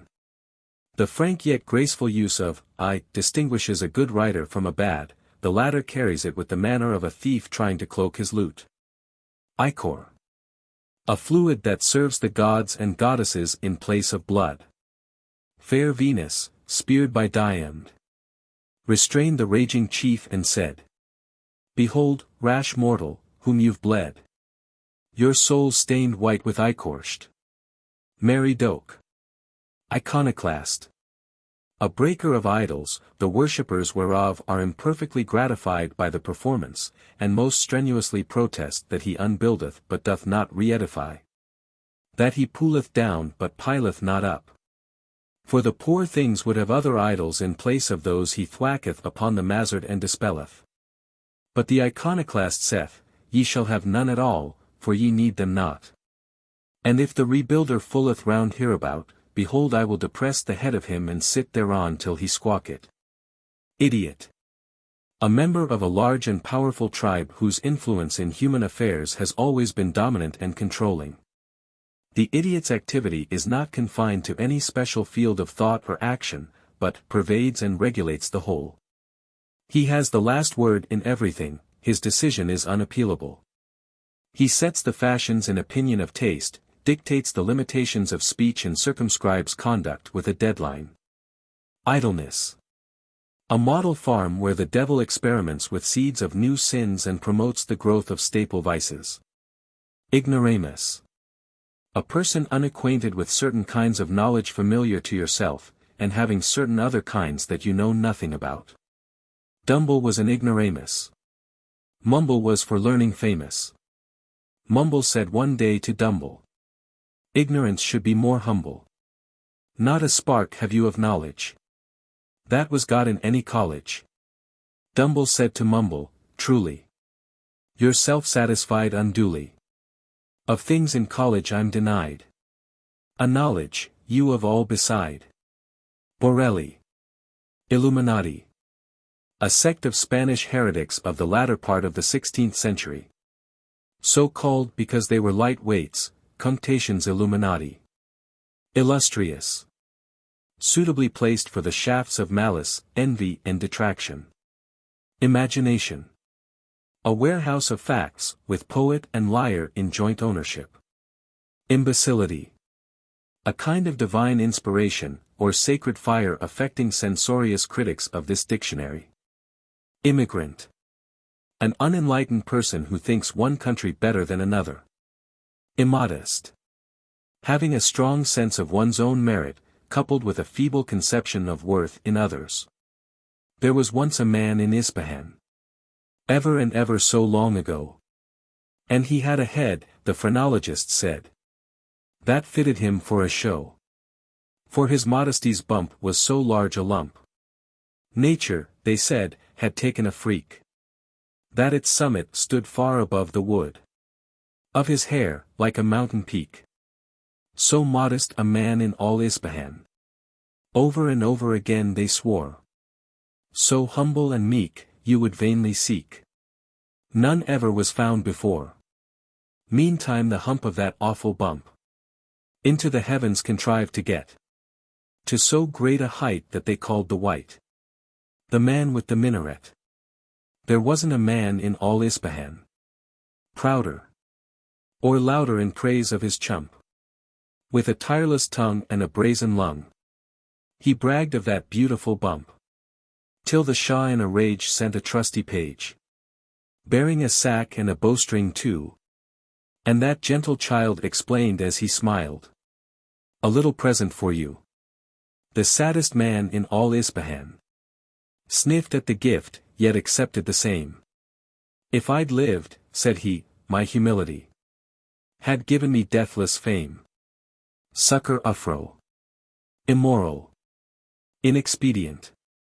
Whatever in the long run and with regard to the greater number of instances men find to be generally inexpedient comes to be considered wrong, wicked, immoral. If man's notions of right and wrong have any other basis than this of expediency, if they originated, or could have originated, in any other way. If actions have in themselves a moral character apart from, and nowise dependent on, their consequences, then all philosophy is a lie and reason a disorder of the mind. Immortality. A toy which people cry for, and on their knees apply for. Dispute, contend and lie for. And if allowed, would be right proud. Eternally to die for. G. J. Impale. In popular usage to pierce with any weapon which remains fixed in the wound. This, however, is inaccurate. To impale is, properly, to put to death by thrusting an upright sharp stake into the body, the victim being left in a sitting posture. This was a common mode of punishment among many of the nations of antiquity, and is still in high favor in China and other parts of Asia. Down to the beginning of the 15th century it was widely employed in churching heretics and schismatics. Woolcraft calls it the stool of repentinge, and among the common people it was jocularly known as riding the one-legged horse. Ludwig Salzmann informs us that in Tibet impalement is considered the most appropriate punishment for crimes against religion. And although in China it is sometimes awarded for secular offenses, it is most frequently adjudged in cases of sacrilege. To the person in actual experience of impalement it must be a matter of minor importance by what kind of civil or religious descent he was made acquainted with its discomforts. But doubtless he would feel a certain satisfaction if able to contemplate himself in the character of a weathercock on the spire of the true church. Impartial. Unable to perceive any promise of personal advantage from espousing either side of a controversy or adopting either of two conflicting opinions. Impenitence. A state of mind intermediate in point of time between sin and punishment. Impiety. Your irreverence toward my deity. Imposition. The act of blessing or consecrating by the laying on of hands, a ceremony common to many ecclesiastical systems, but performed with the frankest sincerity by the sect known as thieves. Lo! By the laying on of hands, say parson, priest and dervice, we consecrate your cash and lands to ecclesiastic service. No doubt you'll swear till all is blue at such an imposition. Do. Pollo Don Cas. Impostor. A rival aspirant to public honors. Improbability. His tale he told with a solemn face, and a tender, melancholy grace. Improbable 'twas, no doubt, when you came to think it out. But the fascinated crowd their deep surprise avowed, and all with a single voice averred 'twas the most amazing thing they'd heard. All save one who spake never a word, but sat as mum, as if deaf and dumb, serene, indifferent and unstirred. Then all the others turned to him, and scrutinized him limb from limb, scanned him alive. But he seemed to thrive, and tranquiller grow each minute, as if there were nothing in it. What? What, cried one, are you not amazed at what our friend has told? He raised soberly then his eyes and gazed in a natural way, and proceeded to say, as he crossed his feet on the mantel shelf, oh no, not at all, I'm a liar myself. Improvidence. Provision for the needs of today from the revenues of tomorrow. Impunity. Wealth. Inadmissible. Not competent to be considered. Set of certain kinds of testimony which juries are supposed to be unfit to be entrusted with, and which judges, therefore, rule out, even of proceedings before themselves alone. Hearsay evidence is inadmissible because the person quoted was unsworn and is not before the court for examination. Yet most momentous actions, military, political, commercial and of every other kind, are daily undertaken on hearsay evidence. There is no religion in the world that has any other basis than hearsay evidence. Revelation is hearsay evidence. That the Scriptures are the Word of God we have only the testimony of men long dead whose identity is not clearly established and who are not known to have been sworn in any sense. Under the rules of evidence as they now exist in this country, no single assertion in the Bible has in its support any evidence admissible in a court of law. It cannot be proved that the Battle of Blenheim ever was fought, that there was such a person as Julius Caesar, such an empire as Assyria. But as records of courts of justice are admissible, it can easily be proved that powerful and malevolent magicians once existed and were a scourge to mankind. The evidence, including confession, upon which certain women were convicted of witchcraft and executed was without a flaw, it is still unimpeachable. The judge's decisions based on it were sound in logic and in law. Nothing in any existing court was ever more thoroughly proved than the charges of witchcraft and sorcery for which so many suffered death. If there were no witches, human testimony and human reason are alike destitute of value. Inauspiciously. In an unpromising manner, the auspices being unfavorable. Among the Romans it was customary before undertaking any important action or enterprise to obtain from the augurs, or state prophets, some hint of its probable outcome. And one of their favorite and most trustworthy modes of divination consisted in observing the flight of birds, the omens thence derived being called auspices. Newspaper reporters and certain miscreant lexicographers have decided that the word, always in the plural, shall mean patronage or management. As the festivities were under the auspices of the ancient and honorable order of body snatchers, or the hilarities were auspicated by the Knights of Hunger. A Roman slave appeared one day before the augur. Tell me, pray, if, here the augur, smiling, made a checking gesture and displayed his open palm, which plainly itched, for visibly its surface twitched. A denarius, the Latin nickel, successfully allayed the tickle. And then the slave proceeded, please inform me whether fate decrees success or failure in what I tonight, if it be dark, shall try its nature. Never mind, I think 'tis writ on this, and with a wink which darkened half the earth, he drew another denarius to view. Its shining face attentive scanned, then slipped it into the good man's hand, who with great gravity said, wait, while I retire to question fate.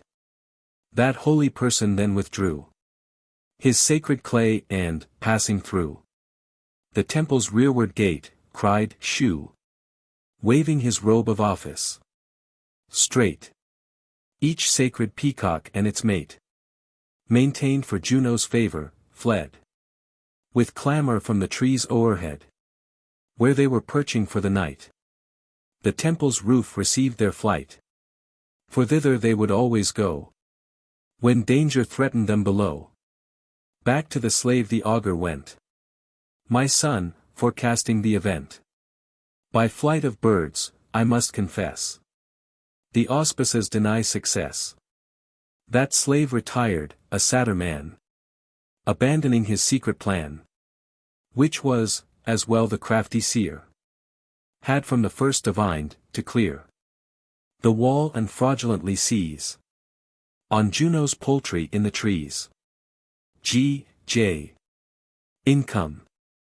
The natural and rational gauge and measure of respectability, the commonly accepted standards being artificial, arbitrary and fallacious. For, as Sir Sisyphus Chrysolider, in the play has justly remarked, the true use and function of property, in whatsoever it consisteth, coins, or land, or houses, or merchant stuff, or anything which may be named as holden of right to one's own subservience, as also of honours, titles, preferments and place, and all favour and acquaintance of persons of quality or ableness, are but to get money. Hence it followeth that all things are truly to be rated as of worth in measure of their serviceableness to that end. And their possessors should take rank in agreement thereto, neither the lord of an unproducing manor, howsoever broad and ancient, nor he who bears an unremunerate dignity. Nor yet the pauper favourite of a king, being esteemed of level excellency with him whose riches are of daily accretion. And hardly should they whose wealth is barren claim and rightly take more honour than the poor and unworthy. Incompatibility. In matrimony a similarity of tastes, particularly the taste for domination. Incompatibility may, however, consist of a meek-eyed matron living just around the corner. It has even been known to wear a mustache. Incompossible. Unable to exist if something else exists. Two things are incompossible when the world of being has scope enough for one of them, but not enough for both, as Walt Whitman's poetry and God's mercy to man. Incompossibility, it will be seen, is only incompatibility let loose. Instead of such low language as, "Go heal yourself, I mean to kill you on sight," the words, "Sir, we are incompossible," would convey an equally significant intimation and in stately courtesy are altogether superior. Incubus. One of a race of highly improper demons who, though probably not wholly extinct, may be said to have seen their best nights. For a complete account of incubi and succubi, including incubi and succubi, see the Liber Daemonorum of Protasis, Paris, 1328. Which contains much curious information that would be out of place in a dictionary intended as a textbook for the public schools. Victor Hugo relates that in the Channel Islands Satan himself, tempted more than elsewhere by the beauty of the women, doubtless, sometimes plays at incubus. Greatly to the inconvenience and alarm of the good dames who wish to be loyal to their marriage vows, generally speaking. A certain lady applied to the parish priest to learn how they might, in the dark, distinguish the hardy intruder from their husbands. The holy man said they must feel his brow for horns. But Hugo is ungallant enough to hint a doubt of the efficacy of the test. Incumbent. A person of the liveliest interest to the outcumbents. Indecision. The chief element of success. For whereas, saith Sir Thomas Brewbold, there is but one way to do nothing and divers ways to do something, whereof, to a surety, only one is the right way. It followeth that he who from indecision standeth still hath not so many chances of going astray as he who pusheth forwards, a most clear and satisfactory exposition of the matter. Your prompt decision to attack, said General Grant on a certain occasion to General Gordon Granger, was admirable, you had but 5 minutes to make up your mind in. Yes, sir, answered the victorious subordinate, it is a great thing to know exactly what to do in an emergency. When in doubt whether to attack or retreat I never hesitate a moment, I toss up a copper. Do you mean to say that's what you did this time? Yes, General. But for heaven's sake don't reprimand me, I disobeyed the coin. Indifferent. Imperfectly sensible to distinctions among things. You tiresome man. Cried Indolencho's wife. You've grown indifferent to all in life. Indifferent, he drawled with a slow smile. I would be, dear, but it is not worth while. Apuleius M. Gokul. Indigestion. A disease which the patient and his friends frequently mistake for deep religious conviction and concern for the salvation of mankind. As the simple red man of the Western Wild put it, with, it must be confessed, a certain force, plenty well, no prey, big bellyache, heap God. Indiscretion. The guilt of woman. Inexpedient. Not calculated to advance one's interests. Infancy. The period of our lives when, according to Wordsworth, heaven lies about us. The world begins lying about us pretty soon afterward. Inferi. Latin. Among the Greeks and Romans, sacrifices for propitiation of the dii manes, or souls of dead heroes. For the pious ancients could not invent enough gods to satisfy their spiritual needs, and had to have a number of makeshift deities, or, as a sailor might say, jury gods, which they made out of the most unpromising materials. It was while sacrificing a bullock to the spirit of Agamemnon that Laiades, a priest of Aulis, was favored with an audience of that illustrious warrior's shade, who prophetically recounted to him the birth of Christ and the triumph of Christianity, giving him also a rapid but tolerably complete review of events down to the reign of St. Louis. The narrative ended abruptly at that point, owing to the inconsiderate crowing of a cock, which compelled the ghosted king of men to scamper back to Hades.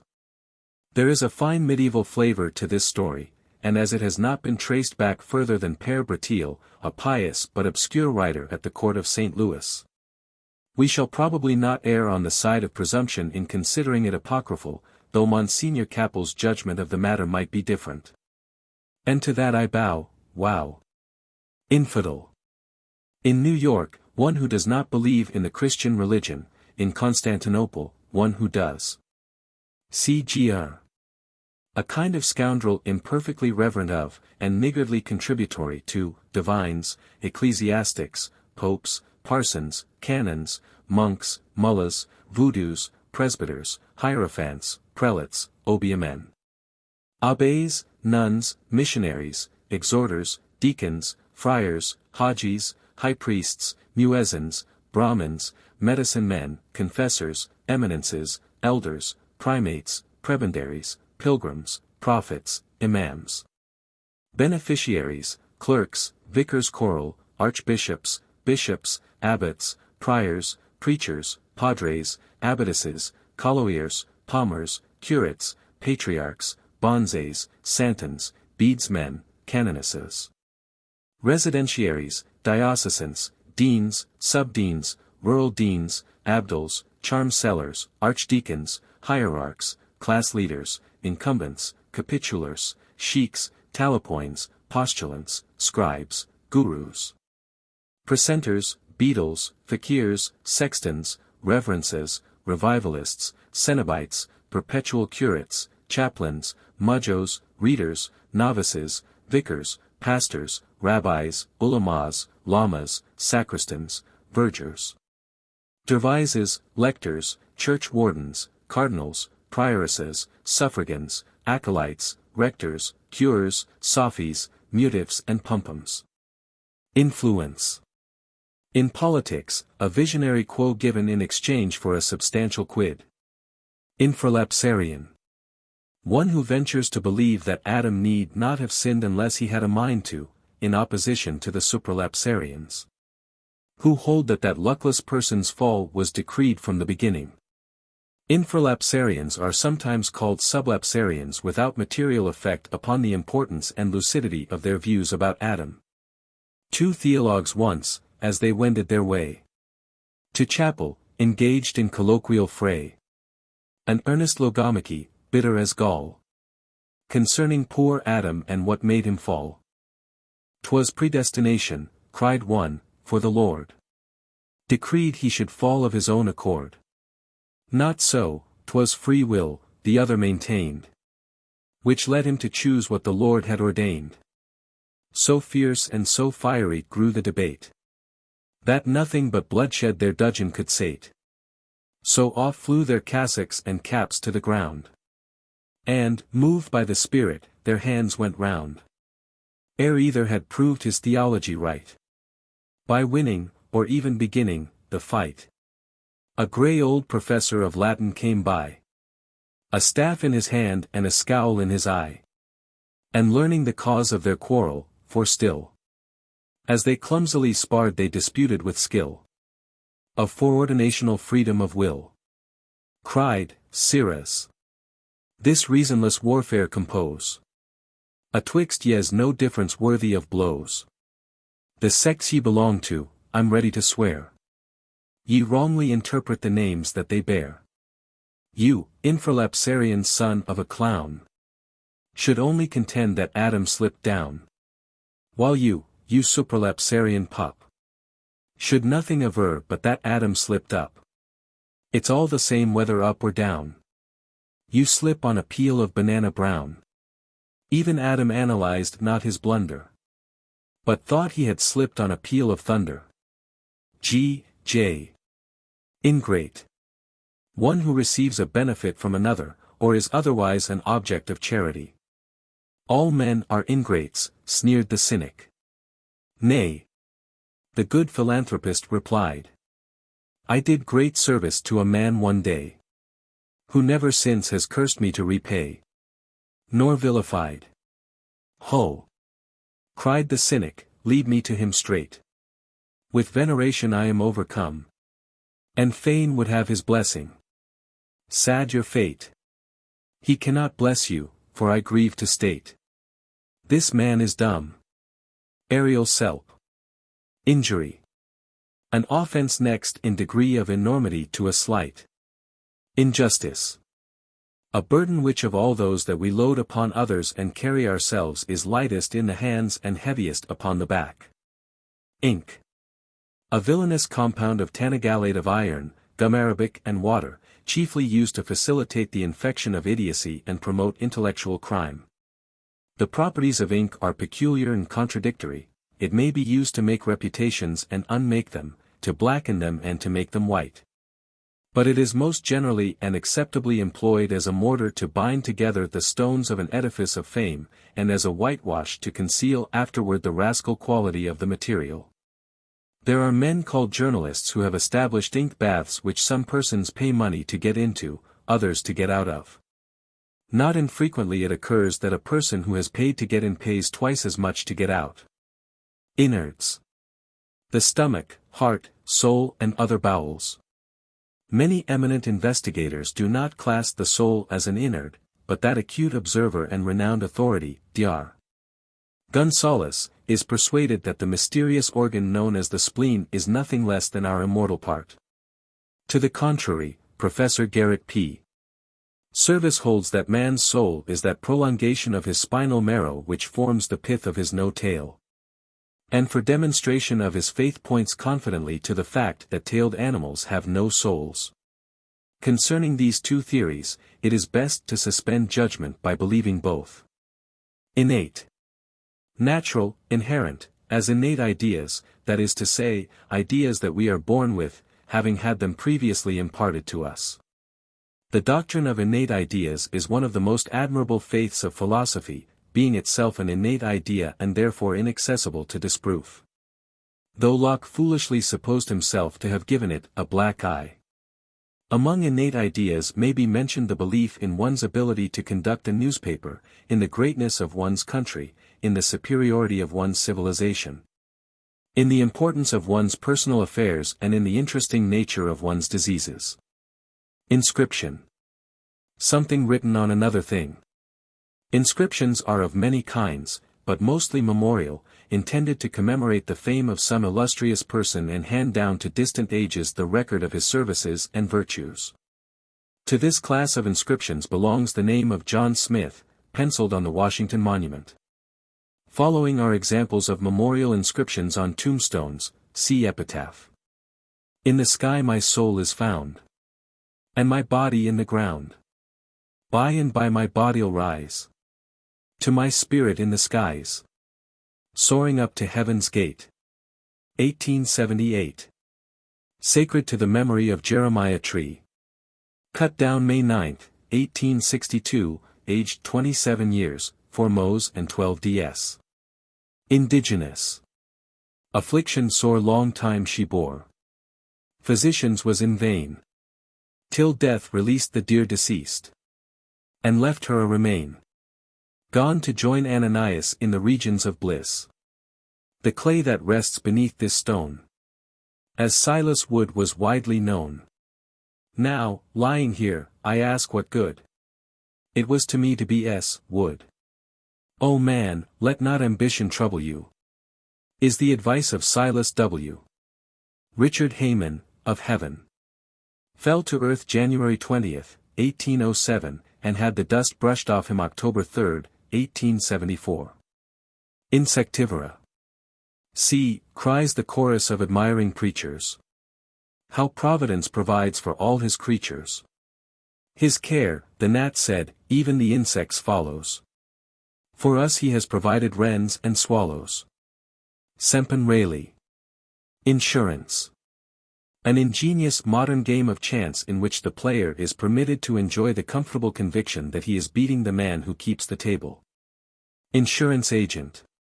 My dear sir, that is a fine house, pray let me insure it. House owner. With pleasure. Please make the annual premium so low that by the time when, according to the tables of your actuary, it will probably be destroyed by fire, I will have paid you considerably less than the face of the policy. Agent. Oh dear, no, we could not afford to do that. We must fix the premium so that you will have paid more. Owner. How, then, can I afford that? Agent. Why, your house may burn down at any time. There was Smith's house, for example, which. Owner. Spare me, there were Brown's house, on the contrary, and Jones's house, and Robinson's house, which. Agent. Spare me. Owner. Let us understand each other. You want me to pay you money on the supposition that something will occur previously to the time set by yourself for its occurrence. In other words, you expect me to bet that my house will not last so long as you say that it will probably last. Agent. But if your house burns without insurance it will be a total loss. Owner. Beg your pardon, by your own actuary's tables I shall probably have saved, when it burns, all the premiums I would otherwise have paid to you, amounting to more than the face of the policy they would have bought. But suppose it to burn, uninsured, before the time upon which your figures are based. If I could not afford that, how could you if it were insured? Agent. Oh, we should make ourselves whole from our luckier ventures with other clients. Virtually, they pay your loss. Owner. And virtually, then, don't I help to pay their losses? Are not their houses as likely as mine to burn before they have paid you as much as you must pay them? The case stands this way, you expect to take more money from your clients than you pay to them, do you not? Agent. Certainly, if we did not. Owner. I would not trust you with my money. Very well, then. If it is certain, with reference to the whole body of your clients, that they lose money on you, it is probable, with reference to any one of them, that he will. It is these individual probabilities that make the aggregate certainty. Agent. I will not deny it, but look at the figures in this pamphlet.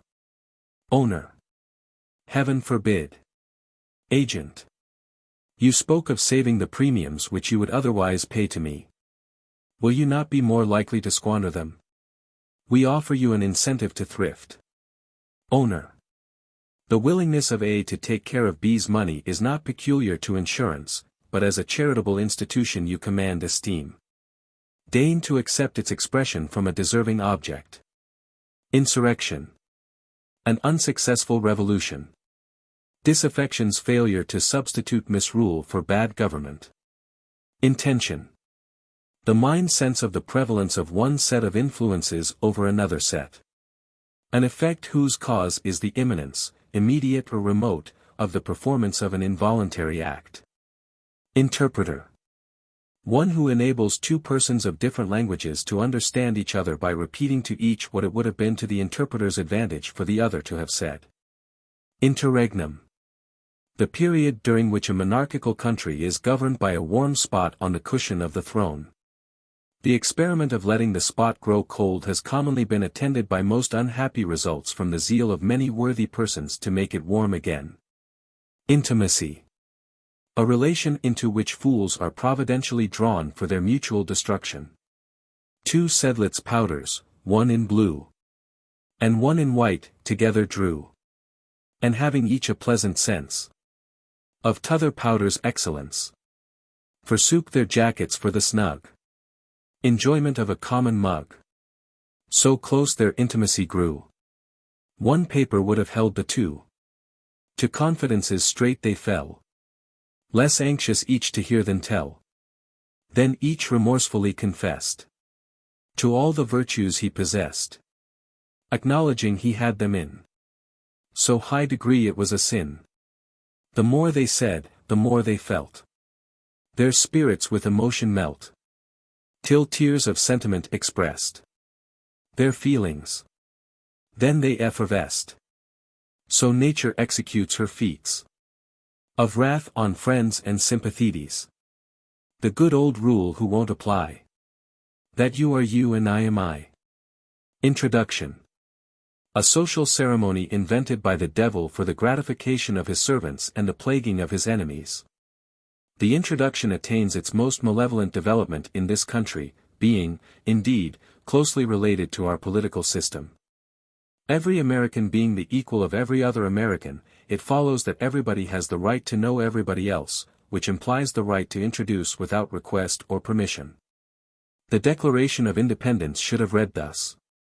We hold these truths to be self-evident, that all men are created equal, that they are endowed by their Creator with certain inalienable rights, that among these are life, and the right to make that of another miserable by thrusting upon him an incalculable quantity of acquaintances. Liberty, particularly the liberty to introduce persons to one another without first ascertaining if they are not already acquainted as enemies. And the pursuit of another's happiness with a running pack of strangers. Inventor. A person who makes an ingenious arrangement of wheels, levers and springs, and believes it civilization. Irreligion. The principal one of the great faiths of the world. Itch. The patriotism of a Scotchman. J. J is a consonant in English, but some nations use it as a vowel, than which nothing could be more absurd.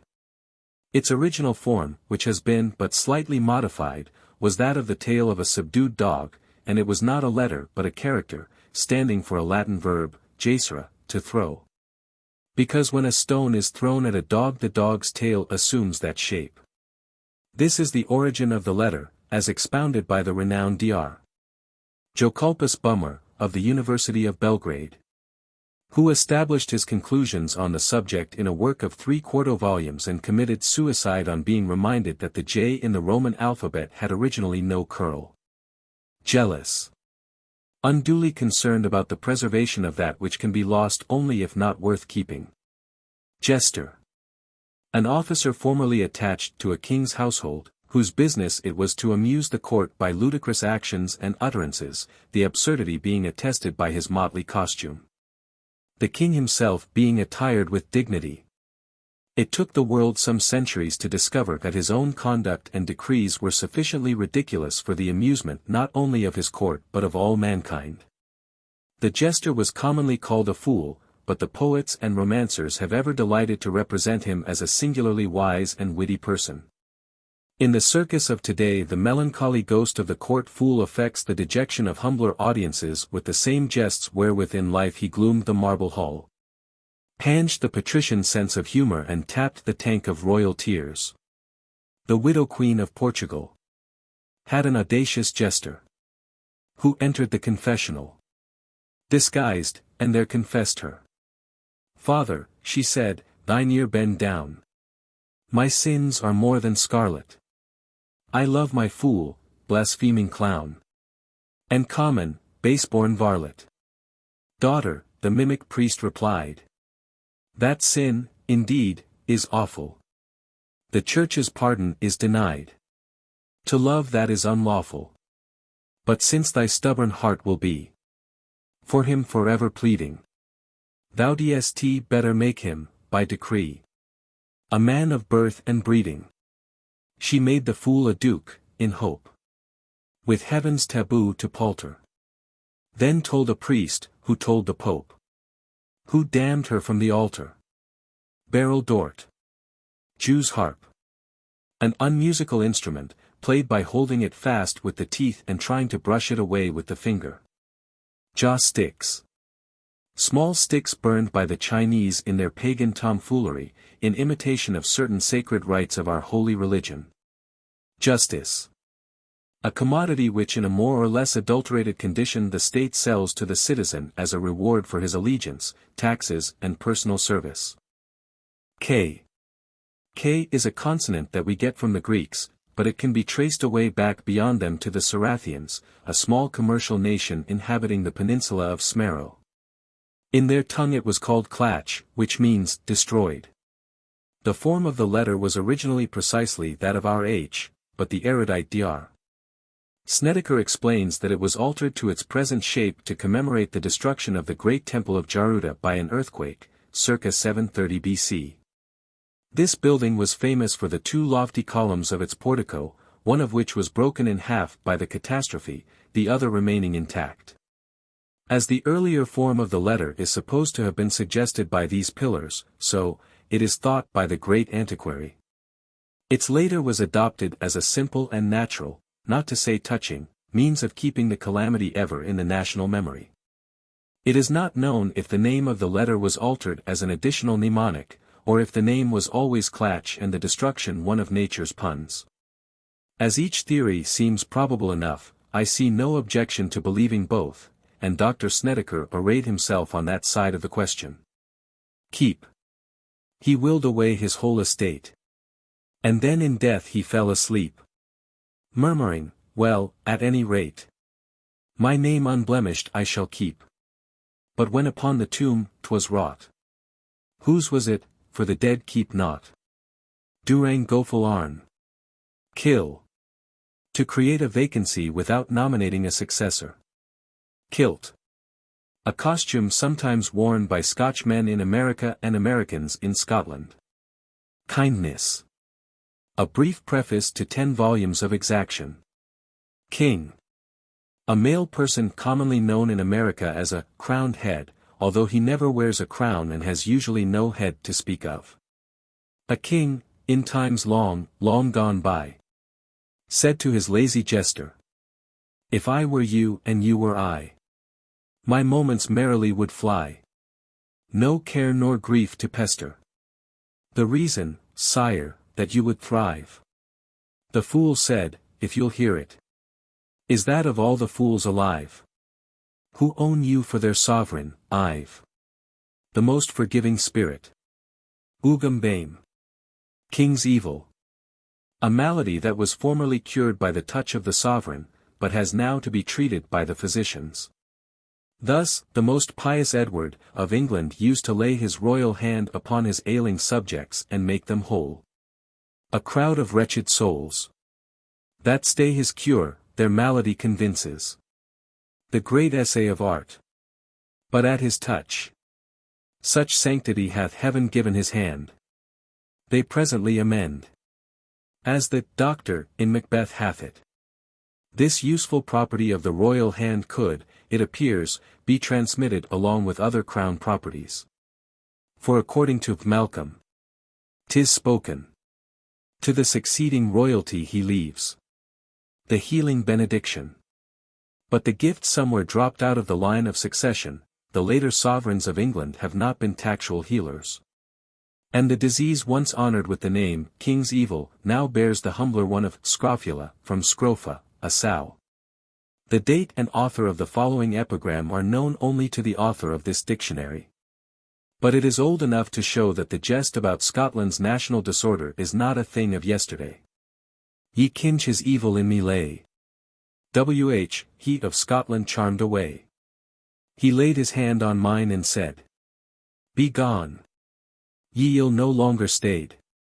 But oh ye woeful plyght in W.H. I'm now wypite, I have ye itch. The superstition that maladies can be cured by royal tactyon is dead, but like many a departed conviction it has left a monument of custom to keep its memory green. The practice of forming a line and shaking the president's hand had no other origin, and when that great dignitary bestows his healing salutation on strangely visited people, all swollen and ulcerous, pitiful to the eye, the mere despair of surgery He and his patients are handing along an extinguished torch which once was kindled at the altar fire of a faith long held by all classes of men. It is a beautiful and edifying survival, one which brings the sainted past close home in our business and bosoms. Kiss. A word invented by the poets as a rhyme for bliss. It is supposed to signify, in a general way, some kind of rite or ceremony appertaining to a good understanding, but the manner of its performance is unknown to this lexicographer. Kleptomaniac. A rich thief. Knight. Once a warrior gentle of birth. Then a person of civic worth. Now a fellow to move our mirth. Warrior, person, and fellow, no more. We must knight our dogs to get any lower. Brave knights kennellers then shall be. Noble knights of the golden flea. Knights of the order of Saint Steboy. Knights of Saint George and Sir Knights Joy. God speed the day when this knighting fad shall go to the dogs and the dogs go mad. Quran. A book which the Muslims foolishly believe to have been written by divine inspiration, but which Christians know to be a wicked imposture, contradictory to the Holy Scriptures. Chapter 50. Labor. One of the processes by which A acquires property for B. Land. A part of the earth's surface, considered as property. The theory that land is property subject to private ownership and control is the foundation of modern society, and is eminently worthy of the superstructure. Carried to its logical conclusion, it means that some have the right to prevent others from living, for the right to own implies the right exclusively to occupy. And in fact laws of trespass are enacted wherever property in land is recognized.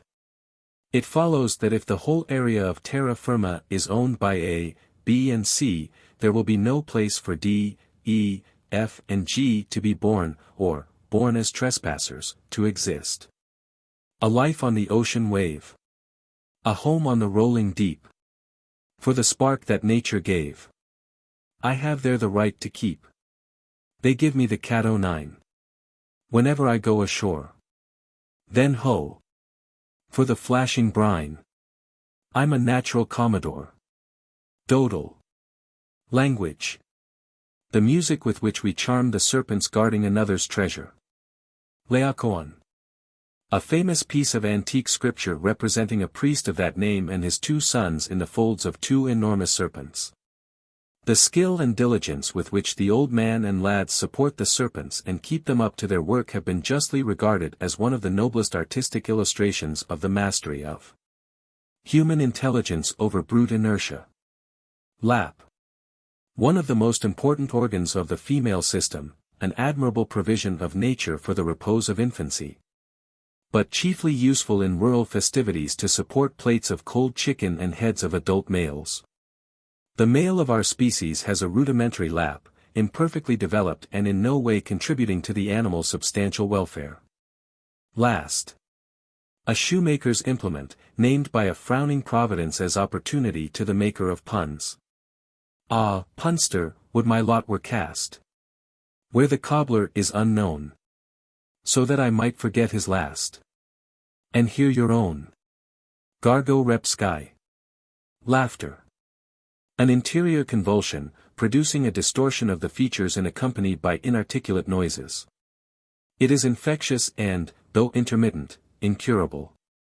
Liability to attacks of laughter is one of the characteristics distinguishing man from the animals, these being not only inaccessible to the provocation of his example, but impregnable to the microbes having original jurisdiction in bestowal of the disease.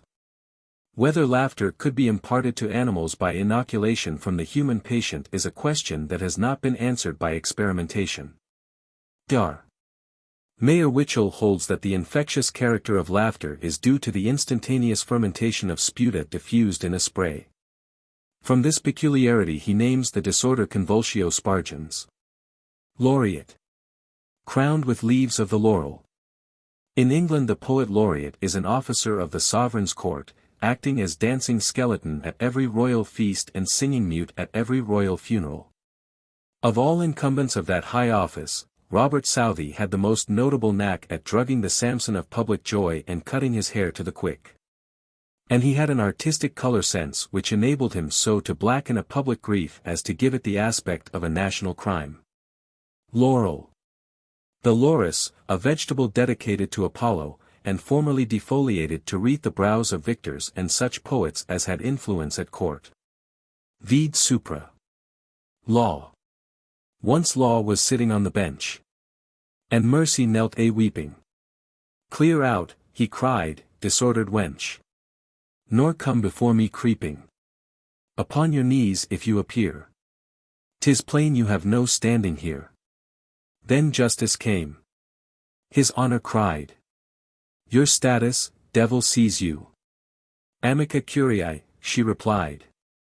Friend of the court, so please you. Begone, he shouted, there's the door. I never saw your face before. G.J. Lawful. Compatible with the will of a judge having jurisdiction. Lawyer. One skilled in circumvention of the law. Laziness. Unwarranted repose of manner in a person of low degree. Lead. A heavy blue-gray metal much used in giving stability to light lovers, particularly to those who love not wisely but other men's wives. Lead is also of great service as a counterpoise to an argument of such weight that it turns the scale of debate the wrong way. An interesting fact in the chemistry of international controversy is that at the point of contact of two patriotisms lead is precipitated in great quantities. Hail, holy lead! Of human feuds the great and universal arbiter. Endowed with penetration to pierce any cloud, fogging the field of controversial hate, and with a swift, inevitable, straight, searching precision find the unavowed but vital point. Thy judgment, when allowed by the chirurgeon, settles the debate. O useful metal!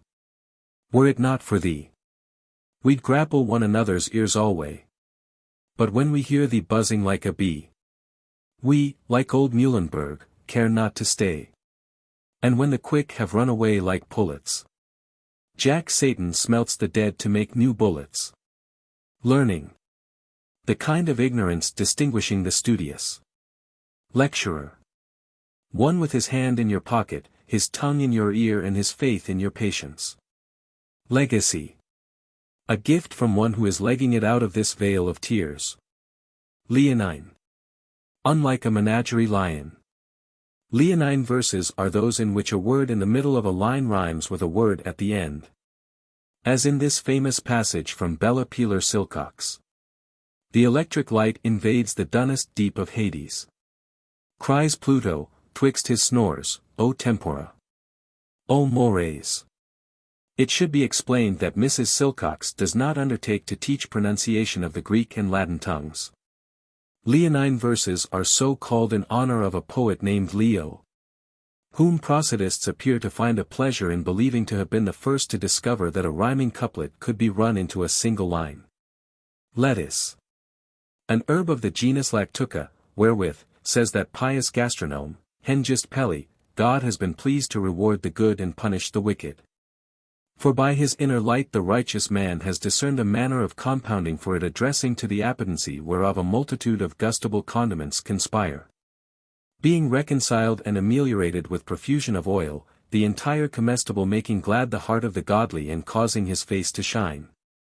But the person of spiritual unworth is successfully tempted of the adversary to eat of lettuce with destitution of oil, mustard, egg, salt and garlic. And with a rascal bath of vinegar polluted with sugar. Wherefore the person of spiritual unworth suffers an intestinal pang of strange complexity and raises the song. Leviathan. An enormous aquatic animal mentioned by Job. Some suppose it to have been the whale, but that distinguished ichthyologer, Dr. Jordan, of Stanford University, maintains with considerable heat that it was a species of gigantic tadpole, Thaddeus polandensis, or Pollywig, Maria pseudohirsuta. For an exhaustive description and history of the tadpole consult the famous monograph of Jane Potter, Thaddeus of Warsaw. Lexicographer. A pestilent fellow who, under the pretense of recording some particular stage in the development of a language, does what he can to arrest its growth, stiffen its flexibility and mechanize its methods. For your lexicographer, having written his dictionary, comes to be considered as one having authority, whereas his function is only to make a record, not to give a law. The natural servility of the human understanding having invested him with judicial power, surrenders its right of reason and submits itself to a chronicle as if it were a statute.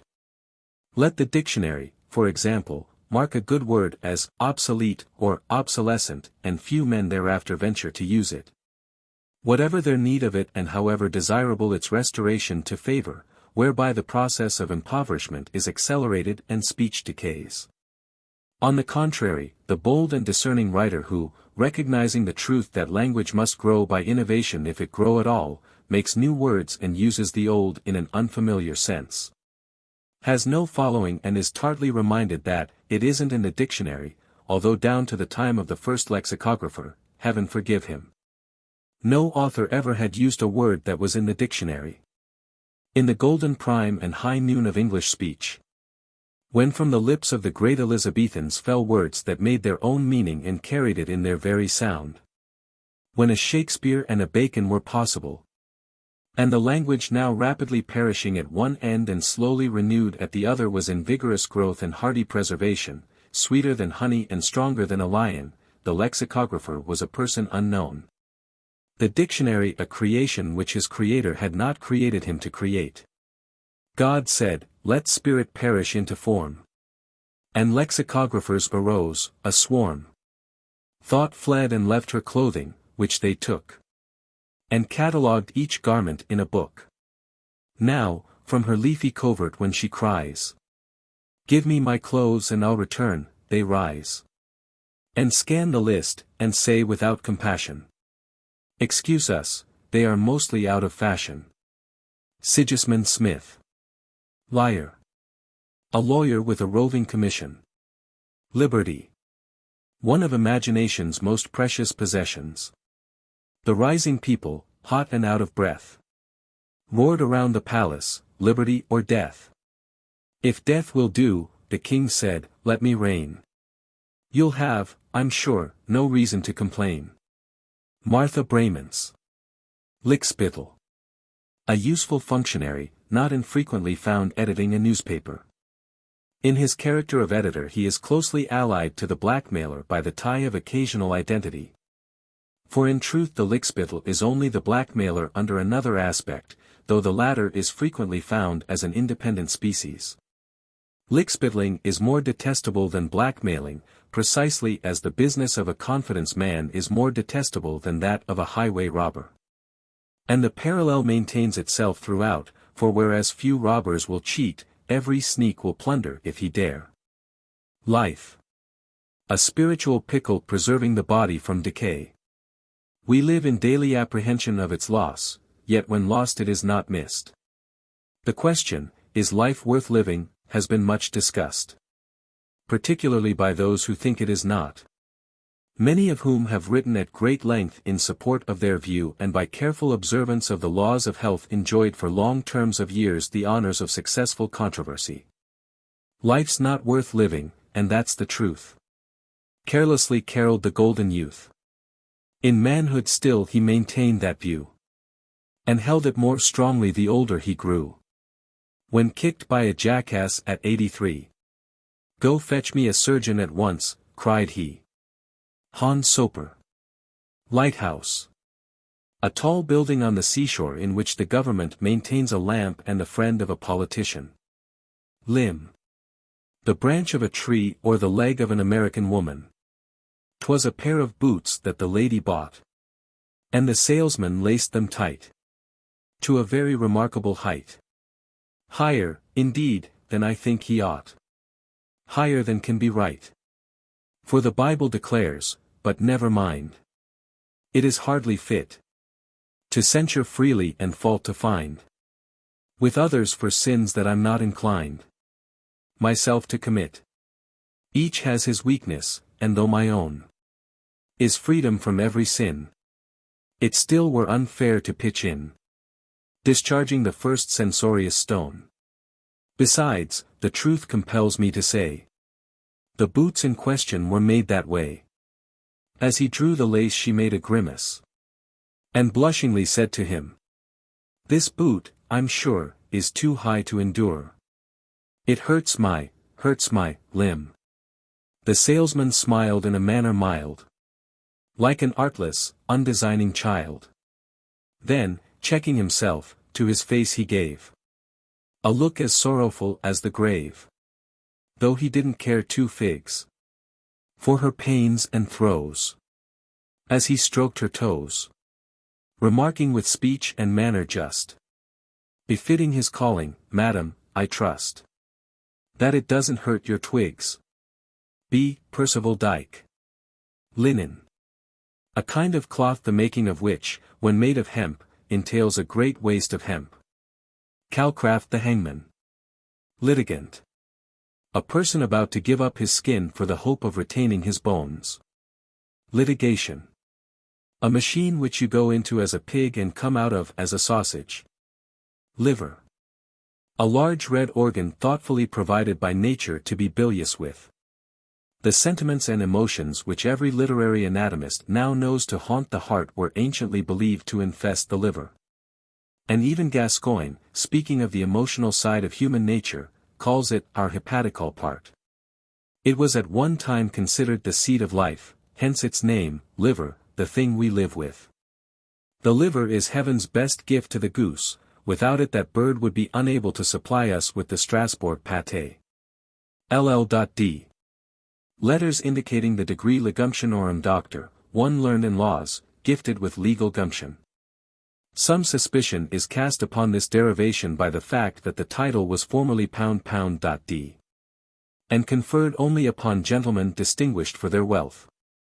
At the date of this writing Columbia University is considering the expediency of making another degree for clergymen, in place of the old D.D., Damnator Diaboli. The new honor will be known as Sanctorum Custos, and written $C. The name of the Rev. John Satan has been suggested as a suitable recipient by a lover of consistency, who points out that Professor Harry Thurston Peck has long enjoyed the advantage of a degree. Lock and key. The distinguishing device of civilization and enlightenment. Lodger. A less popular name for the second person of that delectable newspaper trinity, the rumor, the better, and the mealer. Logic. The art of thinking and reasoning in strict accordance with the limitations and incapacities of the human misunderstanding.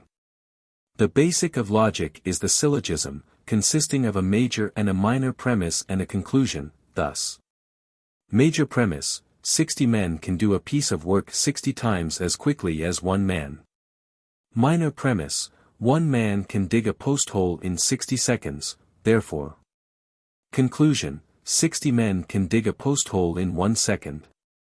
This may be called the syllogism arithmetical, in which, by combining logic and mathematics, we obtain a double certainty and are twice blessed.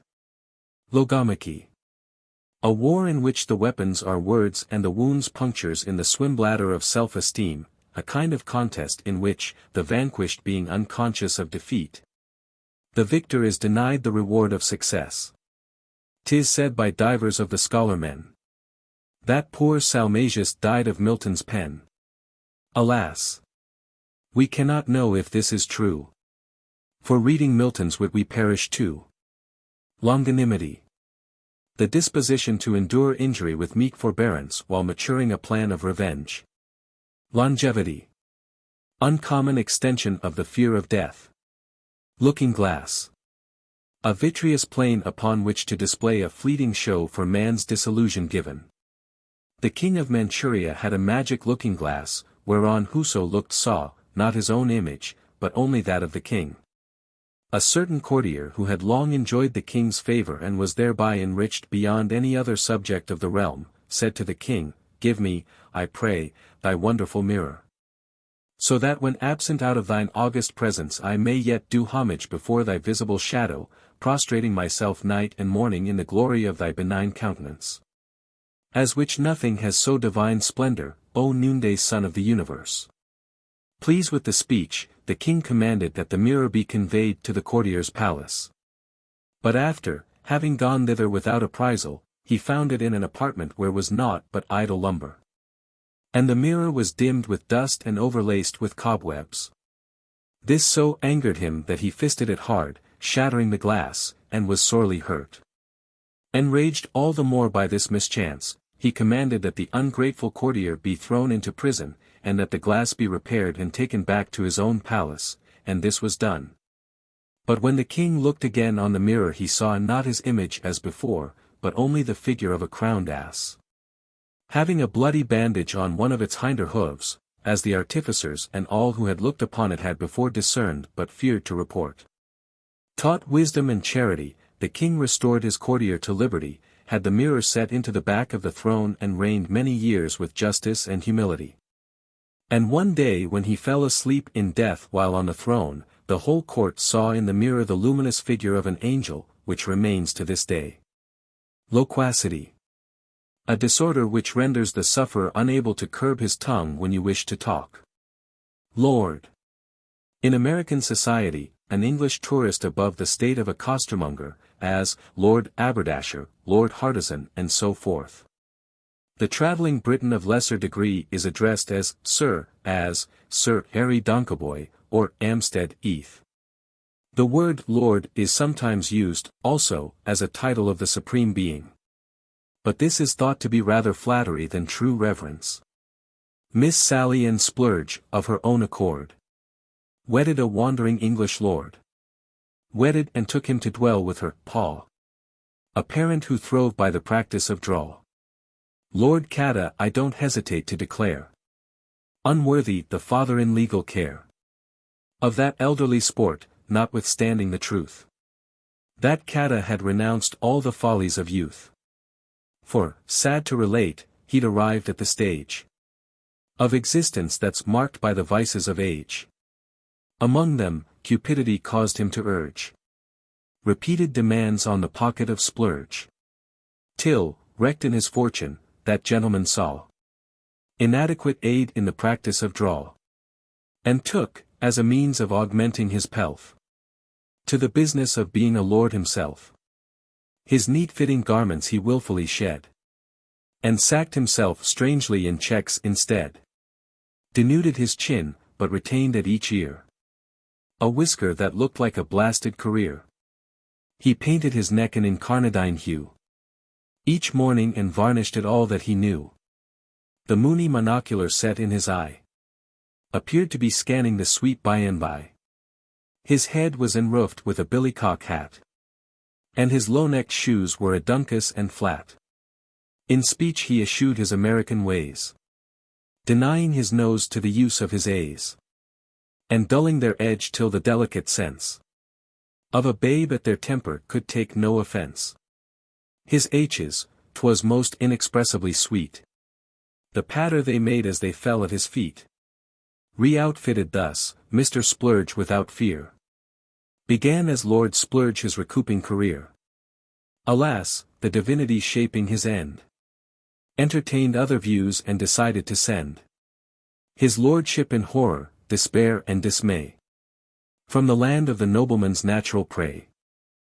For, smit with his old world ways, Lady Cadda fell, suffering Caesar, in love with her dad.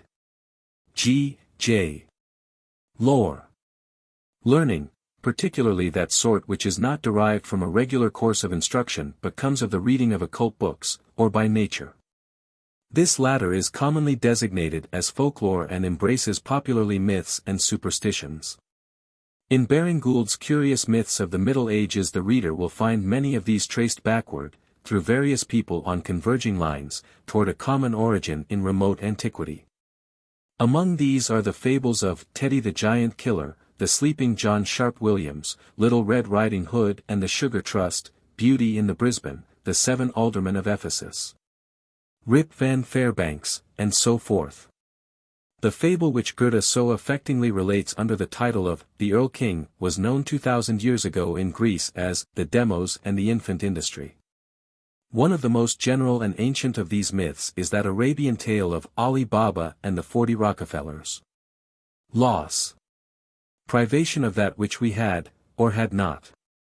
Thus, in the latter sense, it is said of a defeated candidate that he lost his election, and of that eminent man, the poet Gilder, that he has lost his mind.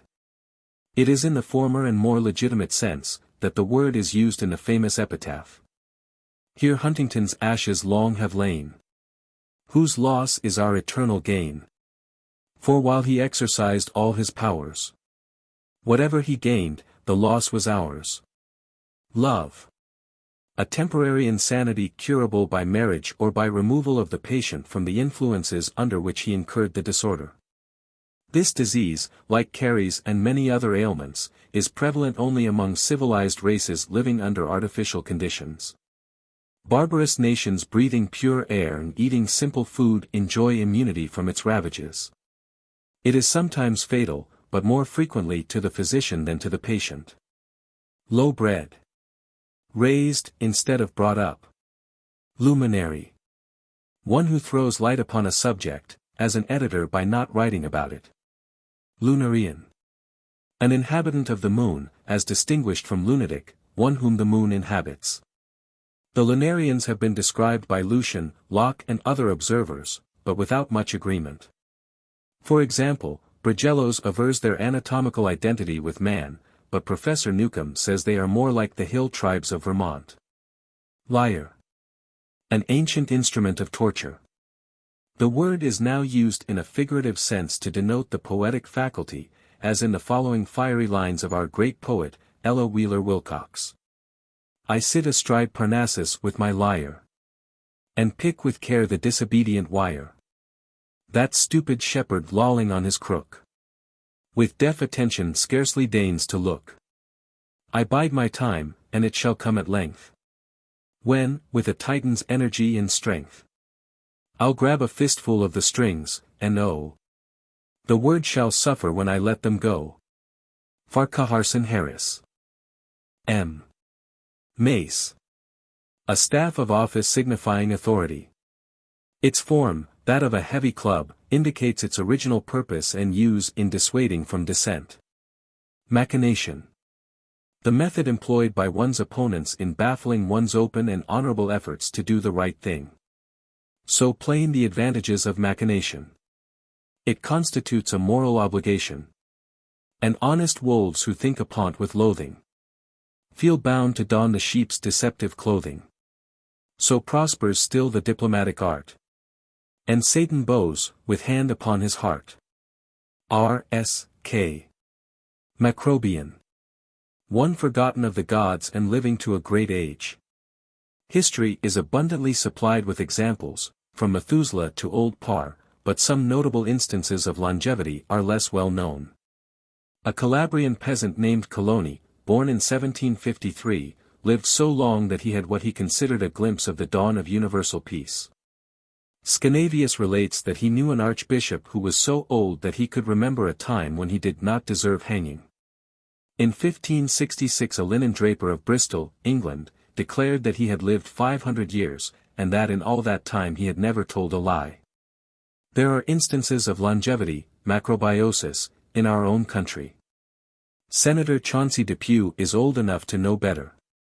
The editor of The American, a newspaper in New York City, has a memory that goes back to the time when he was a rascal, but not to the fact. The President of the United States was born so long ago that many of the friends of his youth have risen to high political and military preferment without the assistance of personal merit. The verses following were written by a Macrobian. When I was young the world was fair, and amiable and sunny. A brightness was in all the air. In all the waters, honey. The jokes were fine and funny. The statesmen honest in their views. And in their lives, as well. And when you heard a bit of news, 'twas true enough to tell. Men were not ranting, shouting, reeking. Nor women, generally speaking. The summer then was long indeed. It lasted one whole season. The sparkling winter gave no heed. When ordered by unreason to bring the early peas on. Now, where the dickens is the sense in calling that a year? which does no more than just commence. Before the end is near. When I was young the year extended from month to month until it ended. I know not why the world has changed to something dark and dreary. And everything is now arranged to make a fellow weary. The weather man, I fear he has much to do with it, for, sure, the air is not the same. It chokes you when it is impure. When pure it makes you lame. With windows closed you are asthmatic. Open, neuralgic or sciatic. Well, I suppose this new regime of done degeneration seems eviler than it would seem to a better observation, and has for compensation some blessings in a deep disguise, which mortal sight has failed to pierce, although to angels' eyes they're visibly unveiled. If age is such a boon, good land, he's costumed by a master hand. Venable Strig. Mad. Affected with a high degree of intellectual independence. Not conforming to standards of thought, speech and action derived by the conformants from study of themselves, at odds with the majority, in short, unusual. It is noteworthy that persons are pronounced mad by officials destitute of evidence that themselves are sane. For illustration, this present, and illustrious, lexicographer is no firmer in the faith of his own sanity than is any inmate of any madhouse in the land. Yet for aught he knows to the contrary. Instead of the lofty occupation that seems to him to be engaging his powers, he may really be beating his hands against the window bars of an asylum and declaring himself Noah Webster. To the innocent delight of many thoughtless spectators. Magdalene. An inhabitant of Magdala. Popularly, a woman found out. This definition of the word has the authority of ignorance, Mary of Magdala being another person than the penitent woman mentioned by St. Luke. It has also the official sanction of the governments of Great Britain and the United States. In England the word is pronounced maudlin, whence maudlin, adjective, unpleasantly sentimental. With their maudlin for Magdalene, and their bedlam for Bethlehem, the English may justly boast themselves the greatest of revisers. Magic. An art of converting superstition into coin. There are other arts serving the same high purpose, but the discreet lexicographer does not name them. Magnet. Something acted upon by magnetism. Magnetism. Something acting upon a magnet. The two definitions immediately foregoing are condensed from the works of 1,000 eminent scientists, who have illuminated the subject with a great white light. To the inexpressible advancement of human knowledge. Magnificent. Having a grandeur or splendor superior to that to which the spectator is accustomed, as the ears of an ass, to a rabbit, or the glory of a glowworm, to a maggot. Magnitude. Size. Magnitude being purely relative, nothing is large and nothing small. If everything in the universe were increased in bulk 1,000 diameters, nothing would be any larger than it was before. But if one thing remain unchanged, all the others would be larger than they had been. To an understanding familiar with the relativity of magnitude and distance, the spaces and masses of the astronomer would be no more impressive than those of the microscopist. For anything we know to the contrary, the visible universe may be a small part of an atom, with its component ions, floating in the life fluid, luminiferous ether, of some animal. Possibly the wee creatures peopling the corpuscles of our own blood are overcome with the proper emotion when contemplating the unthinkable distance from one of these to another. Magpie. A bird whose thievish disposition suggested to someone that it might be taught to talk. Maiden. A young person of the unfair sex addicted to clueless conduct and views that madden to crime. The genus has a wide geographical distribution, being found wherever sought and deplored wherever found. The maiden is not altogether unpleasing to the eye, nor, without her piano and her views, insupportable to the ear, though in respect to comeliness distinctly inferior to the rainbow, and, with regard to the part of her that is audible, beaten out of the field by the canary, which, also, is more portable. A lovelorn maiden she sat and sang. This quaint, sweet song sang she. It's O for a youth with a football bang. And a muscle fair to see. The captain he. Of a team to be. On the gridiron he shall shine. A monarch by right divine. And never to roast on it, me. Oppeline Jones. Majesty. The state and title of a king. Regarded with a just contempt by the most eminent grand masters, grand chancellors, great incajones and imperial potentates of the ancient and honorable orders of Republican America. Male. A member of the unconsidered, or negligible sex. The male of the human race is commonly known, to the female, as mere man. The genus has two varieties, good providers and bad providers. Malefactor. The chief factor in the progress of the human race. Malthusian. Pertaining to Malthus and his doctrines. Malthus believed in artificially limiting population, but found that it could not be done by talking. One of the most practical exponents of the Malthusian idea was Herod of Judea, though all the famous soldiers have been of the same way of thinking. Mammalia. A family of vertebrate animals whose females in a state of nature suckle their young, but when civilized and enlightened put them out to nurse, or use the bottle. Mammon. The god of the world's leading religion. The chief temple is in the holy city of New York. He swore that all other religions were gammon. And wore out his knees in the worship of Mammon. Jared-upf. Man. An animal so lost in rapturous contemplation of what he thinks he is as to overlook what he indubitably ought to be. His chief occupation is extermination of other animals and his own species, which, however, multiplies with such insistent rapidity as to infest the whole habitable earth and Canada. When the world was young and man was new. And everything was pleasant. Distinctions nature never drew. 'Mongst kings and priest and peasant. We're not that way at present. Save here in this republic, where we have that old regime. For all our kings, however bare their backs, however extreme their hunger. And, indeed, each has a voice. To accept the tyrant of his party's choice. A citizen who would not vote. And, therefore, was detested. Was one day with a tarry coat. With feathers backed and breasted. By patriots invested. It is your duty, cried the crowd. Your ballot true to cast.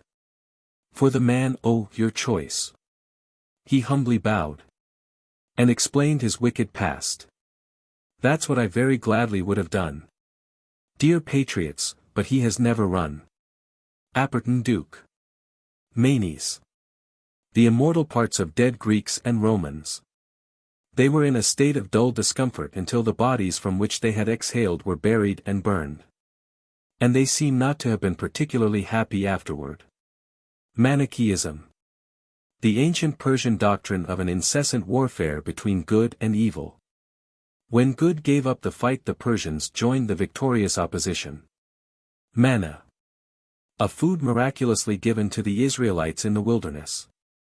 When it was no longer supplied to them, they settled down and tilled the soil, fertilizing it, as a rule, with the bodies of the original occupants. Marriage. The state or condition of a community consisting of a master, a mistress and two slaves, making in all, two. Martyr. One who moves along the line of least reluctance to a desired death. Material. Having an actual existence, as distinguished from an imaginary one. Important. Material things I know, or feel, or see. All else is immaterial to me. Jamrak Hollowbaum. Mausoleum. The final and funniest folly of the rich. Mayonnaise. One of the sauces which serve the French in place of a state religion. Me. The objectionable case of I. The personal pronoun in English has three cases, the dominative, the objectionable and the oppressive. Each is all three. Meander. To proceed sinuously and aimlessly. The word is the ancient name of a river about 150 miles south of Troy. which turned and twisted in the effort to get out of hearing when the Greeks and Trojans boasted of their prowess. Medal. A small metal disc given as a reward for virtues, attainments or services more or less authentic. It is related of Bismarck, who had been awarded a medal for gallantly rescuing a drowning person, that, being asked the meaning of the medal, he replied, "I save lives sometimes." And sometimes he didn't. Medicine. A stone flung down the Bowery to kill a dog in Broadway. Meekness. Uncommon patience in planning a revenge that is worthwhile. M is for Moses, who slew the Egyptian. As sweet as a rose is the meekness of Moses. No monument shows his post-mortem inscription. But M is for Moses, who slew the Egyptian. The biographical alphabet. Meerschaum. Literally, seafoam, and by many erroneously supposed to be made of it. A fine white clay, which for convenience in coloring it brown is made into tobacco pipes and smoked by the workmen engaged in that industry.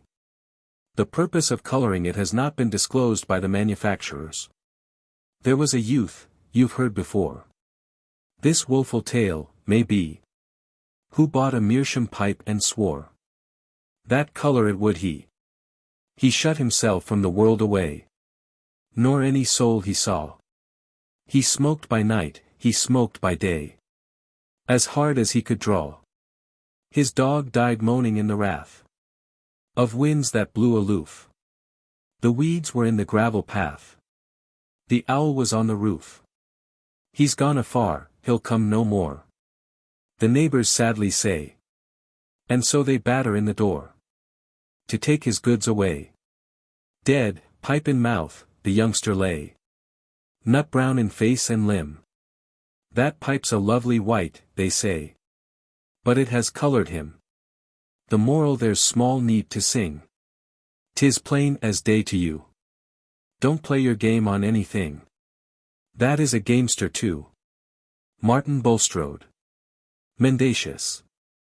Addicted to rhetoric. Merchant. One engaged in a commercial pursuit. A commercial pursuit is one in which the thing pursued is a dollar. Mercy. An attribute beloved of detected offenders. Mesmerism. Hypnotism before it wore good clothes, kept a carriage and asked incredulity to dinner. Metropolis. A stronghold of provincialism. Millennium. The period of 1,000 years when the lid is to be screwed down, with all reformers on the underside. Mind. A mysterious form of matter secreted by the brain.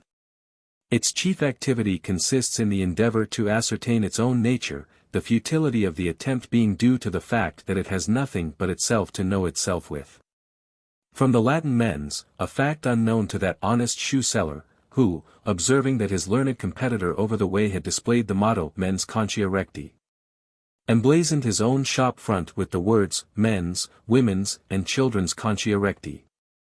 Mine. Belonging to me if I can hold or seize it. Minister. An agent of a higher power with a lower responsibility. In diplomacy, an officer sent into a foreign country as the visible embodiment of his sovereign's hostility. His principal qualification is a degree of plausible inveracity next below that of an ambassador. Minor. Less objectionable. Minstrel. Formerly a poet, singer or musician. Now a nigger with a color less than skin deep and a humor more than flesh and blood can bear. Miracle. An act or event out of the order of nature and unaccountable, as beating a normal hand of 4 kings and an ace with 4 aces and a king. Miscreant. A person of the highest degree of unworth.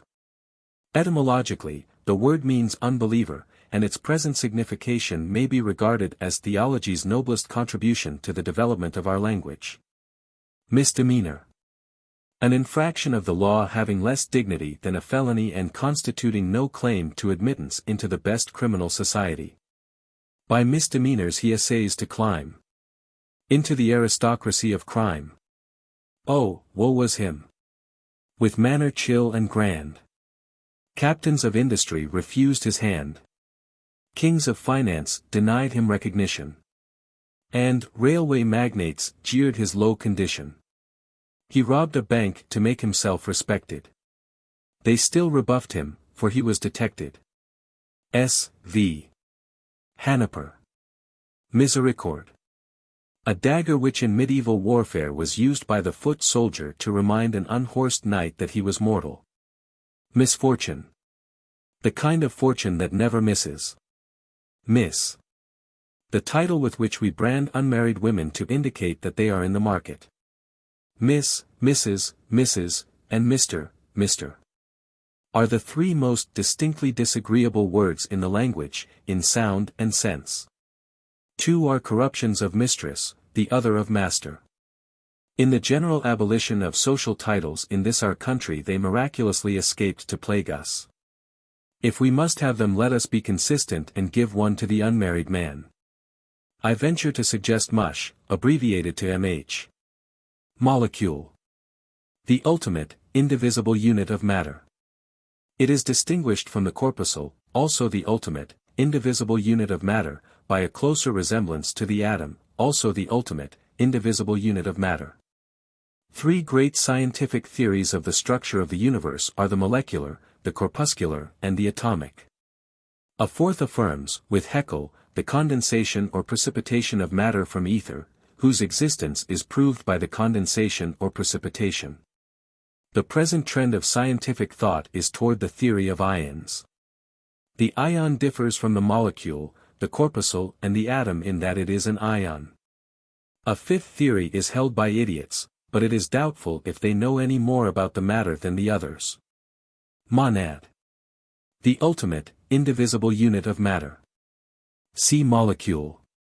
According to Leibniz, as nearly as he seems willing to be understood, the monad has body without bulk, and mind without manifestation. Leibniz knows him by the innate power of considering. He has founded upon him a theory of the universe, which the creature bears without resentment, for the monad is a gentleman.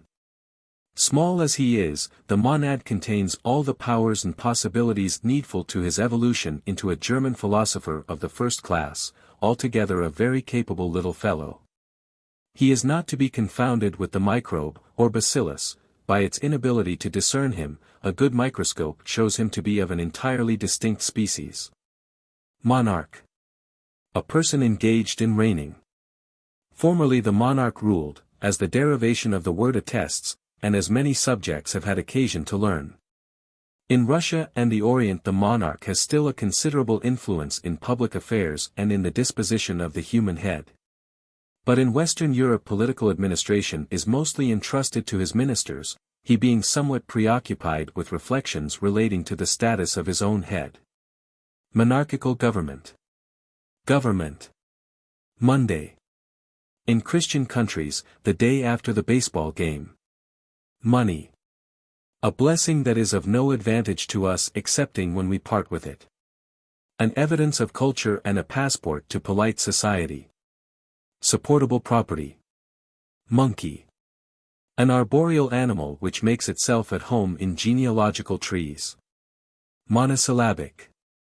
Composed of words of one syllable, for literary babes who never tire of testifying their delight in the vapid compound by appropriate googling. The words are commonly Saxon, that is to say, words of a barbarous people destitute of ideas and incapable of any but the most elementary sentiments and emotions. The man who writes in Saxon is the man to use an axe on. Judy Bras. Monsignor. A high ecclesiastical title, of which the founder of our religion overlooked the advantages. Monument.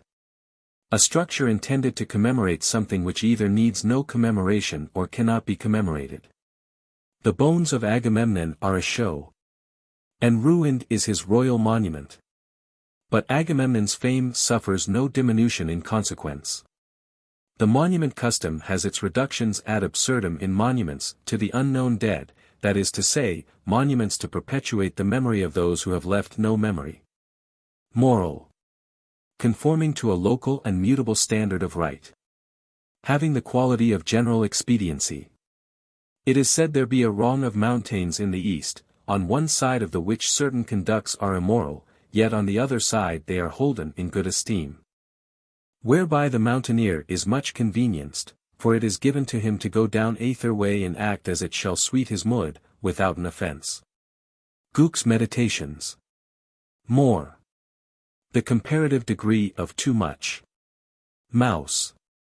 An animal which strews its path with fainting women. As in Rome Christians were thrown to the lions, so centuries earlier in Odom, the most ancient and famous city of the world, female heretics were thrown to the mice. Jack Exot, the historian, the only Odomwump whose writings have descended to us, says that these martyrs met their death with little dignity and much exertion. He even attempts to exculpate the mice, such is the malice of bigotry, by declaring that the unfortunate women perished, some from exhaustion, some of broken necks from falling over their own feet, and some from lack of restoratives. The mice, he avers, enjoyed the pleasures of the chase with composure. But if Roman history is 9/10 lying, we can hardly expect a smaller proportion of that rhetorical figure in the annals of a people capable of so incredible cruelty to lovely woman. For a hard heart has a false tongue. Mousquetaire. A long glove covering a part of the arm. Worn in New Jersey. But mousquetaire is a mighty poor way to spell musketeer. Mouth. In man, the gateway to the soul, in woman, the outlet of the heart. Mugwump. In politics one afflicted with self-respect and addicted to the vice of independence. A term of contempt. Mulatto. A child of two races, ashamed of both. Multitude. A crowd, the source of political wisdom and virtue. In a republic, the object of the statesman's adoration. In a multitude of counselors there is wisdom, saith the proverb.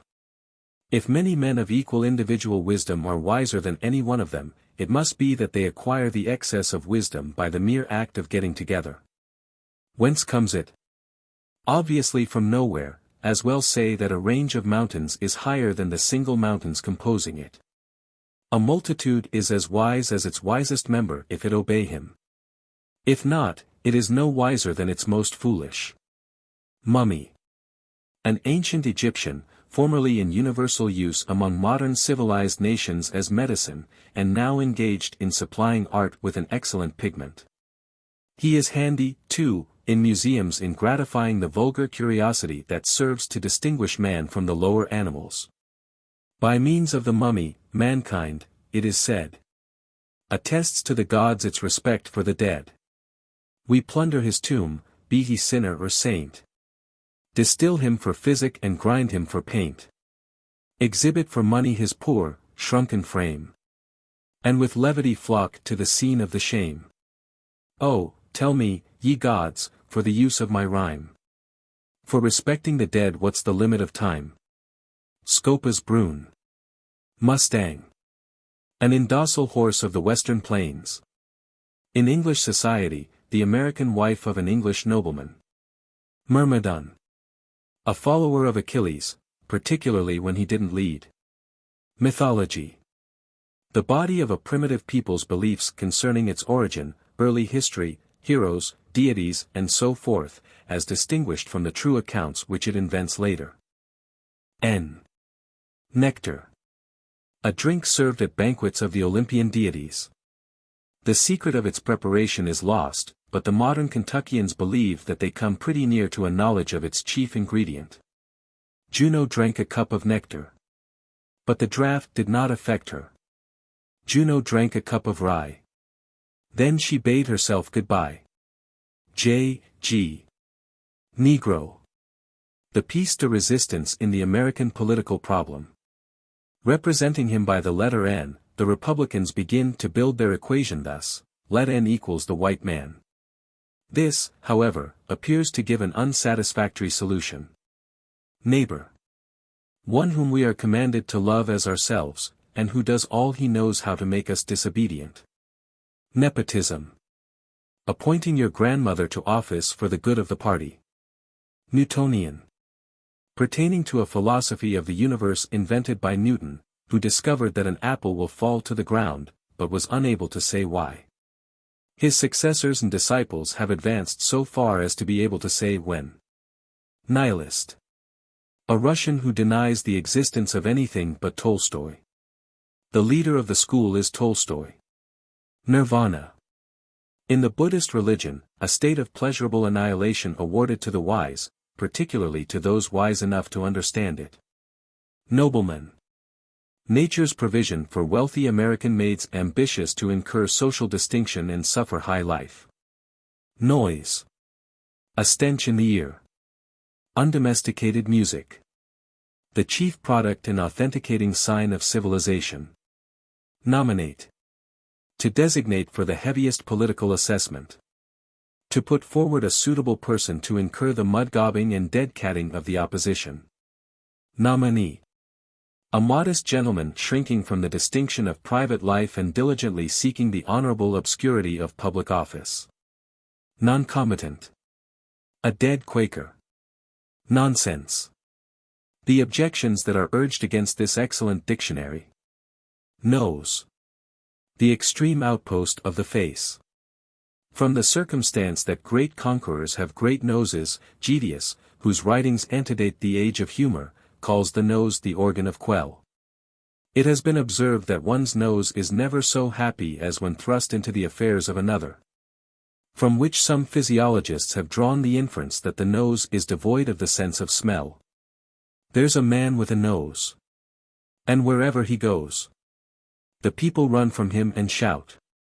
No cotton have we for our ears if so be he blow that interminous snout. So the lawyers applied for injunction. Denied. Said the judge, the defendant prefix ion. Whatever it portend appears to transcend the bounds of this court's jurisdiction. Arpid Singini. Notoriety. The fame of one's competitor for public honors. The kind of renown most accessible and acceptable to mediocrity. A Jacob's ladder leading to the vaudeville stage, with angels ascending and descending. Noumenon. That which exists, as distinguished from that which merely seems to exist, the latter being a phenomenon. The noumenon is a bit difficult to locate. It can be apprehended only by a process of reasoning, which is a phenomenon. Nevertheless, the discovery and exposition of noumena offer a rich field for what Lewis calls, the endless variety and excitement of philosophic thought. Hurrah, therefore, for the noumenon. Novel. A short story padded. A species of composition bearing the same relation to literature that the panorama bears to art. As it is too long to be read at a sitting, the impressions made by its successive parts are successively effaced, as in the panorama. Unity, totality of effect, is impossible. For besides the few pages last read, all that is carried in mind is the mere plot of what has gone before. To the romance the novel is what photography is to painting. Its distinguishing principle, probability, corresponds to the literal actuality of the photograph and puts it distinctly into the category of reporting. Whereas the free wing of the romancer enables him to mount to such altitudes of imagination as he may be fitted to attain. And the first three essentials of the literary art are imagination, imagination and imagination. The art of writing novels, such as it was, is long dead everywhere except in Russia, where it is new. Peace to its ashes, some of which have a large sale. November. The 11th-12th of a weariness.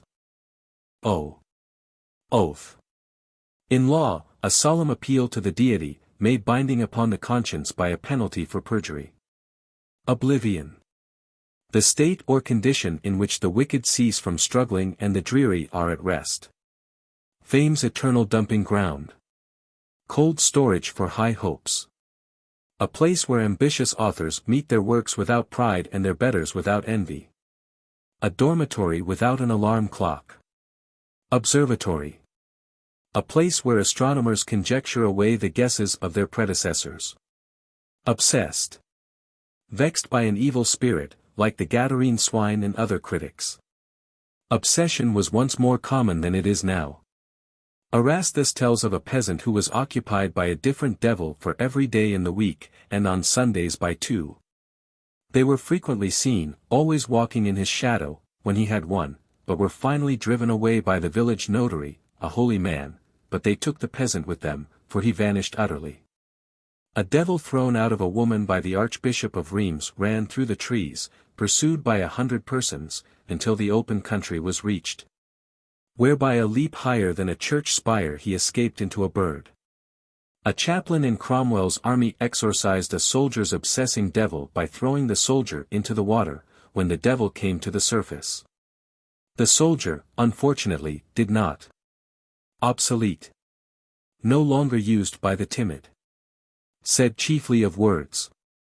A word which some lexicographer has marked obsolete is ever thereafter an object of dread and loathing to the fool writer, but if it is a good word and has no exact modern equivalent equally good, it is good enough for the good writer.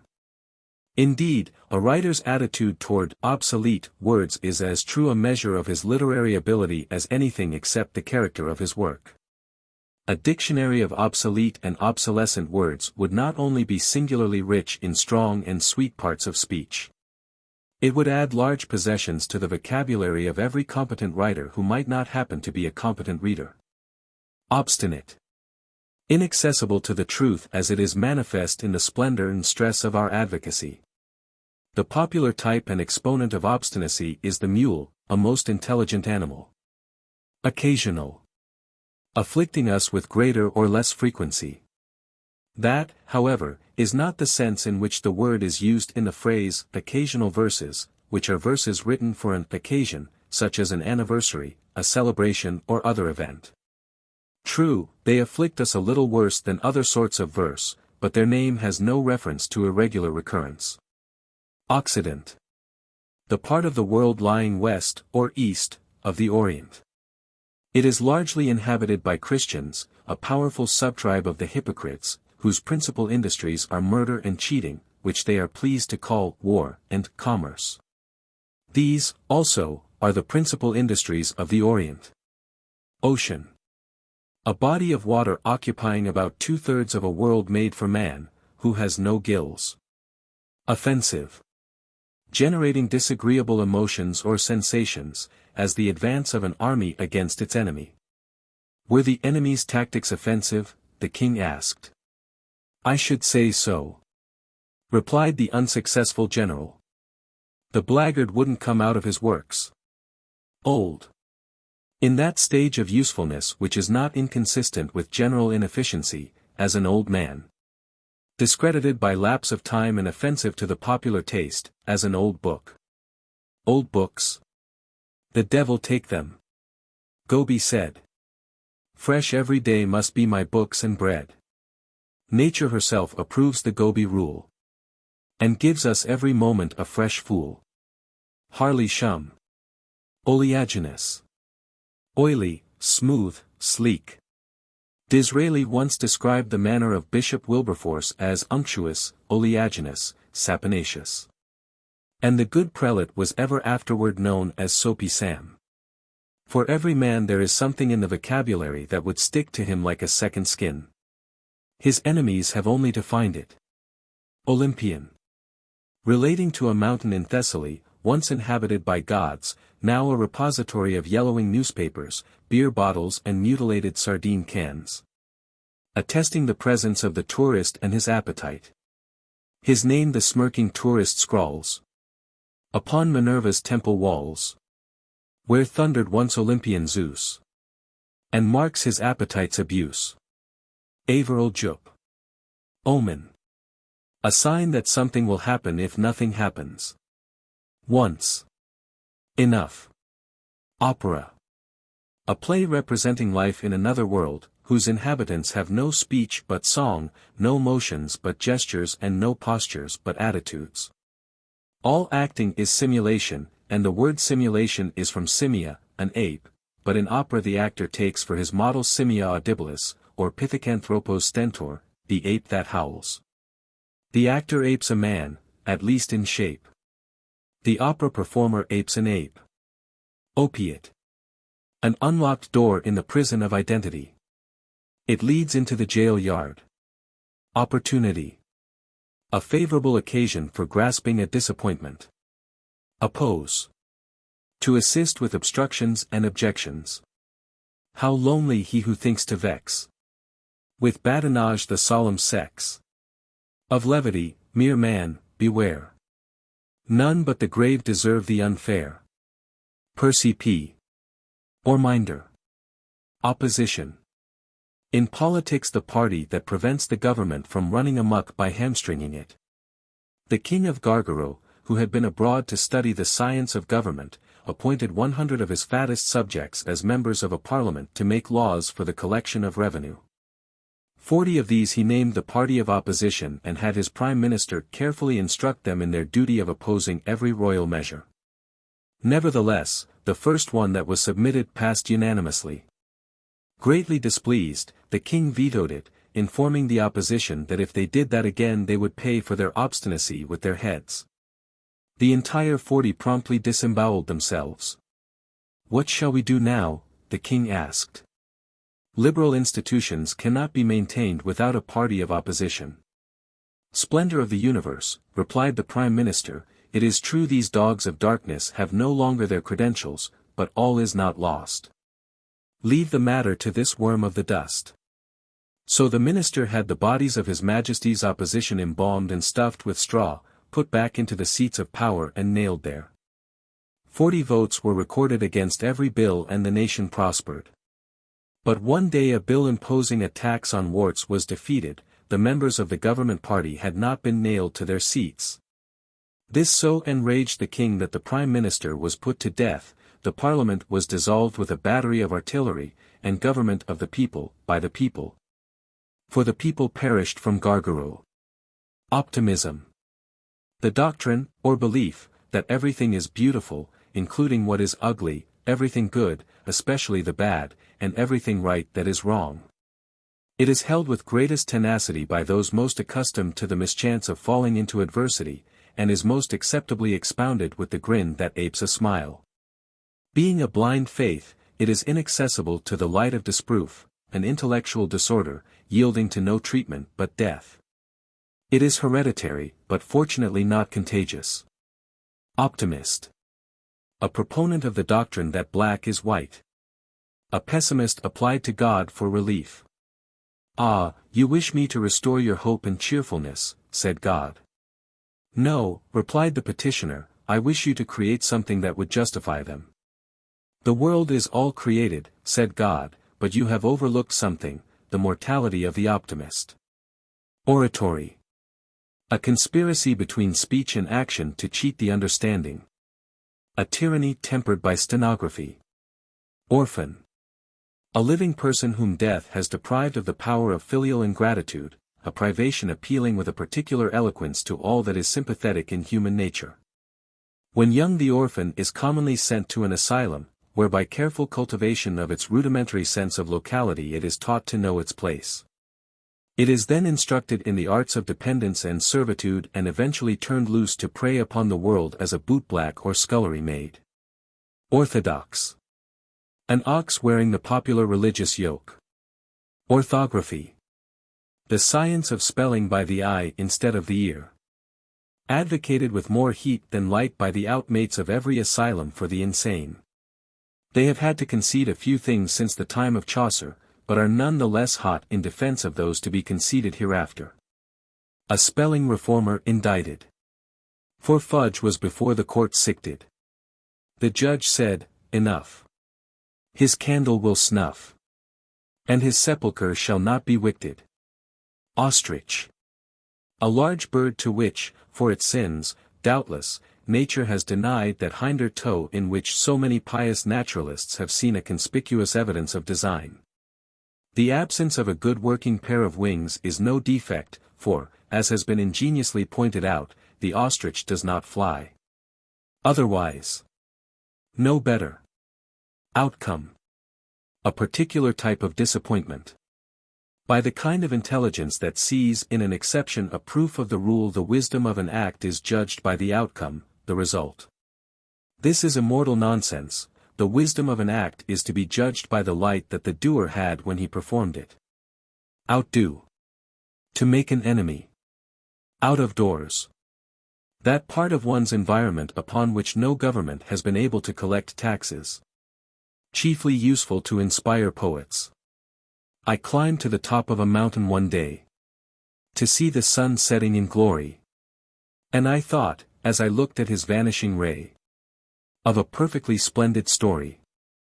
'Twas about an old man and the ass he best rode, till the strength of the beast was o'erdest.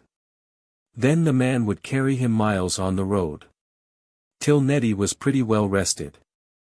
The moon rising solemnly over the crest of the hills to the east of my station, displayed her broad disk to the darkening west, like a visible new creation. And I thought of a joke, and I laughed till I cried, of an idle young woman who tarried about a church door for a look at the bride, although 'twas herself that was married. To poets all nature is pregnant with grand ideas, with thought and emotion. I pity the dunces who don't understand the speech of earth, heaven and ocean. Stromboli Smith. Ovation. In ancient Rome, a definite, formal pageant in honor of one who had been disserviceable to the enemies of the nation. A lesser triumph. In modern English the word is improperly used to signify any loose and spontaneous expression of popular homage to the hero of the hour and place. I had an ovation, the actor man said. But I thought it uncommonly queer that people and critics by him had been led by the ear. The Latin lexicon makes his absurd assertion as plain as a peg. In ovum we find the true root of the word. It means egg. Dudley Spink. Overeat. To dine. Hail, gastronome, apostle of excess. Well skilled to overeat without distress. Thy great invention, the unfatal feast, shows man's superiority to beast. John Boop. Overwork. A dangerous disorder affecting high public functionaries who want to go fishing. O. To have, and to hold, a debt. The word formerly signified not indebtedness, but possession. It meant own, and in the minds of debtors there is still a good deal of confusion between assets and liabilities. Oyster. A slimy, gobby shellfish which civilization gives men the hardihood to eat without removing its entrails. The shells are sometimes given to the poor. Pain. An uncomfortable frame of mind that may have a physical basis in something that is being done to the body, or may be purely mental, caused by the good fortune of another. Painting. The art of protecting flat surfaces from the weather and exposing them to the critic. Formerly, painting and sculpture were combined in the same work. The ancients painted their statues. The only present alliance between the two arts is that the modern painter chisels his patrons. Palace. A fine and costly residence, particularly that of a great official. The residence of a high dignitary of the Christian Church is called a palace. That of the founder of his religion was known as a field, or wayside. There is progress. Palm. A species of tree having several varieties, of which the familiar, itching palm, Palma hominis, is most widely distributed and sedulously cultivated. This noble vegetable exudes a kind of invisible gum, which may be detected by applying to the bark a piece of gold or silver. The metal will adhere with remarkable tenacity. The fruit of the itching palm is so bitter and unsatisfying that a considerable percentage of it is sometimes given away in what are known as benefactions. Palmistry.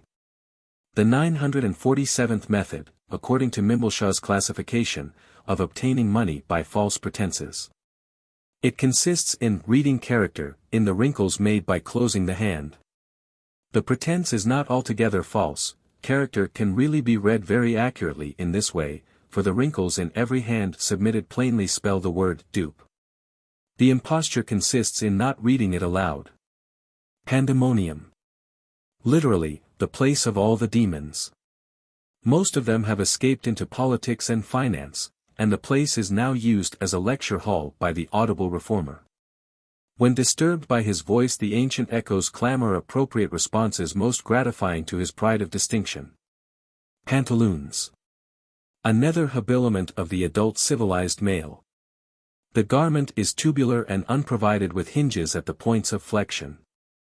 Supposed to have been invented by a humorist. Called trousers by the enlightened and pants by the unworthy. Pantheism.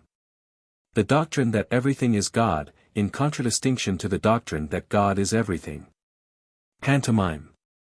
A play in which the story is told without violence to the language. The least disagreeable form of dramatic action. Pardon. To remit a penalty and restore to a life of crime. To add to the lure of crime the temptation of ingratitude. Passport. A document treacherously inflicted upon a citizen going abroad, exposing him as an alien and pointing him out for special reprobation and outrage. Past. That part of eternity with some small fraction of which we have a slight and regrettable acquaintance. A moving line called the present parts it from an imaginary period known as the future. These two grand divisions of eternity, of which the one is continually effacing the other, are entirely unlike. The one is dark with sorrow and disappointment, the other bright with prosperity and joy. The past is the region of sobs, the future is the realm of song. In the one crouches memory, clad in sackcloth and ashes, mumbling penitential prayer, in the sunshine of the other hope flies with a free wing, beckoning to temples of success and bowers of ease. Yet the past is the future of yesterday, the future is the past of tomorrow. They are one, the knowledge and the dream. Pastime. A device for promoting dejection. Gentle exercise for intellectual debility. Patience. A minor form of despair, disguised as a virtue. Patriot. One to whom the interests of a part seem superior to those of the whole. The dupe of statesmen and the tool of conquerors. Patriotism.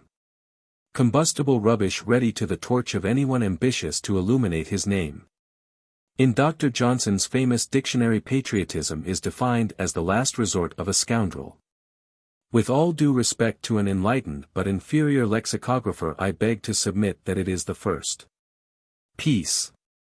In international affairs, a period of cheating between two periods of fighting. Oh, what's the loud uproar assailing mine ears without cease? 'Tis the voice of the hopeful, all hailing the horrors of peace. Ah, peace universal. They woo it. Would marry it, too. If only they knew how to do it. 'Twere easy to do. They're working by night and by day. On their problem, like moles. Have mercy, O heaven, I pray. On their meddlesome souls. Row a meal. Pedestrian. The variable, and audible, part of the roadway for an automobile. Pedigree.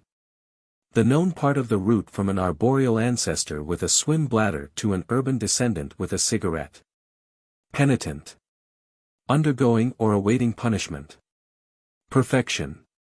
An imaginary state or quality distinguished from the actual by an element known as excellence, an attribute of the critic. The editor of an English magazine, having received a letter pointing out the erroneous nature of his views and style, and signed, Perfection, promptly wrote at the foot of the letter, "I don't agree with you," and mailed it to Matthew Arnold. Peripatetic. Walking about. Relating to the philosophy of Aristotle, who, while expounding it, moved from place to place in order to avoid his pupils' objections. A needless precaution, they knew no more of the matter than he. Peroration. The explosion of an oratorical rocket. It dazzles, but to an observer having the wrong kind of nose its most conspicuous peculiarity is the smell of the several kinds of powder used in preparing it. Perseverance. A lowly virtue whereby mediocrity achieves an inglorious success. Persevere, persevere, cry the homilists all. Themselves, day and night, persevering to bawl. Remember the fable of tortoise and hare. The one at the goal while the other is, where? Why, back there in dreamland, renewing his lease. Of life, all his muscles preserving the peace. The goal and the rival forgotten alike. And the long fatigue of the needless hike. His spirit a-squat in the grass and the dew. Of the dogless land beyond the stew. He sleeps, like a saint in a holy place. A winner of all that is good in a race. Succor Afro. Pessimism. A philosophy forced upon the convictions of the observer by the disheartening prevalence of the optimist with his scarecrow hope and his unsightly smile. Philanthropist. A rich, and usually bald, old gentleman who has trained himself to grin while his conscience is picking his pocket. Philistine. One whose mind is the creature of its environment, following the fashion in thought, feeling and sentiment. He is sometimes learned, frequently prosperous, commonly clean and always solemn. Philosophy. A route of many roads leading from nowhere to nothing. Phoenix. The classical prototype of the modern, small hot bird. Phonograph. An irritating toy that restores life to dead noises. Photograph. A picture painted by the sun without instruction in art. It is a little better than the work of an Apache, but not quite so good as that of a Cheyenne. Phrenology. The science of picking the pocket through the scalp. It consists in locating and exploiting the organ that one is a dupe with. Physician. One upon whom we set our hopes when ill and our dogs when well. Physiognomy. The art of determining the character of another by the resemblances and differences between his face and our own, which is the standard of excellence. There is no art, says Shakespeare, foolish man, to read the mind's construction in the face. The physiognomists his portrait scan, and say, how little wisdom here we trace. He knew his face disclosed his mind and heart. So, in his own defense, denied our art. Lavatar shunk. Piano. A parlor utensil for subduing the impenitent visitor. It is operated by depressing the keys of the machine and the spirits of the audience. Pickaninny. The young of the Prosianthropos, or Americanus dominans. It is small, black and charged with political fatalities. Picture. A representation in 2 dimensions of something wearisome in 3. Behold great Daubert's picture here on view. Taken from life. If that description's true. Grant, heavenly powers, that I be taken, too. Jolly Hane. Pie. An advance agent of the reaper whose name is indigestion. Cold pie was highly esteemed by the remains. The Reverend Dr. Mucker, in a funeral sermon over a British nobleman. Cold pie is a detestable American comestible. That's why I'm done, or undone. So far from that dear London. From the headstone of a British nobleman in Kalamazoo. Piety. Reverence for the Supreme Being, based upon his supposed resemblance to man. The pig is taught by sermons and epistles. To think the god of swine has snout and bristles. Judy Bras. Pig. An animal, porcus omnivorous, closely allied to the human race by the splendor and vivacity of its appetite, which, however, is inferior in scope, for it sticks at pig. Pilgrim. A traveler that is taken seriously. A pilgrim father was one who, leaving Europe in 1620 because not permitted to sing psalms through his nose, followed it to Massachusetts, where he could personate God according to the dictates of his conscience. Pillory. A mechanical device for inflicting personal distinction, prototype of the modern newspaper conducted by persons of austere virtues and blameless lives. Piracy. Commerce without its folly swaddles, just as God made it. Pitiful. The state of an enemy or opponent after an imaginary encounter with oneself. Pity. A failing sense of exemption, inspired by contrast. Plagiarism. A literary coincidence compounded of a discreditable priority and an honorable subsequence. Plagiarize. To take the thought or style of another writer whom one has never read. Plague. In ancient times a general punishment of the innocent for admonition of their ruler, as in the familiar instance of Pharaoh the Immune. The plague as we of today have the happiness to know it is merely nature's fortuitous manifestation of her purposeless objectionableness. Plan. To bother about the best method of accomplishing an accidental result. Platitude.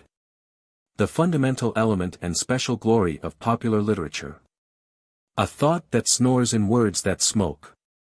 The wisdom of a million fools in the diction of a dullard. A fossil sentiment in artificial rock. A moral without the fable. All that is mortal of a departed truth. A demitasse of milk and mortality. The Pope's nose of a featherless peacock. A jellyfish withering on the shore of the sea of thought. The cackle surviving the egg. A desiccated epigram. Platonic. Pertaining to the philosophy of Socrates. Platonic love is a fool's name for the affection between a disability and a frost. Plaudits. Coins with which the populace pays those who tickle and devour it. Please. To lay the foundation for a superstructure of imposition. Pleasure. The least hateful form of dejection. Plebeian. An ancient Roman who in the blood of his country stained nothing but his hands. Distinguished from the patrician, who was a saturated solution. Plebiscite. A popular vote to ascertain the will of the sovereign. Plenipotentiary. Having full power. A minister plenipotentiary is a diplomatist possessing absolute authority on condition that he never exert it. Pleonasm. An army of words escorting a corporal of thought. Plough. An implement that cries aloud for hands accustomed to the pen. Plunder. To take the property of another without observing the decent and customary reticences of theft. To effect a change of ownership with the candid concomitants of a brass band. To wrest the wealth of A from B and leave C lamenting a vanished opportunity. Pocket. The cradle of motive and the grave of conscience. In woman this organ is lacking. So she acts without motive, and her conscience, denied burial, remains ever alive, confessing the sins of others. Poetry. A form of expression peculiar to the land beyond the magazines. Poker. A game said to be played with cards for some purpose to this lexicographer unknown. Police. An armed force for protection and participation. Politeness. The most acceptable hypocrisy. Politician. An eel in the fundamental mud upon which the superstructure of organized society is reared. When he wriggles he mistakes the agitation of his tail for the trembling of the edifice. As compared with the statesman, he suffers the disadvantage of being alive. Politics. A strife of interests masquerading as a contest of principles. The conduct of public affairs for private advantage. Polygamy. A house of atonement, or expiatory chapel, fitted with several stools of repentance, as distinguished from monogamy, which has but one. Populist. A fossil patriot of the early agricultural period, found in the old red soapstone underlying Kansas. Characterized by an uncommon spread of ear, which some naturalists contend gave him the power of flight, though Professors Morse and Whitney, pursuing independent lines of thought, have ingeniously pointed out that had he possessed it he would have gone elsewhere. In the picturesque speech of his period, some fragments of which have come down to us, he was known as, the matter with Kansas. Portable. Exposed to immutable ownership through vicissitudes of possession. His light estate, if neither he did make it, nor yet its former guardian forsake it, is portable in property, I take it. Wargum Slupski. Portuguese. A species of geese indigenous to Portugal. They are mostly without feathers and imperfectly edible, even when stuffed with garlic. Positive. Mistaken at the top of one's voice. Positivism. A philosophy that denies our knowledge of the real and affirms our ignorance of the apparent. Its longest exponent is Kant, its broadest Mill and its thickest Spencer. Posterity. An appellate court which reverses the judgment of a popular author's contemporaries, the appellant being his obscure competitor. Potable. Suitable for drinking. Water is said to be potable. Indeed, some declare it our natural beverage, although even they find it palatable only when suffering from the recurrent disorder known as thirst, for which it is a medicine. Upon nothing has so great and diligent ingenuity been brought to bear in all ages and in all countries, except the most uncivilized, as upon the invention of substitutes for water. To hold that this general aversion to that liquid has no basis in the preservative instinct of the race is to be unscientific, and without science we are as the snakes and toads. Poverty. A file provided for the teeth of the rats of reform. The number of plans for its abolition equals that of the reformers who suffer from it, plus that of the philosophers who know nothing about it. Its victims are distinguished by possession of all the virtues and by their faith in leaders seeking to conduct them into a prosperity where they believe these to be unknown. Pray. To ask that the laws of the universe be annulled in behalf of a single petitioner confessedly unworthy. Preadamite. One of an experimental and apparently unsatisfactory race that antedated creation and lived under conditions not easily conceived. Melsius believed them to have inhabited the void and to have been something intermediate between fishes and birds. Little is known of them beyond the fact that they supplied Cain with a wife and theologians with a controversy. Precedent. In law, a previous decision, rule or practice which, in the absence of a definite statute, has whatever force and authority a judge may choose to give it. Thereby greatly simplifying his task of doing as he pleases. As there are precedents for everything, he has only to ignore those that make against his interest and accentuate those in the line of his desire. Invention of the precedent elevates the trial at law from the low estate of a fortuitous ordeal to the noble attitude of a dirigible arbitrament. Precipitate. Antiprandial. Precipitate in all, this sinner took action first, and then his dinner. Judibras. Predestination. The doctrine that all things occur according to program. This doctrine should not be confused with that of foreordination, which means that all things are programmed, but does not affirm their occurrence. That being only an implication from other doctrines by which this is entailed. The difference is great enough to have deluged Christendom with ink, to say nothing of the gore. With the distinction of the two doctrines kept well in mind, and a reverent belief in both, one may hope to escape perdition if spared. Predicament. The wage of consistency. Predilection. The preparatory stage of disillusion. Pre-existence. An unnoted factor in creation. Preference. A sentiment, or frame of mind, induced by the erroneous belief that one thing is better than another. An ancient philosopher, expounding his conviction that life is no better than death, was asked by a disciple why, then, he did not die. Because, he replied, death is no better than life. It is longer. Prehistoric. Belonging to an early period and a museum. Antedating the art and practice of perpetuating falsehood. He lived in a period prehistoric, when all was absurd and phantasmagoric. Born later, when Clio, celestial recorder, set down great events in succession and order. He surely had seen nothing droll or fortuitous in anything here but the lies that she threw at us. Orpheus Bowen. Prejudice. A vagrant opinion without visible means of support. Prelate. A church officer having a superior degree of holiness and a fat preferment. One of heaven's aristocracy. A gentleman of God. Prerogative. A sovereign's right to do wrong. Presbyterian. One who holds the conviction that the governing authorities of the church should be called presbyters. Prescription. A physician's guess at what will best prolong the situation with least harm to the patient. Present. That part of eternity dividing the domain of disappointment from the realm of hope. Presentable. Hideously apparelled after the manner of the time and place. In Buriobulaga a man is presentable on occasions of ceremony if he have his abdomen painted a bright blue and wear a cow's tail. In New York he may, if it please him, omit the paint, but after sunset he must wear 2 tails made of the wool of a sheep and dyed black. Preside. To guide the action of a deliberative body to a desirable result.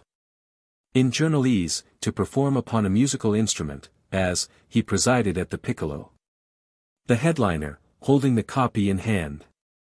Read with a solemn face. The music was very uncommonly grand. The best that was ever provided. For our townsman Brown presided. At the organ with skill and grace. The headliner discontinued to read. And, spread the paper down. On the desk, he dashed in at the top of the screed. Great playing by President Brown. Orpheus Bowen. Presidency. The greased pig in the field game of American politics. President. The leading figure in a small group of men of whom, and of whom only, it is positively known that immense numbers of their countrymen did not want any of them for president. If that's an honor surely 'tis a greater. To have been a simple and undamned spectator. Behold in me a man of mark and note. Whom no elector e'er denied a vote. An undiscredited, unhooded gent. Who might, for all we know, be president. By acclamation. Cheer, ye varlets, cheer. I'm passing with a wide and open ear. Jonathan Fomry. Prevaricator. A liar in the caterpillar state. Price. Value, plus a reasonable sum for the wear and tear of conscience in demanding it. Primate. The head of a church, especially a state church supported by involuntary contributions.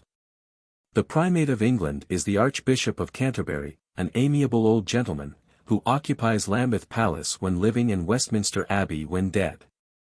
He is commonly dead. Prison. A place of punishments and rewards. The poet assures us that stone walls do not a prison make. But a combination of the stone wall, the political parasite and the moral instructor is no garden of sweets. Private. A military gentleman with a field marshal's baton in his knapsack and an impediment in his hope. Proboscis. The rudimentary organ of an elephant which serves him in place of the knife and fork that evolution has as yet denied him. For purposes of humor it is popularly called a trunk. Asked how he knew that an elephant was going on a journey, the illustrious Joe Miller cast a reproachful look upon his tormentor, and answered, absently, when it is ajar, and threw himself from a high promontory into the sea. Thus perished in his pride the most famous humorist of antiquity, leaving to mankind a heritage of woe. No successor worthy of the title has appeared, though Mr. Edward Bach, of the Ladies' Home Journal, is much respected for the purity and sweetness of his personal character. Projectile. The final arbiter in international disputes. Formerly these disputes were settled by physical contact of the disputants, with such simple arguments as the rudimentary logic of the times could supply, the sword, the spear, and so forth. With the growth of prudence in military affairs the projectile came more and more into favor, and is now held in high esteem by the most courageous. Its capital defect is that it requires personal attendance at the point of propulsion. Proof. Evidence having a shade more of plausibility than of unlikelihood. The testimony of 2 credible witnesses as opposed to that of only one. Proofreader. A malefactor who atones for making your writing nonsense by permitting the compositor to make it unintelligible. Property. Any material thing, having no particular value, that may be held by A against the cupidity of B. Whatever gratifies the passion for possession in one and disappoints it in all others. The object of man's brief rapacity and long indifference. Prophecy. The art and practice of selling one's credibility for future delivery. Prospect. An outlook, usually forbidding. An expectation, usually forbidden.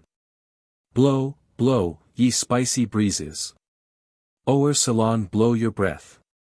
Where every prospect pleases. Save only that of death. Bishop Sheber. Providential. Unexpectedly and conspicuously beneficial to the person so describing it. Prude.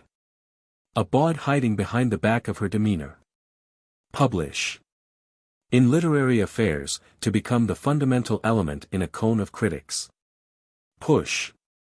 One of the two things mainly conducive to success, especially in politics. The other is pull. Pygmy. One of a tribe of very small men found by ancient travelers in many parts of the world, but by modern in Central Africa only. The pygmies are so called to distinguish them from the bulkier Caucasians, who are hogmies. Pyrrhonism. An ancient philosophy, named for its inventor. It consisted of an absolute disbelief in everything but Pyrrhonism. Its modern professors have added that. Queen. A woman by whom the realm is ruled when there is a king, and through whom it is ruled when there is not. Quill. An implement of torture yielded by a goose and commonly wielded by an ass. This use of the quill is now obsolete, but its modern equivalent, the steel pen, is wielded by the same everlasting presence. Quiver. A portable sheath in which the ancient statesman and the aboriginal lawyer carried their lighter arguments. He extracted from his quiver. Did this controversial Roman? An argument well fitted. To the question as submitted. Then addressed it to the liver. Of the unpersuaded foeman. Oglum p. bump. Quixotic. Absurdly chivalric, like Don Quixote. An insight into the beauty and excellence of this incomparable adjective is unhappily denied to him who has the misfortune to know that the gentleman's name is pronounced Quixote. When ignorance from out of our lives can banish. Philology, 'tis folly to know Spanish. Juan Smith. Quorum. A sufficient number of members of a deliberative body to have their own way and their own way of having it. In the United States Senate a quorum consists of the chairman of the Committee on Finance and a messenger from the White House, in the House of Representatives, of the Speaker and the Devil. Quotation. The act of repeating erroneously the words of another. The words erroneously repeated. Intent on making his quotation truer. He sought the page infallible of Brewer. Then made a solemn vow that he would be condemned eternally. Me. Stumpo Gaker. Quotient. A number showing how many times a sum of money belonging to one person is contained in the pocket of another, usually about as many times as it can be got there. Rabble. In a republic, those who exercise a supreme authority tempered by fraudulent elections. The rabble is like the sacred simurg, of Arabian fable, omnipotent on condition that it do nothing. The word is aristocrates, and has no exact equivalent in our tongue, but means, as nearly as may be, soaring swine. Rack. An argumentative implement formerly much used in persuading devotees of a false faith to embrace the living truth.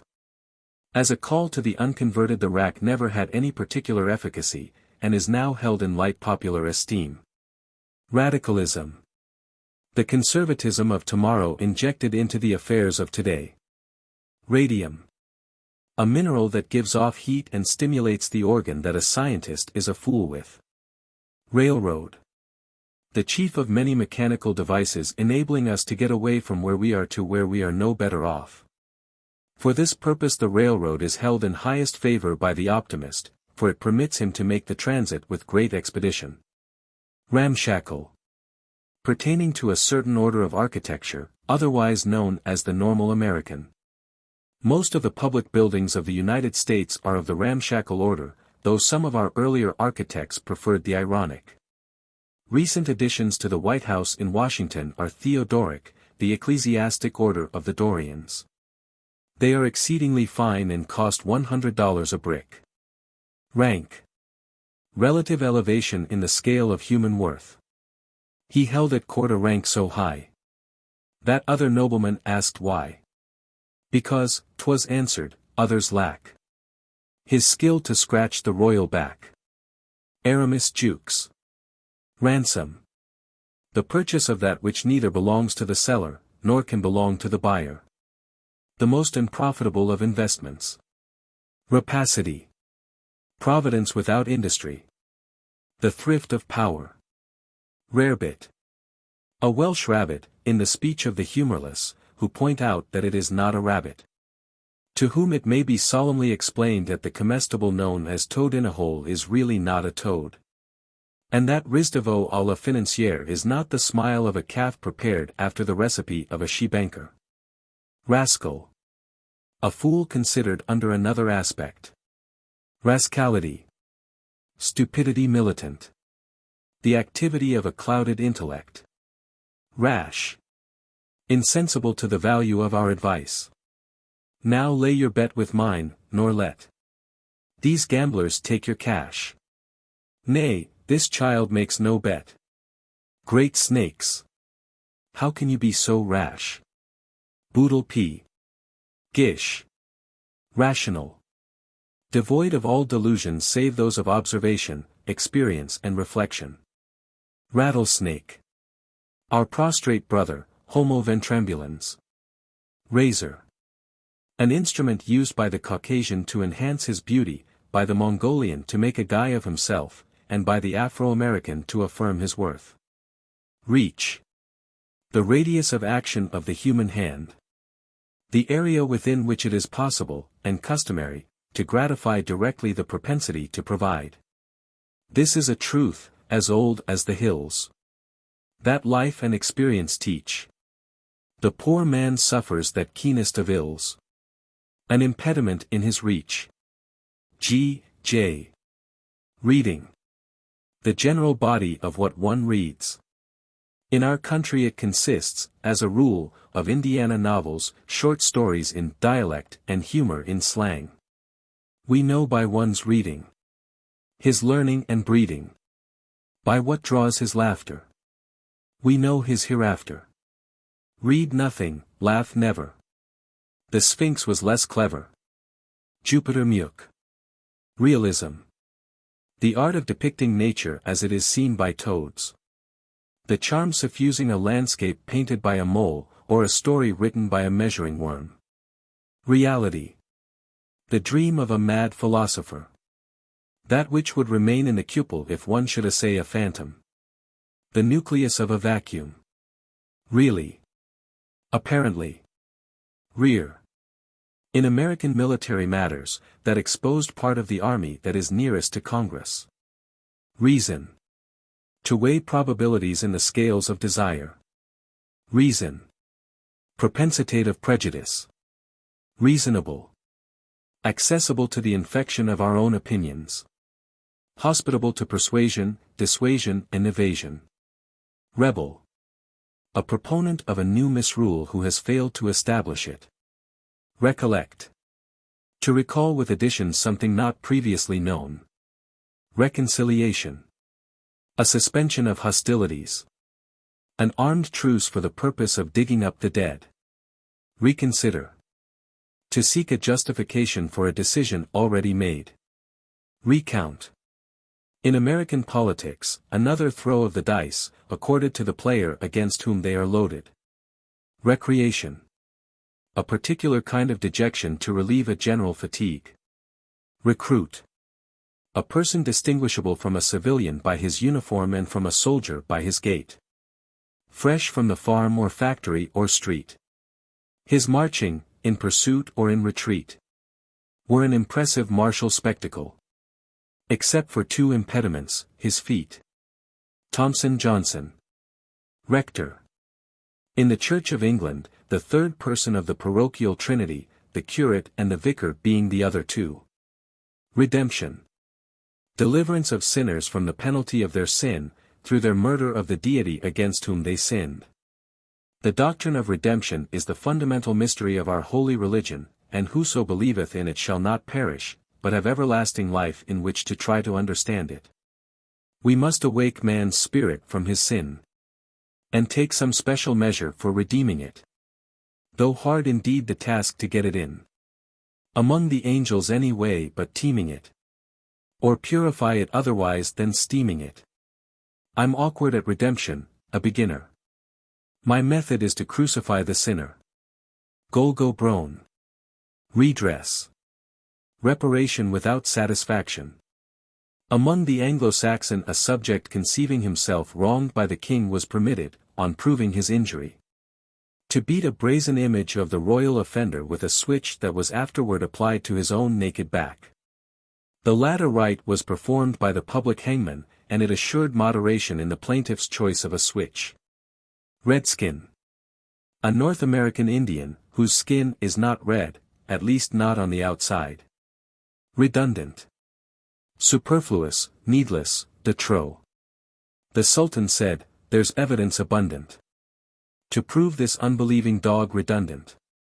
To whom the Grand Vizier, with mien impressive, replied, "His head, at least, appears excessive."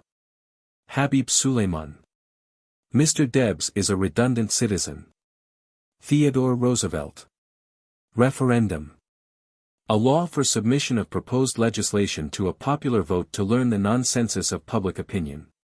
Reflection. An action of the mind whereby we obtain a clearer view of our relation to the things of yesterday and are able to avoid the perils that we shall not again encounter. Reform. A thing that mostly satisfies reformers opposed to reformation. Refuge. Anything assuring protection to one in peril. Moses and Joshua provided 6 cities of refuge, Bezer, Golan, Ramoth, Kadesh, Shechem and Hebron, to which one who had taken life inadvertently could flee when hunted by relatives of the deceased. This admirable expedient supplied him with wholesome exercise and enabled them to enjoy the pleasures of the chase, whereby the soul of the dead man was appropriately honored by observances akin to the funeral games of early Greece. Refusal. Denial of something desired. As an elderly maiden's hand in marriage, to a rich and handsome suitor, a valuable franchise to a rich corporation, by an alderman, absolution to an impenitent king, by a priest, and so forth. Refusals are graded in a descending scale of finality thus, the refusal absolute, the refusal conditional, the refusal tentative and the refusal feminine. The last is called by some casuists the refusal assentive. Regalia. Distinguishing insignia, jewels and costume of such ancient and honorable orders as Knights of Adam. Visionaries of detectable bosh, the ancient order of modern troglodytes, the League of Holy Humbug, the golden phalanx of phalangers, the genteel society of expurgated hoodlums. The mystic alliances of gorgeous regalians, knights and ladies of the yellow dog, the oriental order of sons of the west, the blatherhood of insufferable stuff, warriors of the long bow. Guardians of the great horn spoon, the band of brutes, the impenitent order of wife-beaters, the sublime legion of flamboyant conspicuants, worshippers at the electroplated shrine. Shining inaccessibles, fee-fa-fummers of the inimitable grip, janissaries of the broad-blown peacock, plumed increscencies of the magic temple, the grand cabal of able-bodied sedentarians. Associated deities of the butter trade, the garden of galoots, the affectionate fraternity of men similarly warped, the flashing astonishers, ladies of horror. Cooperative association for breaking into the spotlight, dukes of Eden, disciples militant of the hidden faith, knights champions of the domestic dog, the holy gregarians, the resolute optimists. The ancient sodality of inhospitable hogs, associated sovereigns of mendacity, dukes guardian of the mystic cesspool, the society for prevention of prevalence, kings of drink. Polite federation of gents consequential, the mysterious order of the undecipherable scroll, uniformed rank of lousy cats, monarchs of worth and hunger, sons of the South Star.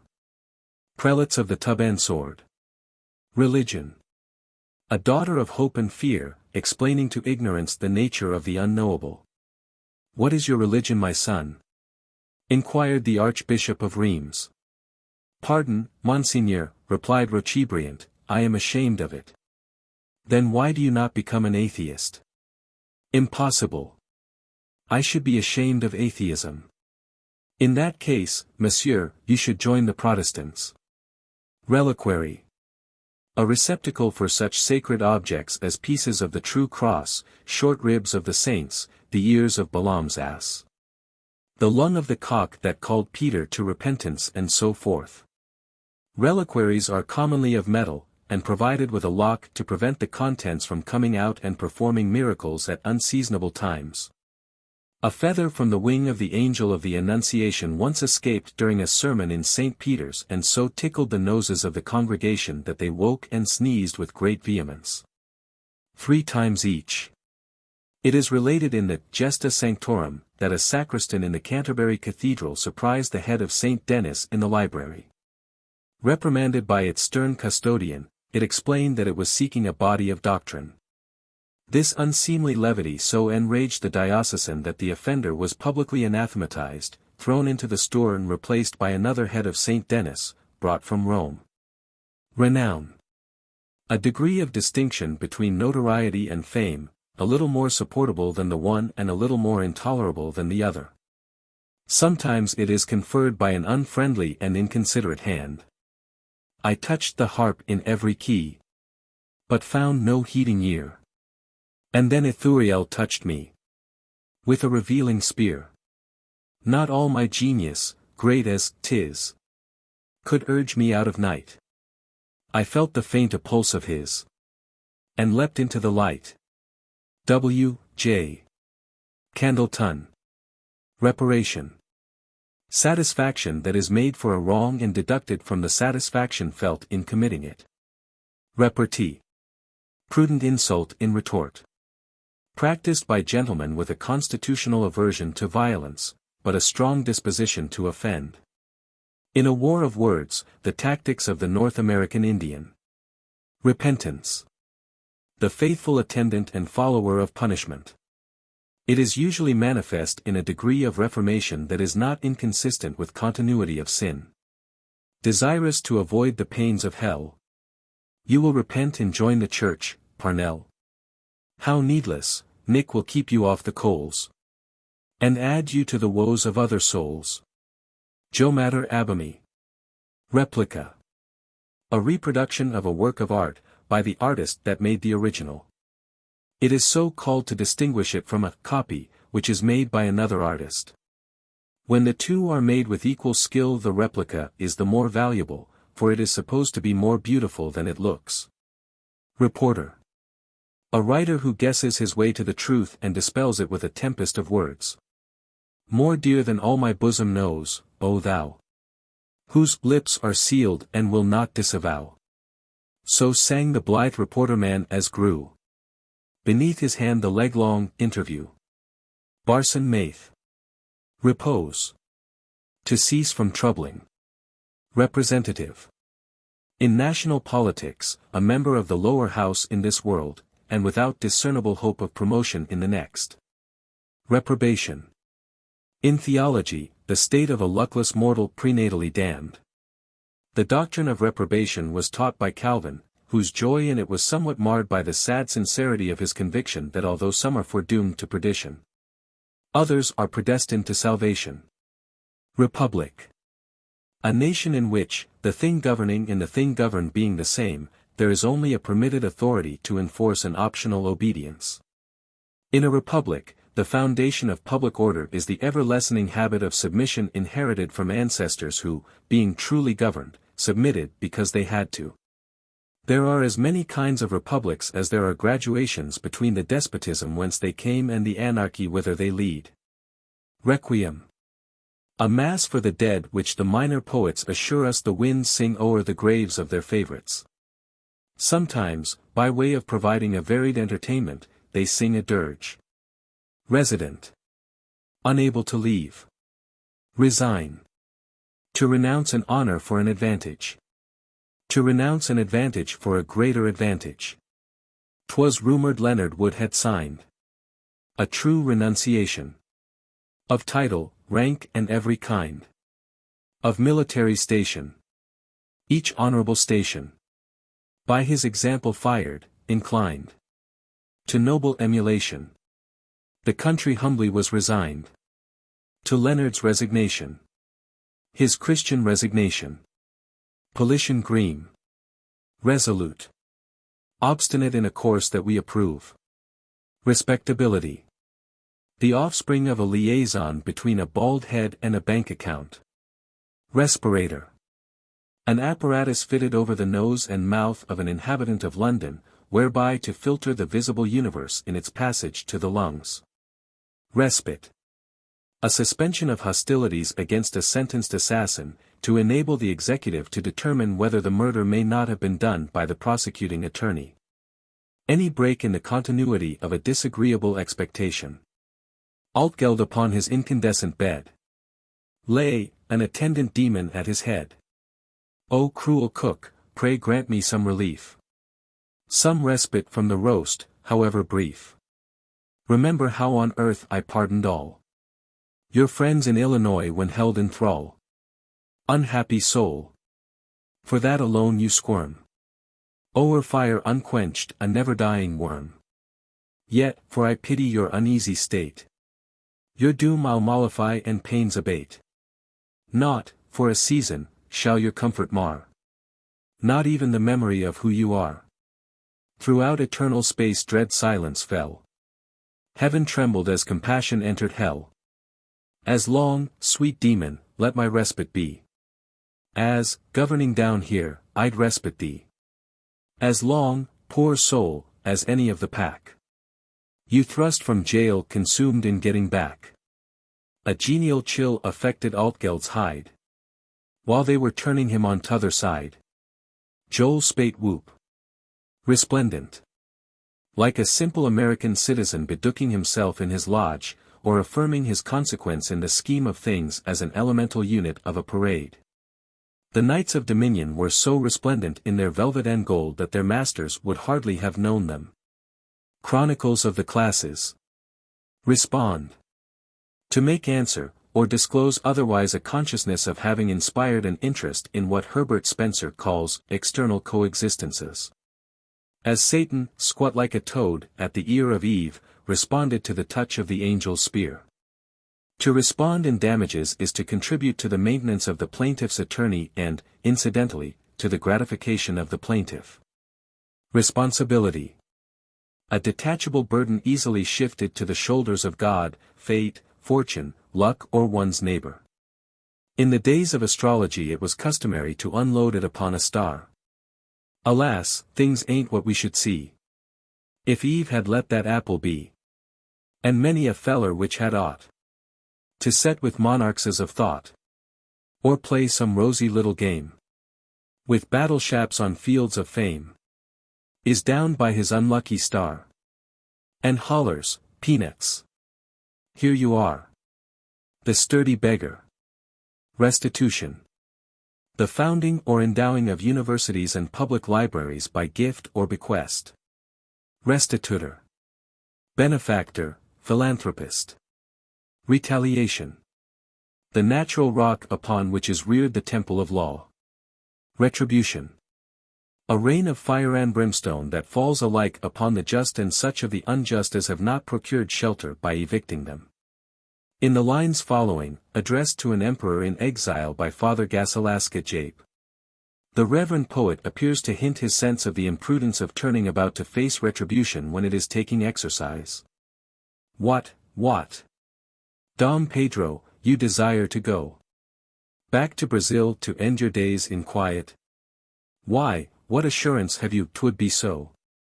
'Tis not so long since you were in a riot. And your dear subjects showed a will to fly at your throat and shake you like a rat.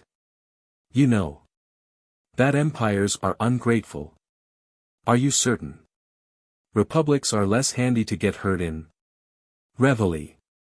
A signal to sleeping soldiers to dream of battlefields no more, but get up and have their blue noses counted. In the American army it is ingeniously called reveille, and to that pronunciation our countrymen have pledged their lives, their misfortunes, and their sacred dishonor. Revelation. A famous book in which St. John the Divine concealed all that he knew. The revealing is done by the commentators, who know nothing. Reverence. The spiritual attitude of a man to a god and a dog to a man. Review. To set your wisdom, holding not a doubt of it. Although in truth there's neither bone nor skin to it. At work upon a book. And so read out of it the qualities that you have first read into it. Revolution. In politics, an abrupt change in the form of misgovernment. Specifically, in American history, the substitution of the rule of an administration for that of a ministry, whereby the welfare and happiness of the people were advanced a full half-inch. Revolutions are usually accompanied by a considerable effusion of blood, but are accounted worth it, this appraisement being made by beneficiaries whose blood had not the mischance to be shed. The French Revolution is of incalculable value to the socialist of today. When he pulls the string actuating its bones, its gestures are inexpressibly terrifying to gory tyrants suspected of fomenting law and order. Radamancer. One who uses a divining rod in prospecting for precious metals in the pocket of a fool. Ribaldry. Censorious language by another concerning oneself. Ribroaster. Censorious language by oneself concerning another. The word is of classical refinement, and is even said to have been used in a fable by Georgius Coadjutor, one of the most fastidious writers of the 15th century, commonly, indeed, regarded as the founder of the fast idiotic school. Rice water. A mystic beverage secretly used by our most popular novelists and poets to regulate the imagination and narcotize the conscience. It is said to be rich in both obtundite and lethargine, and is brewed in a midnight fog by a fat witch of the dismal swamp. Rich. Holding in trust and subject to an accounting the property of the indolent, the incompetent, the unthrifty, the envious and the luckless. That is the view that prevails in the underworld, where the brotherhood of man finds its most logical development and candid advocacy. To denizens of the mid-world the word means good and wise. Riches. A gift from heaven signifying, "This is my beloved Son, in whom I am well pleased." John D. Rockefeller. The reward of toil and virtue. J. P. Morgan. The savings of many in the hands of one. Eugene Debs. To these excellent definitions the inspired lexicographer feels that he can add nothing of value. Ridicule. Words designed to show that the person of whom they are uttered is devoid of the dignity of character distinguishing him who utters them. It may be graphic, mimetic or merely rident. Shaftesbury is quoted as having pronounced it the test of truth, a ridiculous assertion, for many a solemn fallacy has undergone centuries of ridicule with no abatement of its popular acceptance. What, for example, has been more valorously derided than the doctrine of infant respectability? Right. Legitimate authority to be, to do, or to have. As the right to be a king, the right to do one's neighbor, the right to have measles, and the like. The first of these rights was once universally believed to be derived directly from the will of God. And this is still sometimes affirmed in partibus infidelium outside the enlightened realms of democracy. As the well-known lines of Sir Abednego Bink, following. By what right, then, do royal rulers rule? Whose is the sanction of their state and power? He surely were as stubborn as a mule. Who, God unwilling, could maintain an hour? His uninvited session on the throne, or heir. His pride securely in the presidential chair. Whatever is so by right divine. Whatever occurs, God wills it so. Good land. It were a wondrous thing if his design a fool could baffle or a rogue withstand. If so, then God, I say, intending no offense, is guilty of contributory negligence. Righteousness. A sturdy virtue that was once found among the Pantydoodles inhabiting the lower part of the peninsula of Oak. Some feeble attempts were made by returned missionaries to introduce it into several European countries, but it appears to have been imperfectly expounded. An example of this faulty exposition is found in the only extant sermon of the pious Bishop Rowley. A characteristic passage from which is here given. Now righteousness consisteth not merely in a holy state of mind, nor yet in performance of religious rites and obedience to the letter of the law. It is not enough that one be pious and just, one must see to it that others also are in the same state, and to this end compulsion is a proper means. Forasmuch as my injustice may work ill to another, so by his injustice may evil be wrought upon still another, the which it is as manifestly my duty to estop as to forestall mine own tort. Wherefore if I would be righteous I am bound to restrain my neighbor, by force if needful, in all those injurious enterprises from which, through a better disposition and by the help of heaven, I do myself refrain. Rhyme. Agreeing sounds in the terminals of verse, mostly bad. The verses themselves, as distinguished from prose, mostly dull. Usually, and wickedly, spelled rhyme. Rhymer. A poet regarded with indifference or disesteem. The rhymer quenches his unheeded fires. The sound surceases and the sense expires. Then the domestic dog, to east and west, expounds the passions burning in his breast. The rising moon o'er that enchanted land pauses to hear and yearns to understand. Mowbray Miles. Riot. A popular entertainment given to the military by innocent bystanders. R.I.P. A careless abbreviation of requiescat in pace, attesting an indolent goodwill to the dead. According to the learned Dr. Drig, however, the letters originally meant nothing more than reductus in pulvis. Rite. A religious or semi-religious ceremony fixed by law, precept or custom, with the essential oil of sincerity carefully squeezed out of it. Ritualism. A Dutch garden of God where he may walk in rectilinear freedom, keeping off the grass. Road. A strip of land along which one may pass from where it is too tiresome to be to where it is futile to go. All roads, howsoe'er they diverge, lead to Rome. Whence, thank the good Lord, at least one leads back home. Bory the Bald. Robber. A candid man of affairs.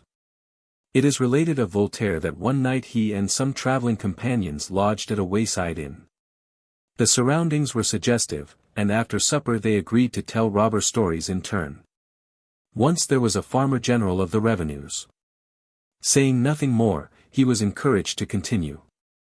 That, he said, is the story. Romance. Fiction that owes no allegiance to the God of things as they are. In the novel the writer's thought is tethered to probability, as a domestic horse to the hitching post, but in romance it ranges at will over the entire region of the imagination, free, lawless, immune to bit and rein. Your novelist is a poor creature, as Carlyle might say, a mere reporter. He may invent his characters and plot, but he must not imagine anything taking place that might not occur, albeit his entire narrative is candidly a lie. Why he imposes this hard condition on himself, and drags at each remove a lengthening chain of his own forging he can explain in 10 thick volumes without illuminating by so much as a candle's ray the black profound of his own ignorance of the matter. There are great novels, for great writers have laid waste their powers to write them. But it remains true that far and away the most fascinating fiction that we have is The 1001 Nights. Rope. An obsolescent appliance for reminding assassins that they too are mortal. It is put about the neck and remains in place one's whole life long. It has been largely superseded by a more complex electrical device worn upon another part of the person, and this is rapidly giving place to an apparatus known as the preachment. Rostrum. In Latin, the beak of a bird or the prow of a ship. In America, a place from which a candidate for office energetically expounds the wisdom, virtue, and power of the rabble. Roundhead. A member of the parliamentarian party in the English Civil War, so called from his habit of wearing his hair short, whereas his enemy, the Cavalier, wore his long. There were other points of difference between them, but the fashion in hair was the fundamental cause of quarrel. The Cavaliers were royalists because the king, an indolent fellow, found it more convenient to let his hair grow than to wash his neck. This the Roundheads, who were mostly barbers and soap boilers, deemed an injury to trade, and the royal neck was therefore the object of their particular indignation. Descendants of the belligerents now wear their hair all alike, but the fires of animosity enkindled in that ancient strife smoulder to this day beneath the snows of British civility. Rubbish. Worthless matter, such as the religions, philosophies, literatures, arts and sciences of the tribes infesting the regions lying due south from Boreaplas. Ruin. To destroy. Specifically, to destroy a maid's belief in the virtue of maids. Rum. Generically, fiery liquors that produce madness in total abstainers. Rumor. A favorite weapon of the assassins of character. Sharp, irresistible by mail or shield. By guard unparried as by flight unstayed. O serviceable rumor, let me wield against my enemy no other blade. His be the terror of a foe unseen. His the inutile hand upon the hilt. And mine the deadly tongue, long, slender, keen. Hinting a rumor of some ancient guilt. So shall I slay the wretch without a blow. Spare me to celebrate his overthrow. And nurse my valor for another foe. Joel Buxter. Russian. A person with a Caucasian body and a Mongolian soul. A Tartar emetic. S. Sabbath. A weekly festival having its origin in the fact that God made the world in 6 days and was arrested on the seventh. Among the Jews, observance of the day was enforced by a commandment of which this is the Christian version: remember the seventh day to make thy neighbor keep it holy. To the Creator it seemed fit and expedient that the Sabbath should be the last day of the week, but the early fathers of the Church held other views. So great is the sanctity of the day that even where the Lord holds a doubtful and precarious jurisdiction over those who go down to, and down into, the sea, it is reverently recognized. As is manifest in the following deep-water version of the fourth commandment. 6 days shalt thou labor and do all thou art able. And on the seventh holystone the deck and scrape the cable.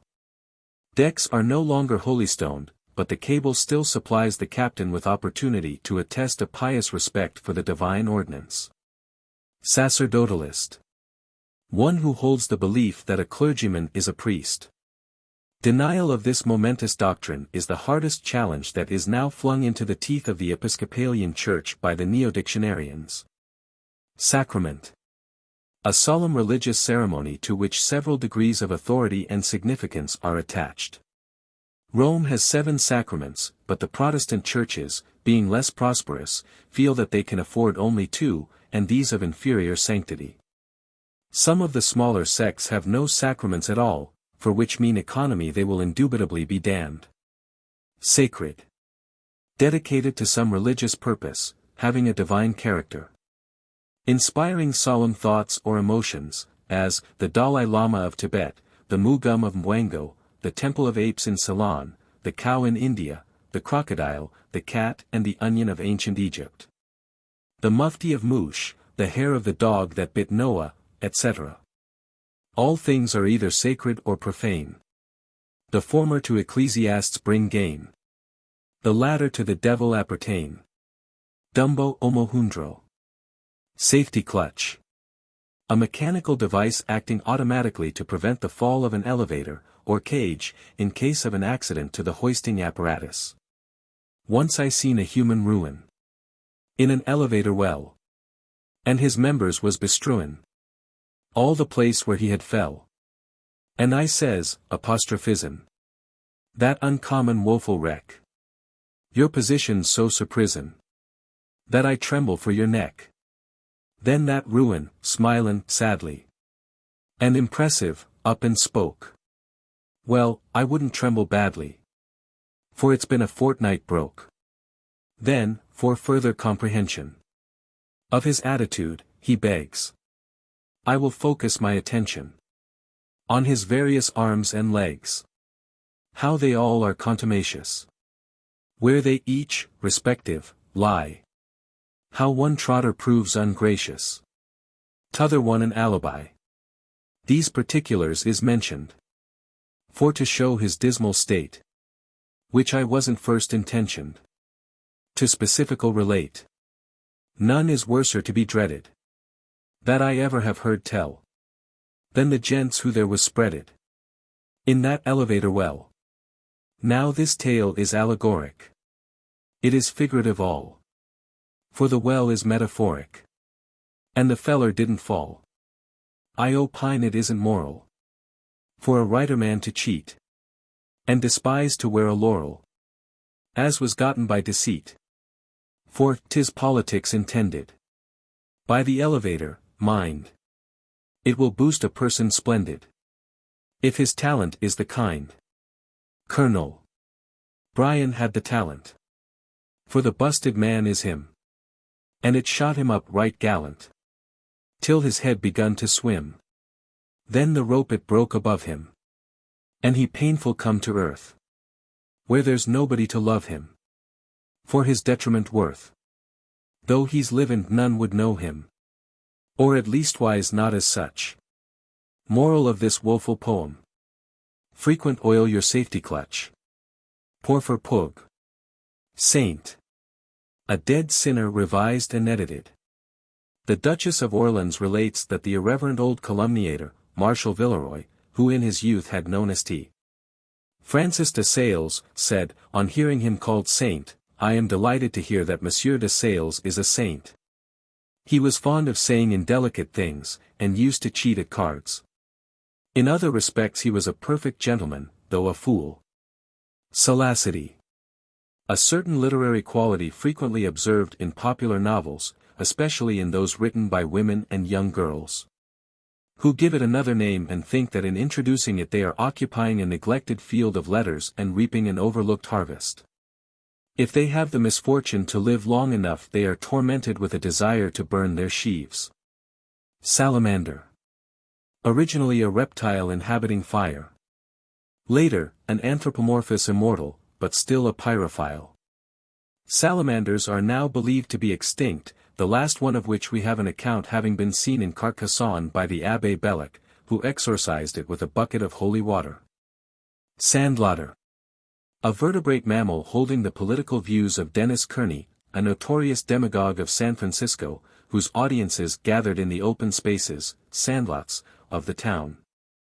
True to the traditions of his species, this leader of the proletariat was finally bought off by his law and order enemies, living prosperously silent and dying impenitently rich. But before his treason he imposed upon California a constitution that was a confection of sin in a diction of solecisms. The similarity between the words sandlotter and sansculotte is problematically significant, but indubitably suggestive. Sarcophagus. Among the Greeks a coffin which being made of a certain kind of carnivorous stone, had the peculiar property of devouring the body placed in it. The sarcophagus known to modern obsequiographers is commonly a product of the carpenter's art. Satan. One of the Creator's lamentable mistakes, repented in sackcloth and axes.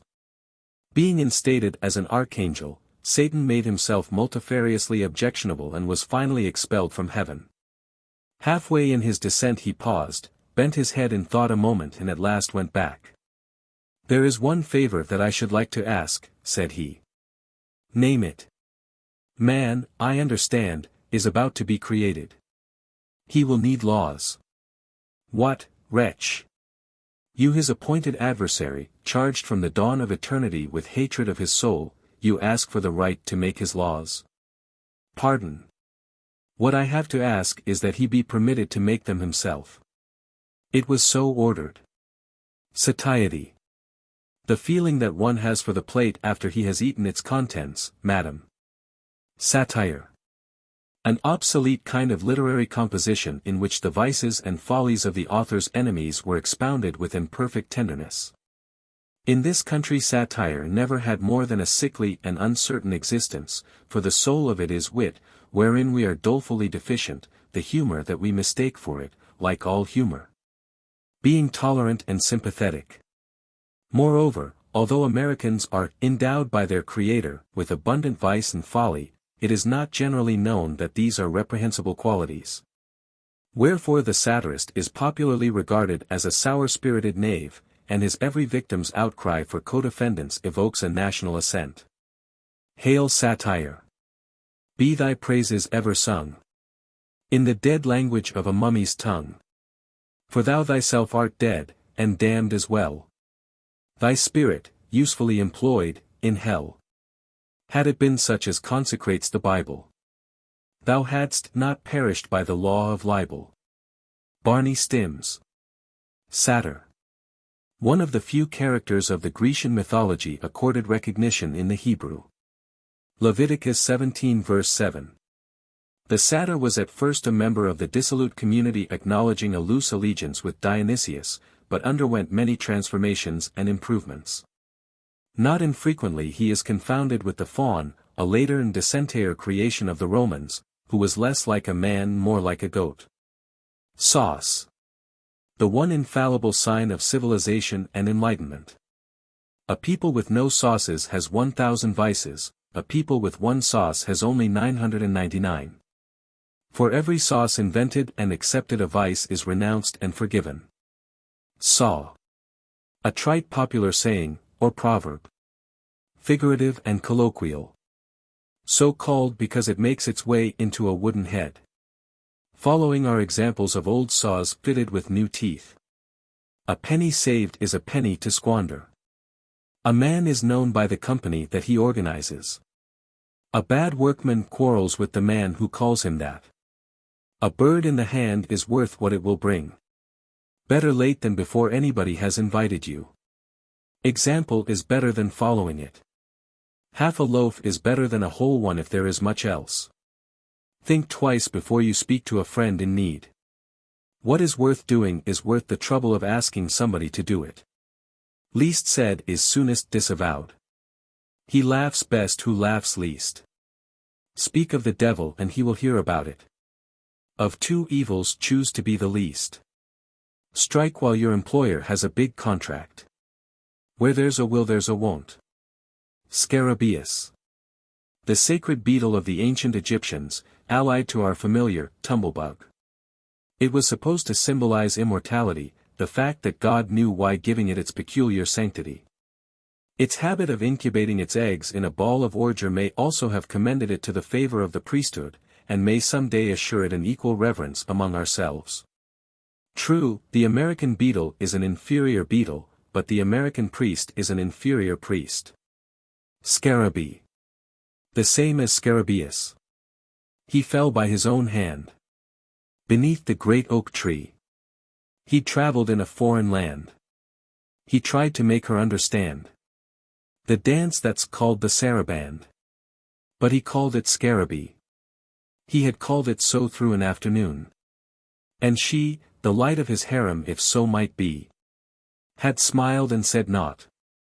Oh, the body was fair to see. All frosted there in the shine, oh, the moon. Dead for a Scarabee. And a recollection that came too late. Oh fate.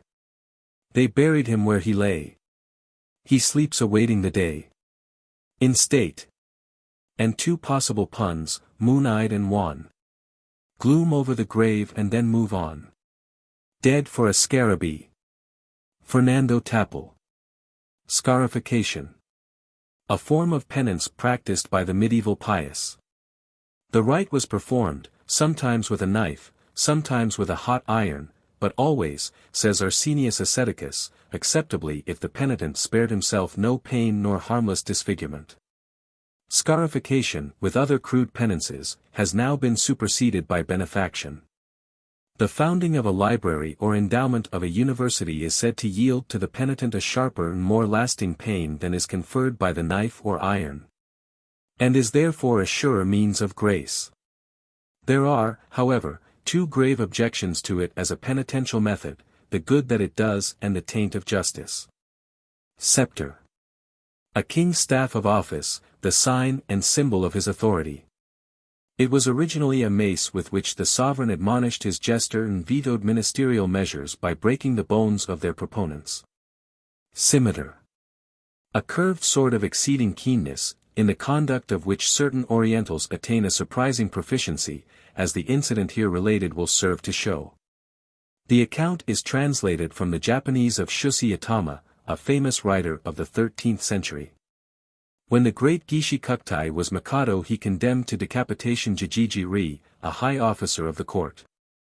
Soon after the hour appointed for performance of the rite, what was His Majesty's surprise to see calmly approaching the throne the man who should have been at that time 10 minutes dead.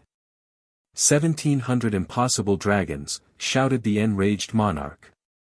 Did I not sentence you to stand in the marketplace and have your head struck off by the public executioner at 3 o'clock? And is it not now 3:10?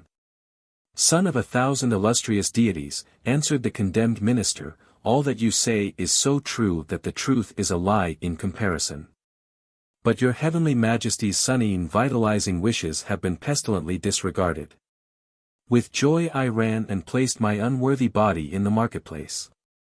The executioner appeared with his bare scimitar, ostentatiously whirled it in air, and then, tapping me lightly upon the neck, strode away, pelted by the populace, with whom I was ever a favorite. I am come to pray for justice upon his own dishonorable and treasonous head." "To what regiment of executioners does the black-bowled caitiff belong?" asked the Mikado. "To the gallant 9837th, I know the man. His name is Sakosamshi." "Let him be brought before me," said the Mikado to an attendant, and a half-hour later the culprit stood in the presence. "Thou bastard son of a three-legged hunchback without thumbs!" roared the sovereign, "why didst thou but lightly tap the neck that it should have been thy pleasure to sever?"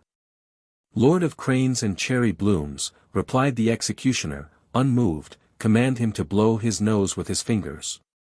Being commanded, Jijiji-ri laid hold of his nose and trumpeted like an elephant, all expecting to see the severed head flung violently from him. Nothing occurred, the performance prospered peacefully to the close, without incident. All eyes were now turned on the executioner, who had grown as white as the snows on the summit of Fujiyama. His legs trembled and his breath came in gasps of terror. "Several kinds of spike-tailed brass lions," he cried, "I am a ruined and disgraced swordsman. I struck the villain feebly because in flourishing the scimitar I had accidentally passed it through my own neck. Father of the moon, I resign my office." So saying, he grasped his topknot, lifted off his head, and advancing to the throne laid it humbly at the Mikado's feet. Scrapbook. A book that is commonly edited by a fool. Many persons of some small distinction compile scrapbooks containing whatever they happen to read about themselves or employ others to collect. One of these egotists was addressed in the lines following, by Agamemnon Melanchthon Peters. "Dear Frank. That scrapbook where you boast. You keep a record true. Of every kind of peppered roast. That's made of you.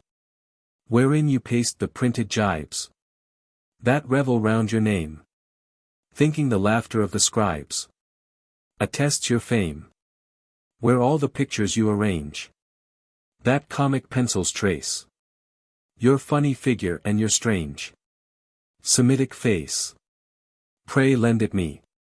Wit I have not. Nor art, but there I'll list.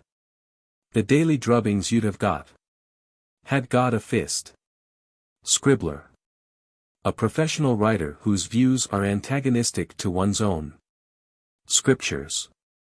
The sacred books of our holy religion, as distinguished from the false and profane writings on which all other faiths are based. Seal. A mark impressed upon certain kinds of documents to attest their authenticity and authority. Sometimes it is stamped upon wax and attached to the paper, sometimes into the paper itself. Sealing, in this sense, is a survival of an ancient custom of inscribing important papers with cabalistic words or signs to give them a magical efficacy independent of the authority that they represent.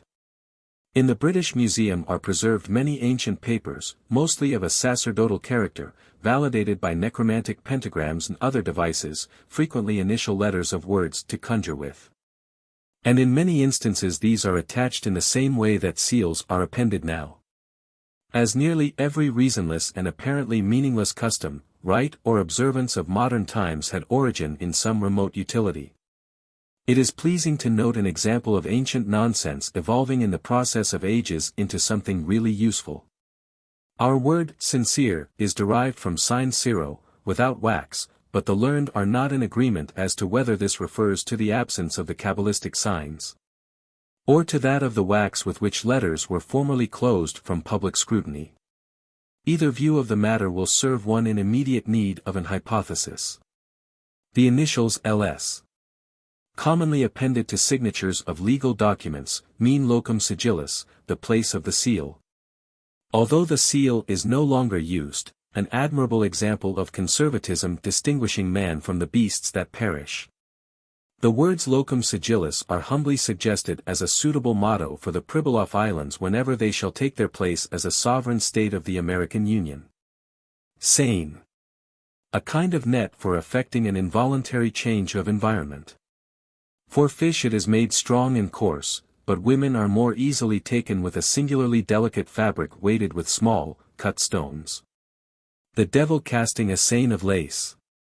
With precious stones, 'twas weighted. Drew it into the landing place. And its contents calculated. All souls of women were in that sack. A draught miraculous, precious. But ere he could throw it across his back, they'd all escaped through the meshes. Baruch de Lapis. Self-esteem. An erroneous appraisement. Self-evident. Evident to oneself and to nobody else. Selfish. Devoid of consideration for the selfishness of others. Senate. A body of elderly gentlemen charged with high duties and misdemeanors. Serial. A literary work, usually a story that is not true, creeping through several issues of a newspaper or magazine. Frequently appended to each installment is a synopsis of preceding chapters, for those who have not read them. But a direr need is a synopsis of succeeding chapters for those who do not intend to read them. A synopsis of the entire work would be still better. The late James F. Bowman was writing a serial tale for a weekly paper in collaboration with a genius whose name has not come down to us. They wrote, not jointly but alternately, Bowman supplying the installment for 1 week, his friend for the next, and so on, world without end, they hoped. Unfortunately they quarreled, and one Monday morning when Bowman read the paper to prepare himself for his task, he found his work cut out for him in a way to surprise and pain him. His collaborator had embarked every character of the narrative on a ship and sunk them all in the deepest part of the Atlantic. Severalty. Separateness, as, lands in severalty, i.e.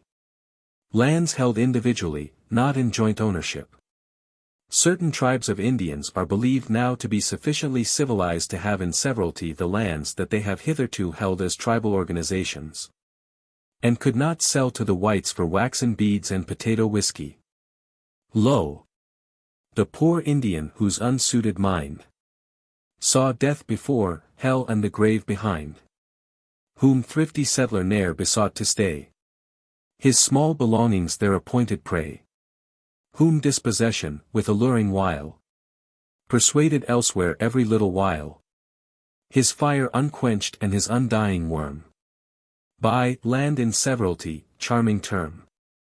Are cooled and killed, respectively, at last. And he to his new holding anchored fast. Sheriff. In America the chief executive officer of a county, whose most characteristic duties, in some of the western and southern states, are the catching and hanging of rogues. John Elmer Pettibone Kagi. I write of him with little glee. Was just as bad as he could be. 'Twas frequently remarked, I swan. The sun has never looked upon so bad a man as neighbor John. A sinner through and through, he had this added fault, it made him mad. To know another man was bad. In such a case he thought it right to rise at any hour of night and quench that wicked person's light. Despite the town's entreaties, he would hale him to the nearest tree and leave him swinging wide and free. Or sometimes, if the humor came, a luckless wight's reluctant frame was given to the cheerful flame. While it was turning nice and brown, all unconcerned John met the frown of that austere and righteous town. How sad, his neighbors said, that he so scornful of the law should be. An anarchist. That is the way that they preferred to utter the abhorrent word. So strong the aversion that it stirred. Resolved, they said, continuing, that bad man John must cease this thing of having his unlawful fling. Now, by these sacred relics, here each man had out a souvenir got at a lynching yesteryear. By these we swear he shall forsake his ways, nor cause our hearts to ache. By sins of rope and torch and stake, we'll tie his red right hand until he'll have small freedom to fulfill the mandates of his lawless will. So, in convention then and there, they named him sheriff. The affair was opened, it is said, with prayer. J. Milton Slolic. Siren. One of several musical prodigies famous for a vain attempt to dissuade Odysseus from a life on the ocean wave. Figuratively, any lady of splendid promise, dissembled purpose and disappointing performance. Slang. The grunt of the human hog, pignoramus intolerabilis, with an audible memory. The speech of one who utters with his tongue what he thinks with his ear, and feels the pride of a creator in accomplishing the feat of a parrot. A means, under providence, of setting up as a wit without a capital of sense. Smitharine. A fragment, a decomponent part, a remain. The word is used variously. But in the following verse on a noted female reformer who opposed bicycle riding by women because it led them to the devil, it is seen at its best. The wheels go round without a sound. The maidens hold high revel. In sinful mood, insanely gay. True spinsters spin adown the way. From duty to the devil. They laugh, they sing, and, ting-a-ling. Their bells go all the morning. Their lanterns bright bestar the night. Pedestrians a warning. With lifted hands Miss Charlotte stands. Good lording and oh-mying. Her rheumatism forgotten quite. Her fat with anger frying. She blocks the path that leads to wrath. Jack Satan's power defying. The wheels go round without a sound. The lights burn red and blue and green. What's this that's found upon the ground? Poor Charlotte Smith's a smitharine. John William Yope. Sophistry. The controversial method of an opponent, distinguished from one's own by superior insincerity and fooling. This method is that of the later sophists, a Grecian sect of philosophers who began by teaching wisdom, prudence, science, art and, in brief, whatever men ought to know. But lost themselves in a maze of quibbles and a fog of words. His bad opponents' facts he sweeps away. And drags his sophistry to light of day. Then swears they're pushed to madness who resort to falsehood of so desperate a sort. Not so. Like sods upon a dead man's breast. He lies most lightly who the least is pressed. Polydore Smith. Sorcery. The ancient prototype and forerunner of political influence. It was, however, deemed less respectable and sometimes was punished by torture and death. Augustine Nicholas relates that a poor peasant who had been accused of sorcery was put to the torture to compel a confession. After enduring a few gentle agonies the suffering simpleton admitted his guilt, but naively asked his tormentors if it were not possible to be a sorcerer without knowing it. Soul. A spiritual entity concerning which there hath been brave disputation. Plato held that those souls which in a previous state of existence, antedating Athens, had obtained the clearest glimpses of eternal truth entered into the bodies of persons who became philosophers. Plato himself was a philosopher. The souls that had least contemplated divine truth animated the bodies of usurpers and despots. Dionysius I, who had threatened to decapitate the broad-browed philosopher, was a usurper and a despot. Plato, doubtless, was not the first to construct a system of philosophy that could be quoted against his enemies, certainly he was not the last. Concerning the nature of the soul, saith the renowned author of Diversions Sanctorum, there hath been hardly more argument than that of its place in the body. Mine own belief is that the soul hath her seat in the abdomen, in which faith we may discern and interpret a truth hitherto unintelligible, namely that the glutton is of all men most devout. He is said in the Scripture to make a god of his belly. Why, then, should he not be pious, having ever his deity with him to freshen his faith? Who so well as he can know the might and majesty that he shrines? Truly and soberly, the soul and the stomach are one divine entity. And such was the belief of Prometheus, who nevertheless erred in denying it immortality. He had observed that its visible and material substance failed and decayed with the rest of the body after death, but of its immaterial essence he knew nothing. This is what we call the appetite, and it survives the wreck and reek of mortality, to be rewarded or punished in another world, according to what it hath demanded in the flesh. The appetite whose coarse clamouring was for the unwholesome viands of the general market and the public refectory shall be cast into eternal famine.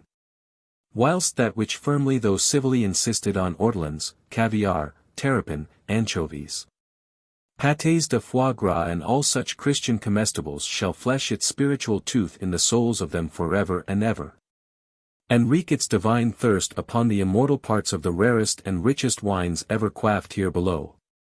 Such is my religious faith. Though I grieve to confess that neither His Holiness the Pope nor His Grace the Archbishop of Canterbury, whom I equally and profoundly revere, will assent to its dissemination. Spooker. A writer whose imagination concerns itself with supernatural phenomena, especially in the doings of spooks. One of the most illustrious spookers of our time is Mr. William D. Howells, who introduces a well-credentialed reader to as respectable and mannerly a company of spooks as one could wish to meet. To the terror that invests the chairman of a district school board, the Howells ghost adds something of the mystery enveloping a farmer from another township. Story. A narrative, commonly untrue. The truth of the stories here following has, however, not been successfully impeached. One evening Mr. Rudolph Bloch, of New York, found himself seated at dinner alongside Mr. Percival Pollard, the distinguished critic. Mr. Pollard, said he, my book, The Biography of a Dead Cow, is published anonymously, but you can hardly be ignorant of its authorship. Yet in reviewing it you speak of it as the work of the idiot of the century. Do you think that fair criticism? I am very sorry, sir, replied the critic amiably, but it did not occur to me that you really might not wish the public to know who wrote it. Mr. W. C. Morrow, who used to live in San Jose, California, was addicted to writing ghost stories which made the reader feel as if a stream of lizards, fresh from the ice, were streaking it up his back and hiding in his hair. San Jose was at that time believed to be haunted by the visible spirit of a noted bandit named Vasquez, who had been hanged there. The town was not very well lighted, and it is putting it mildly to say that San Jose was reluctant to be out nights. One particularly dark night two gentlemen were abroad in the loneliest spot within the city limits, talking loudly to keep up their courage, when they came upon Mr. J. Owen, a well-known journalist. Why, Owen, said one, what brings you here on such a night as this? You told me that this is one of Vasquez's favorite haunts. And you are a believer. Aren't you afraid to be out?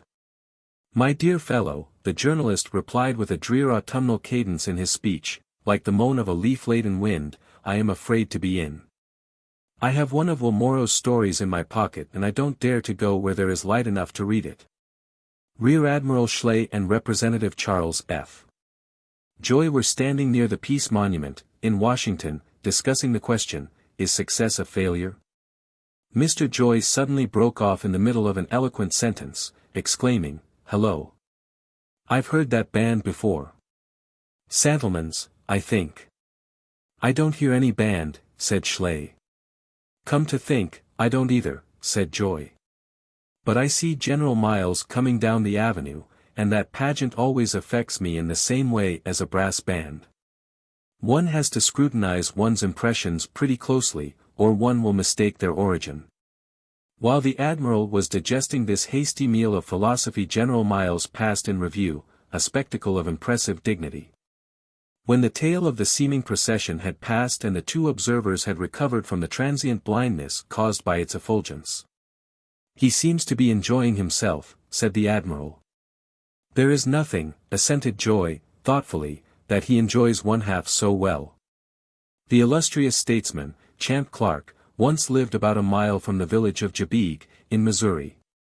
One day he rode into town on a favorite mule, and, hitching the beast on the sunny side of a street, in front of a saloon, he went inside in his character of teetotaler. To apprise the barkeeper that wine is a mocker. It was a dreadfully hot day. Pretty soon a neighbor came in and seeing Clark, said, "Champ, it is not right to leave that mule out there in the sun. He'll roast, sure." He was smoking as I passed him. "Oh, he's all right," said Clark, lightly, "he's an inveterate smoker." The neighbor took a lemonade, but shook his head and repeated that it was not right. He was a conspirator. There had been a fire the night before, a stable just around the corner had burned and a number of horses had put on their immortality, among them a young colt, which was roasted to a rich nut brown. Some of the boys had turned Mr. Clark's mule loose and substituted the mortal part of the colt. Presently another man entered the saloon. "For mercy's sake," he said, taking it with sugar, "do remove that mule, barkeeper, it smells." "Yes," interposed Clark, "that animal has the best nose in Missouri. But if he doesn't mind, you shouldn't." In the course of human events Mr. Clark went out, and there, apparently, lay the incinerated and shrunken remains of his charger. The boys did not have any fun out of Mr. Clark, who looked at the body and, with the noncommittal expression to which he owes so much of his political preferment, went away. But walking home late that night he saw his mule standing silent and solemn by the wayside in the misty moonlight. Mentioning the name of Helen Blazes with uncommon emphasis, Mr. Clark took the back track as hard as ever he could hook it, and passed the night in town. General H.H. Witherspoon, president of the Army War College, has a pet rib-nosed baboon, an animal of uncommon intelligence but imperfectly beautiful. Returning to his apartment one evening, the general was surprised and pained to find Adam, for so the creature is named. The general being a Darwinian, sitting up for him and wearing his master's best uniform coat, epaulets and all. "You confounded remote ancestor," thundered the great strategist, "what do you mean by being out of bed after taps, and with my coat on?" Adam rose and with a reproachful look got down on all fours in the manner of his kind and, scuffling across the room to a table, returned with a visiting card General Barry had called and, judging by an empty champagne bottle and several cigar stumps, had been hospitably entertained while waiting. The general apologized to his faithful progenitor and retired. The next day he met General Barry, who said, "Spoon, old man, when leaving you last evening I forgot to ask you about those excellent cigars. Where did you get them?" General Witherspoon did not deign to reply, but walked away. "Pardon me, please," said Barry, moving after him, "I was joking of course. Why, I knew it was not you before I had been in the room 15 minutes. Success. The one unpardonable sin against one's fellows. In literature, and particularly in poetry, the elements of success are exceedingly simple, and are admirably set forth in the following lines by the Reverend Father Gassalasca Jape, entitled, "For Some Mysterious Reason, John A. Joyce. The bard who would prosper must carry a book. Do his thinking in prose and wear a crimson cravat, a faraway look, and a head of hexameter hair. Be thin in your thought and your body'll be fat. If you wear your hair long you needn't your hat." Suffrage. Expression of opinion by means of a ballot. The right of suffrage, which is held to be both a privilege and a duty, means, as commonly interpreted, the right to vote for the man of another man's choice, and is highly prized. Refusal to do so has the bad name of incivism. The incivilian, however, cannot be properly arraigned for his crime, for there is no legitimate accuser. If the accuser is himself guilty he has no standing in the court of opinion, if not, he profits by the crime, for A's abstention from voting gives greater weight to the vote of B. By female suffrage is meant the right of a woman to vote as some man tells her to. It is based on female responsibility, which is somewhat limited. The woman most eager to jump out of her petticoat to assert her rights is first to jump back into it when threatened with a switching for misusing them. Sycophant. One who approaches greatness on his belly so that he may not be commanded to turn and be kicked. He is sometimes an editor.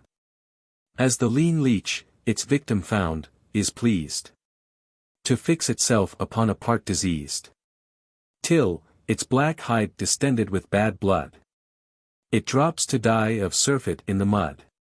So the base sycophant with joy descries his neighbour's weak spot and his mouth applies, gorges and prospers like the leech, although, unlike that reptile, he will not let go. Gelasma, if it paid you to devote your talent to the service of a goat, showing by forceful logic that its beard is more than errands fit to be revered, if to the task of honouring its smell profit had prompted you, and love as well, the world would benefit at last by you, and wealthy malefactors weep anew, your favour for a moment's space denied, and to the nobler object turned aside. Is not enough that thrifty millionaires, who loot in freight and spoliate in fairs, or, cursed with consciences that bid them fly to safer villainies of darker dye, forswearing robbery and feign, instead to steal, they call it cornering our bread, may see you grovelling their boots to lick, and begging for the favour of a kick. Still must you follow to the bitter end your sycophantic disposition's trend, and in your eagerness to please the rich, hunt hungry sinners to their final ditch. In Morgan's praise you smite the sounding wire, and sing hosannas to great Havmeyer. What Satan done that him you should eschew? He too is wreaking rich, deducting you. Syllogism. A logical formula consisting of a major and a minor assumption and an inconsequent. See logic. Sylph. An immaterial but visible being that inhabited the air when the air was an element and before it was fatally polluted with factory smoke, sewer gas and similar products of civilization. Sylphs were allied to gnomes, nymphs and salamanders, which dwelt, respectively, in earth, water and fire, all now insalubrious. Sylphs, like fowls of the air, were male and female, to no purpose, apparently, for if they had progeny they must have nested in inaccessible places, none of the chicks having ever been seen. Symbol. Something that is supposed to typify or stand for something else. Many symbols are mere survivals, things which having no longer any utility continue to exist because we have inherited the tendency to make them, as funereal urns carved on memorial monuments. They were once real urns holding the ashes of the dead. We cannot stop making them, but we can give them a name that conceals our helplessness. Symbolic. Pertaining to symbols and the use and interpretation of symbols. They say, 'tis conscience feels compunction. I hold that that's the stomach's function. For of the sinner I have noted that when he's sinned he's somewhat bloated, or ill some other ghastly fashion, within that bowel of compassion. True, I believe the only sinner is he that eats a shabby dinner. You know how Adam with good reason, for eating apples out of season, was cursed. But that is all symbolic. The truth is, Adam had the colic. G, J, T. T, the 20th letter of the English alphabet, was by the Greeks absurdly called tau. In the alphabet whence ours comes it had the form of the rude corkscrew of the period, and when it stood alone, which was more than the Phoenicians could always do, signified tau legal. Translated by the learned Dr. Brownrigg, Tanglefoot. Table d'hôte. A caterer's thrifty concession to the universal passion for irresponsibility. Old Poncinello, freshly wed, took Madame P. to table, and there deliriously fed, as fast as he was able. I dote upon good grub, he cried, intent upon its throatage. Ah, yes, said the neglected bride. You're in your table d'hôtage. Associated Poets. Tail. The part of an animal's spine that has transcended its natural limitations to set up an independent existence in a world of its own. Excepting in its fetal state, man is without a tail, a privation of which he attests in hereditary and uneasy consciousness by the coat skirt of the male and the train of the female. and by a marked tendency to ornament that part of his attire where the tail should be, and indubitably once was. This tendency is most observable in the female of the species, in whom the ancestral sense is strong and persistent. The tailed men described by Lord Monboddo are now generally regarded as a product of an imagination unusually susceptible to influences generated in the golden age of our Pythican past. Take. To acquire, frequently by force but preferably by stealth. Talk. To commit an indiscretion without temptation, from an impulse without purpose. Tariff. A scale of taxes on imports, designed to protect the domestic producer against the greed of his consumer. The enemy of human souls. Sat grieving at the cost of coals. For hell had been annexed of late, and was a sovereign southern state. It were no more than right, said he, that I should get my fuel free. The duty, neither just nor wise, compels me to economize, whereby my broilers, every one, are execrably underdone. What would they have? Although I yearn to do them nicely to a turn, I can't afford an honest heat. This tariff makes even devils cheat. I'm ruined, and my humble trade. All rascals may at will invade. Beneath my nose the public press outdoes me in sulphurousness. The bar ingeniously applies to my undoing my own lies.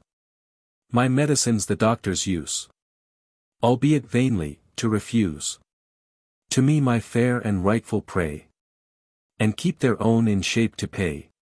The preachers by example teach what, scorning to perform, I teach. And statesmen, aping me, all make more promises than they can break. Against such competition I lift up a disregarded cry. Since all ignore my just complaint, by hokey pokey, I'll turn saint.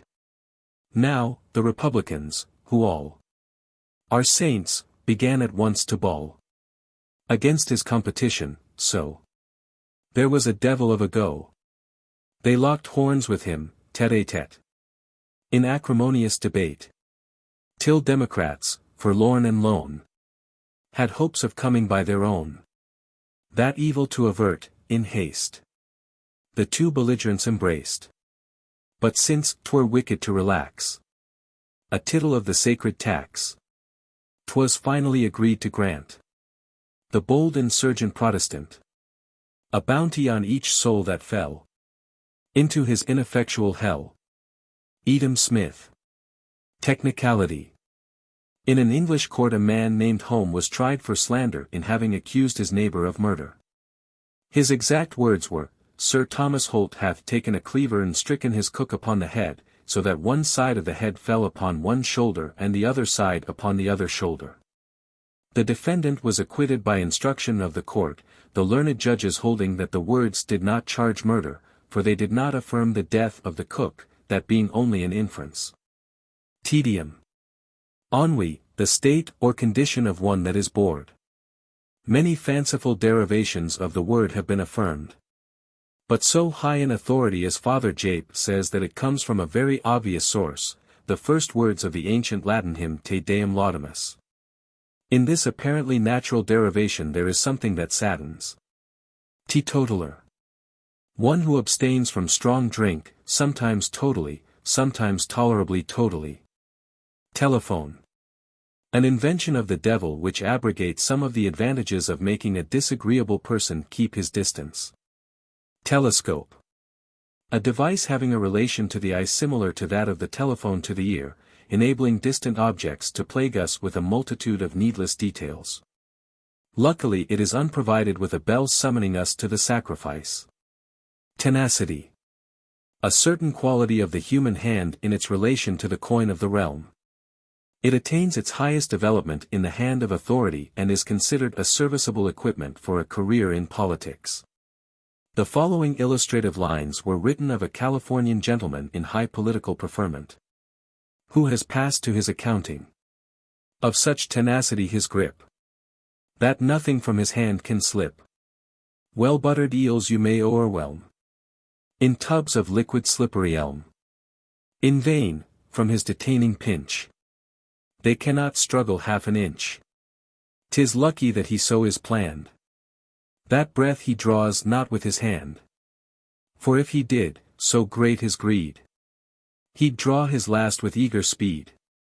Nay, that were well, you say. Not so. He'd draw but never let it go. Theosophy. An ancient faith having all the certitude of religion and all the mystery of science.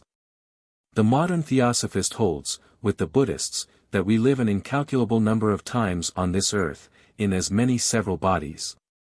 Because one life is not long enough for our complete spiritual development. That is, a single lifetime does not suffice for us to become as wise and good as we choose to wish to become. To be absolutely wise and good, that is perfection. And the theosophist is so keen-sighted as to have observed that everything desirous of improvement eventually attains perfection. Less competent observers are disposed to accept cats, which seem neither wiser or better than they were last year. The greatest and fattest of recent theosophists was the late Madame Blavatsky, who had no cat. Tights. An habiliment of the stage designed to reinforce the general acclamation of the press agent with a particular publicity. Public attention was once somewhat diverted from this garment to Miss Lillian Russell's refusal to wear it, and many were the conjectures as to her motive.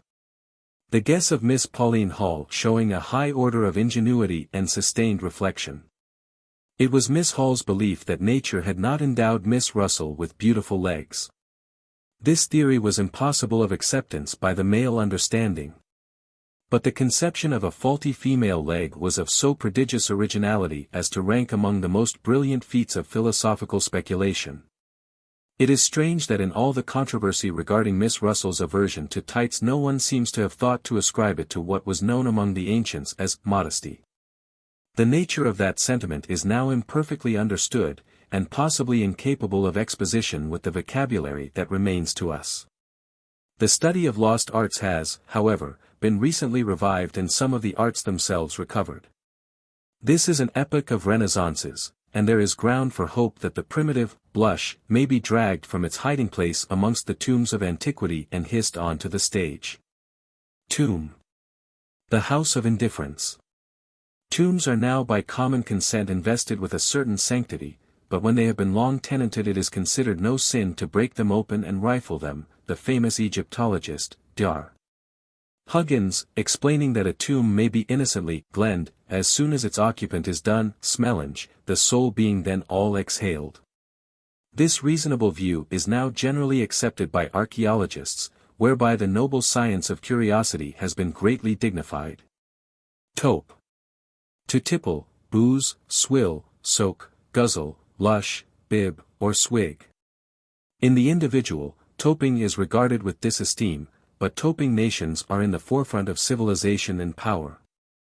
When pitted against the hard-drinking Christians the abstemious Muslims go down like grass before the scythe.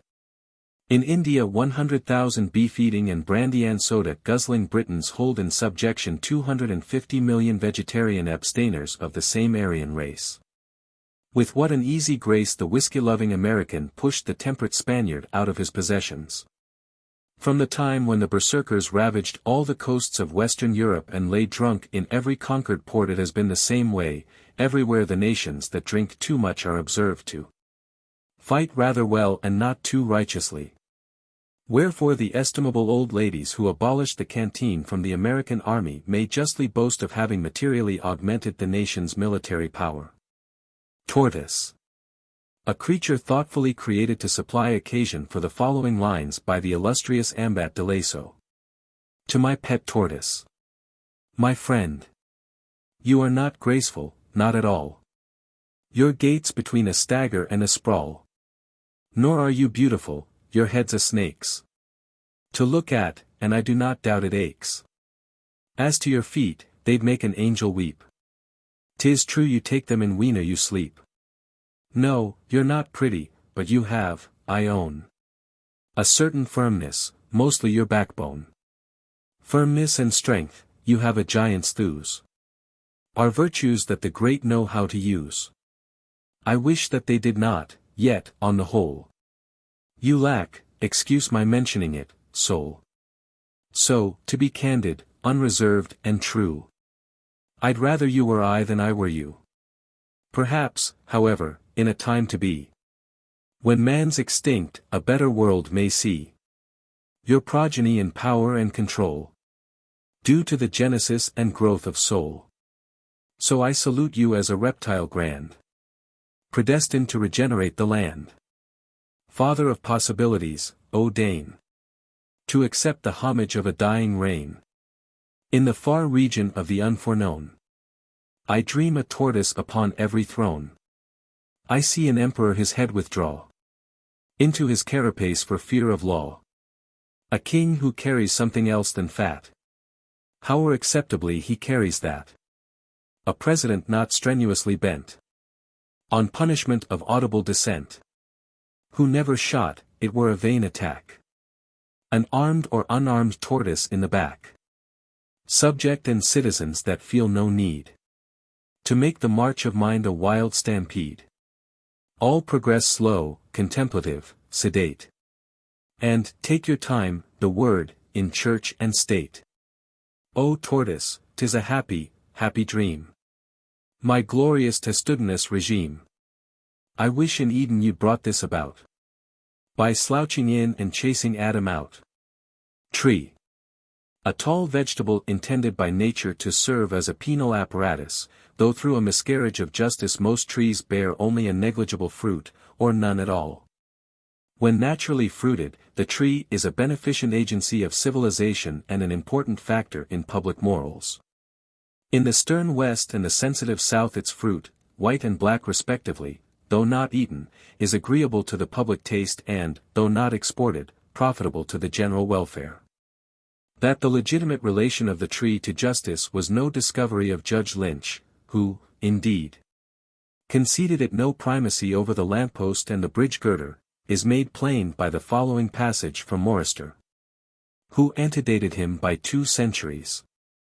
While in Whitey Laund I was carried to see ye go-go tree, whereof I had hard much talk. But saying Whitey I saw not remarkable in it, ye head man of ye village where it grew made answer as followeth. Ye tree is not now in fruit, but in his season you shall see depending Jafar. His branches all sock as have affronted ye king his majesty. And I was further told a Whitey ye ward go-go signifieth in year tong ye same as rapscal in our own travels in ye east. Trial. A formal inquiry designed to prove and put upon record the blameless characters of judges, advocates, and jurors. In order to effect this purpose it is necessary to supply a contrast in the person of one who is called the defendant, the prisoner, or the accused. If the contrast is made sufficiently clear this person is made to undergo such an affliction as will give the virtuous gentlemen a comfortable sense of their immunity, added to that of their worth. In our day the accused is usually a human being, or a socialist, but in medieval times, animals, fishes, reptiles and insects were brought to trial. A beast that had taken human life, or practiced sorcery, was duly arrested, tried and, if condemned, put to death by the public executioner. Insects ravaging grain fields, orchards or vineyards were cited to appeal by counsel before a civil tribunal, and after testimony, argument and condemnation. If they continued in contumaciam the matter was taken to a high ecclesiastical court, where they were solemnly excommunicated and anathematized. In a street of Toledo, some pigs that had wickedly run between the viceroy's legs, upsetting him, were arrested on a warrant, tried and punished. In Naples an ass was condemned to be burned at the stake, but the sentence appears not to have been executed. D'Adosio relates from the court records many trials of pigs, bulls, horses, cocks, dogs, goats, etc., greatly, it is believed, to the betterment of their conduct and morals. In 1451 a suit was brought against the leeches infesting some ponds about Bern, and the Bishop of Lausanne, instructed by the faculty of Heidelberg University, directed that some of the aquatic worms be brought before the local magistracy. This was done and the leeches, both present and absent, were ordered to leave the places that they had infested within 3 days on pain of incurring the malediction of God.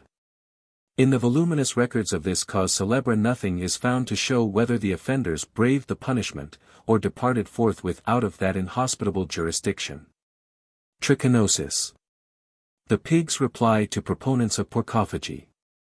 Moses Mendelssohn, having fallen ill, sent for a Christian physician, who at once diagnosed the philosopher's disorder as trichinosis, but tactfully gave it another name.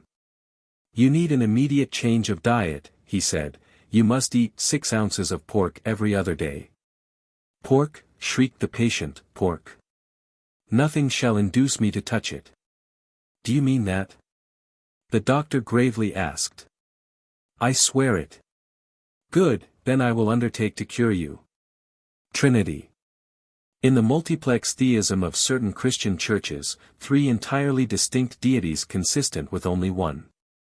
Subordinate deities of the polytheistic faith, such as devils and angels, are not dowered with the power of combination, and must urge individually their claims to adoration and propitiation. The Trinity is one of the most sublime mysteries of our holy religion. In rejecting it because it is incomprehensible, Unitarians betray their inadequate sense of theological fundamentals. In religion we believe only what we do not understand, except in the instance of an intelligible doctrine that contradicts an incomprehensible one. In that case we believe the former as a part of the latter. Troglodyte. Specifically, a cave dweller of the Paleolithic period, after the tree and before the flat. A famous community of troglodytes dwelt with David in the cave of Adullam. The colony consisted of everyone that was in distress, and everyone that was in debt, and everyone that was discontented, in brief, all the socialists of Judah. Truce. Friendship. Trust. In American politics, a large corporation composed in greater part of thrifty working men, widows of small means, orphans in the care of guardians and the courts. With many similar malefactors and public enemies. Truth. An ingenious compound of desirability and appearance.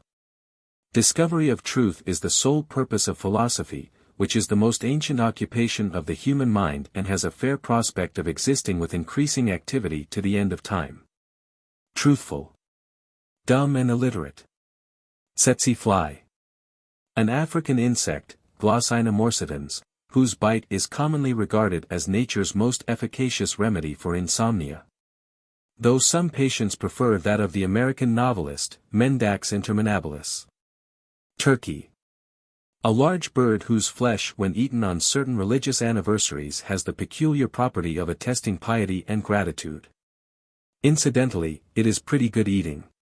Twice. Once too often. Type. Pestilent bits of metal suspected of destroying civilization and enlightenment, despite their obvious agency in this incomparable dictionary. Ubiquity. The gift or power of being in all places at one time, but not in all places at all times, which is omnipresence, an attribute of God and the luminiferous ether only. This important distinction between ubiquity and omnipresence was not clear to the medieval church, and there was much bloodshed about it. Certain Lutherans, who affirmed the presence everywhere of Christ's body, were known as ubiquitarians. For this error they were doubtless damned, for Christ's body is present only in the Eucharist, though that sacrament may be performed in more than one place simultaneously. In recent times ubiquity has not always been understood, not even by Sir Boyle Roche, for example, who held that a man cannot be in 2 places at once unless he is a bird. Ugliness. A gift of the gods to certain women, entailing virtue without humility. Ultimatum. In diplomacy, a last demand before resorting to concessions. Having received an ultimatum from Austria, the Turkish ministry met to consider it. "O servant of the Prophet," said the Sheikh of the imperial Chabuk to the Mamush of the invincible army, "how many unconquerable soldiers have we in arms?" Upholder of the faith, that dignitary replied after examining his memoranda, "They are in numbers as the leaves of the forest." "And how many impenetrable battleships strike terror to the hearts of all Christian swine?" he asked the Imam of the ever-victorious navy. "Uncle of the full moon," was the reply, "deign to know that they are as the waves of the ocean, the sands of the desert and the stars of heaven." For 8 hours the broad brow of the sheik of the imperial Chabuk was corrugated with evidences of deep thought, he was calculating the chances of war. Then, sons of angels, he said, the die is cast. I shall suggest to the ulama of the imperial ear that he advise inaction. In the name of Allah, the council is adjourned. Un-American. Wicked, intolerable, heathenish. Unction. An oiling, or greasing. The rite of extreme unction consists in touching with oil consecrated by a bishop several parts of the body of one engaged in dying. Marbury relates that after the rite had been administered to a certain wicked English nobleman it was discovered that the oil had not been properly consecrated and no other could be obtained. When informed of this the sick man said in anger, "Then I'll be damned if I die." "My son," said the priest, "that is what we fear." Understanding. A cerebral secretion that enables one having it to know a house from a horse by the roof on the house. Its nature and laws have been exhaustively expounded by Locke, who wrote a house, and Kant, who lived in a horse. His understanding was so keen that all things which he'd felt, heard, seen, he could interpret without fail.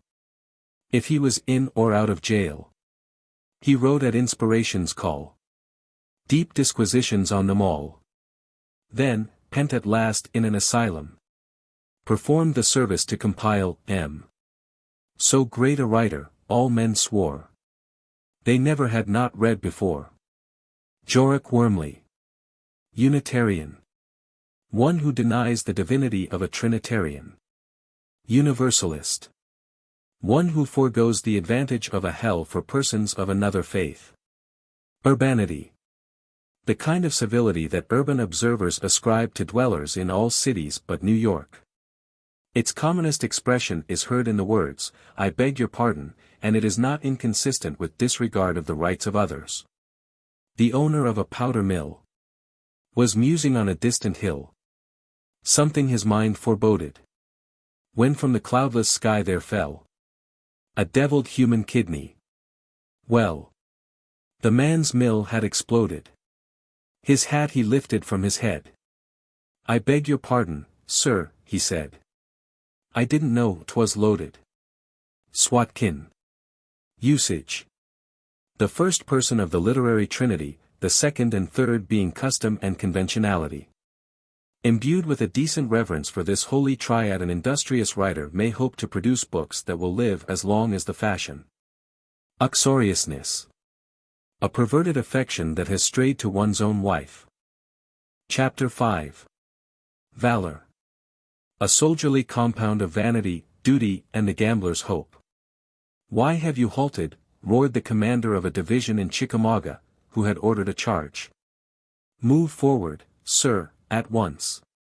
"General," said the commander of the delinquent brigade, "I am persuaded that any further display of valor by my troops will bring them into collision with the enemy."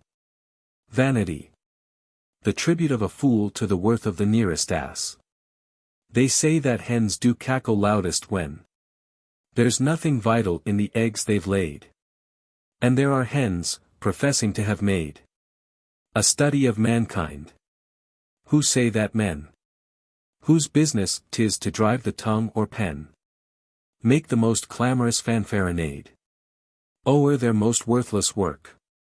And I'm afraid they're not entirely different from the hen. Lo! The drum major in his coat of gold, his blazing breeches and high-towering cap, imperiously pompous, grandly bold, grim, resolute, an awe-inspiring chap. Who'd think this gorgeous creature's only virtue is that in battle he will never hurt you? Hannibal Hunziker. Virtues. Certain abstentions. Vituperation. Satire, as understood by dunces and all such as suffer from an impediment in their wit. Vote. The instrument and symbol of a freeman's power to make a fool of himself and a wreck of his country. W. W has, of all the letters in our alphabet, the only cumbrous name, the names of the others being monosyllabic. This advantage of the Roman alphabet over the Grecian is the more valued after audibly spelling out some simple Greek word, like pi iota chi rho iota alpha mu beta iota kappa. Still, it is now thought by the learned that other agencies than the difference of the two alphabets may have been concerned in the decline of the glory that was Greece and the rise of the grandeur that was Rome. There can be no doubt, however, that by simplifying the name of W, calling it wow, for example, our civilization could be, if not promoted, at least better endured. Wall Street. A symbol of sin for every devil to rebuke. That Wall Street is a den of thieves is a belief that serves every unsuccessful thief in place of a hope in heaven. Even the great and good Andrew Carnegie has made his profession of faith in the matter. Carnegie the Dauntless has uttered his call to battle. The brokers are parasites all. Carnegie, Carnegie, you'll never prevail. Keep the wind of your slogan to belly your sail. Go back to your Isle of Perpetual Broom. Silence your pibroch. Doff tartan and plume. Ben Lomond is calling his son from the fray. Fly, fly from the region of Wall Street away. While still you're possessed of a single bawbee. I wish it were pledged to endowment of me. 'Twere wise to retreat from the wars of finance, lest its value decline ere your credit advance. For a man, 'twixt a king of finance and the sea. Carnegie, Carnegie, your tongue is too free. Anonymous Bink. War. A byproduct of the arts of peace. The most menacing political condition is a period of international amity. The student of history who has not been taught to expect the unexpected may justly boast himself inaccessible to the light. In time of peace prepare for war has a deeper meaning than is commonly discerned. It means not merely that all things earthly have an end, that change is the one immutable and eternal law, but that the soil of peace is thickly sown with the seeds of war and singularly suited to their germination and growth. It was when Kubla Khan had decreed his stately pleasure dome, when, that is to say, there were peace and fat feasting in Xanadu, that he heard from far ancestral voices prophesying war. One of the greatest of poets, Coleridge was one of the wisest of men, and it was not for nothing that he read us this parable. Let us have a little less of hands across the sea, and a little more of that elemental distrust that is the security of nations. War loves to come like a thief in the night. Professions of eternal amity provide the night. Washingtonian. A Potomac tribesman who exchanged the privilege of governing himself for the advantage of good government. In justice to him it should be said that he did not want to. They took away his vote and gave instead the right, when he had earned, to eat his bread. In vain, he clamors for his boss, poor soul, to come again and part him from his role. Offenbach Stutz. Weaknesses. Certain primal powers of tyrant woman wherewith she holds dominion over the male of her species, binding him to the service of her will and paralyzing his rebellious energies. Weather. The climate of the hour. A permanent topic of conversation among persons whom it does not interest, but who have inherited the tendency to chatter about it from naked arboreal ancestors whom it keenly concerned.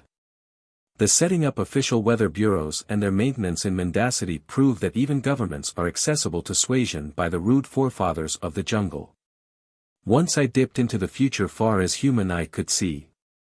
And I saw the chief forecaster, dead as anyone can be.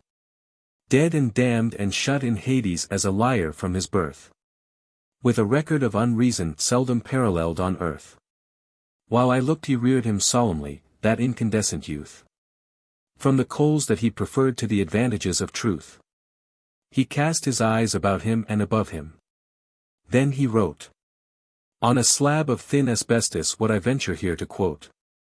For I read it in the rose light of the everlasting glow. Cloudy, variable winds, with local showers, cooler snow. Halcyon Jones. Wedding. A ceremony at which two persons undertake to become one undertakes to become nothing, and nothing undertakes to become supportable. Werewolf. A wolf that was once, or is sometimes, a man. All werewolves are of evil disposition, having assumed a bestial form to gratify a bestial appetite, but some, transformed by sorcery, are as humane as is consistent with an acquired taste for human flesh.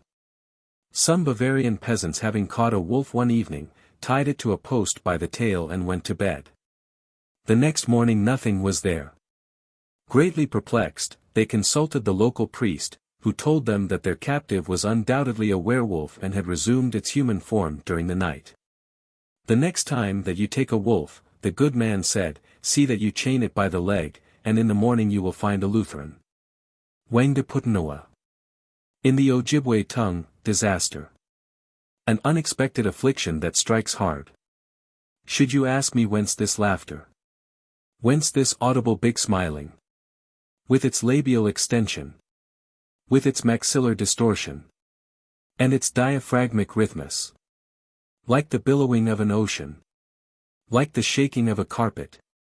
I should answer. I should tell you. From the great deeps of the spirit. From the unplummeted abysmus. Of the soul this laughter welleth. As the fountain, the guggle. Like the river from the canyon. To intoken and give warning. That my present mood is sunny. Should you ask me further question? Why the great deeps of the spirit? Why the unplummeted abysmus of the soul extrudes this laughter? This all-audible big smiling? I should answer, I should tell you. With a white heart, tumpatumpy. With a true tongue, honest Injun. William Bryan, he has caught it. Caught the Wang de Putanoa. Is the sandhill crane, the shankank. Standing in the marsh, the kneedeep. Standing silent in the kneedeep. With his wing tips crossed behind him. And his neck close-reefed before him. With his bill, his William, buried.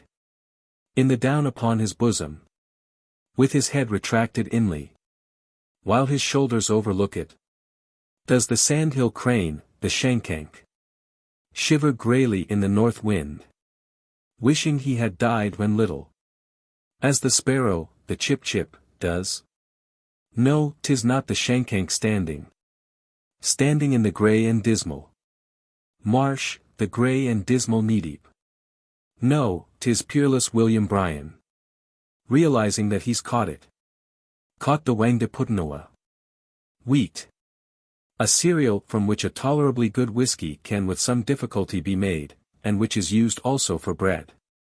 The French are said to eat more bread per capita of population than any other people, which is natural, for only they know how to make the stuff palatable. White. Black. Widow. A pathetic figure that the Christian world has agreed to take humorously, although Christ's tenderness towards widows was one of the most marked features of his character. Wine. Fermented grape juice known to the Women's Christian Union as liquor, sometimes as rum.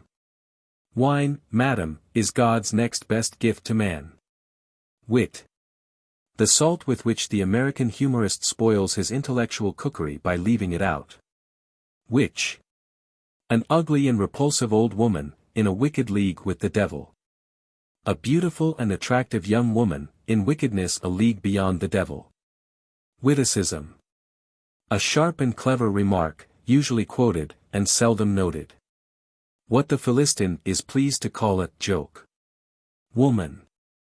An animal usually living in the vicinity of man, and having a rudimentary susceptibility to domestication.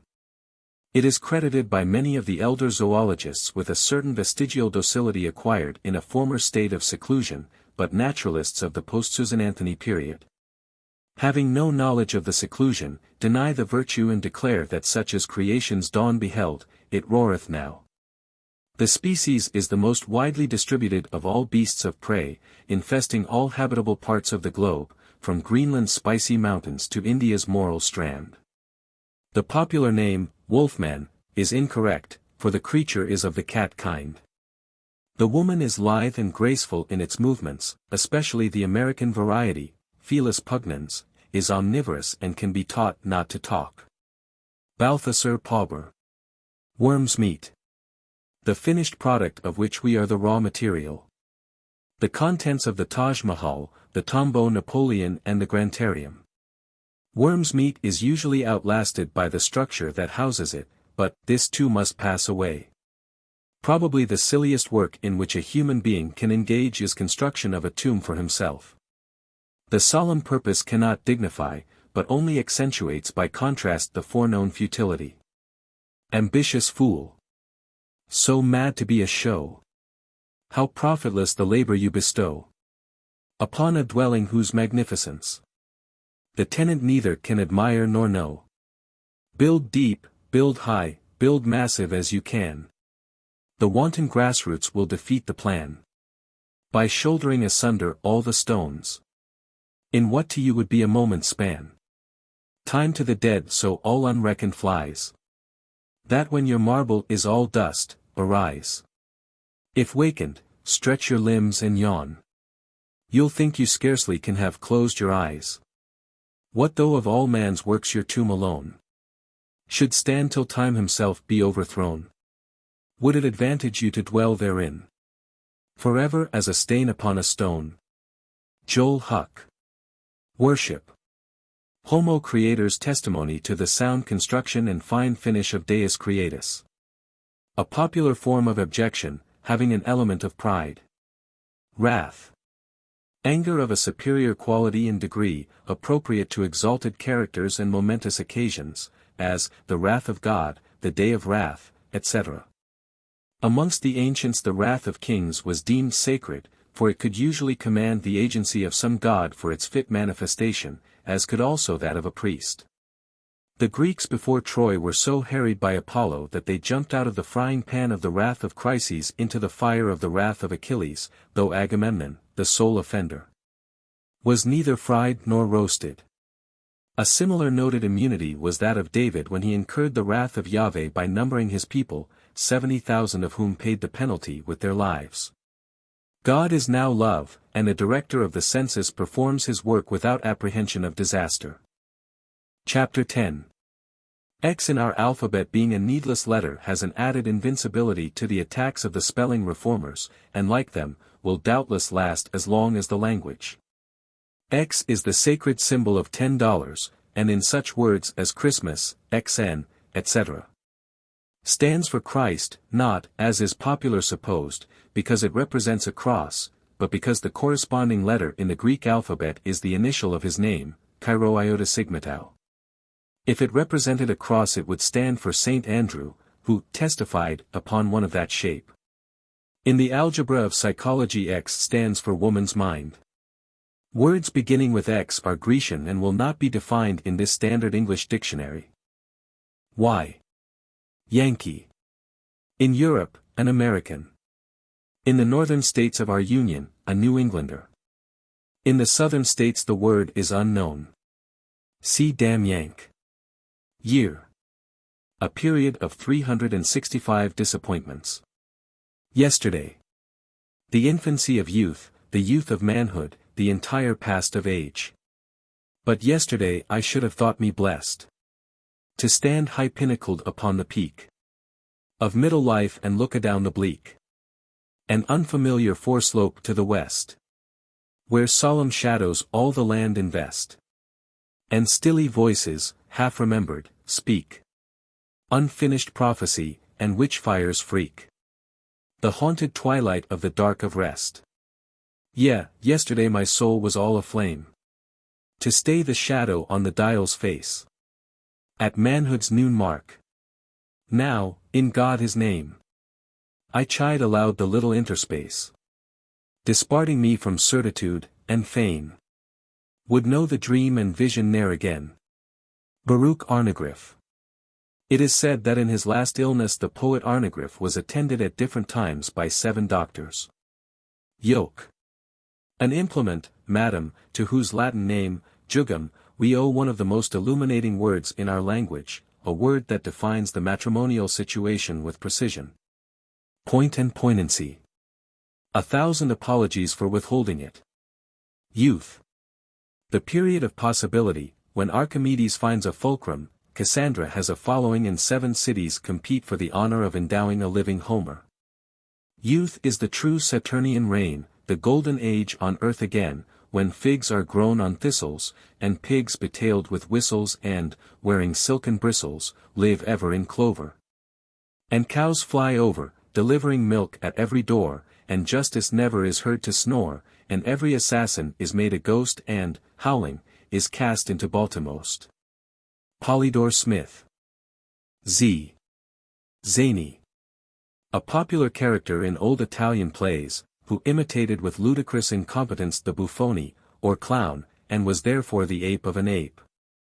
For the clown himself imitated the serious characters of the play.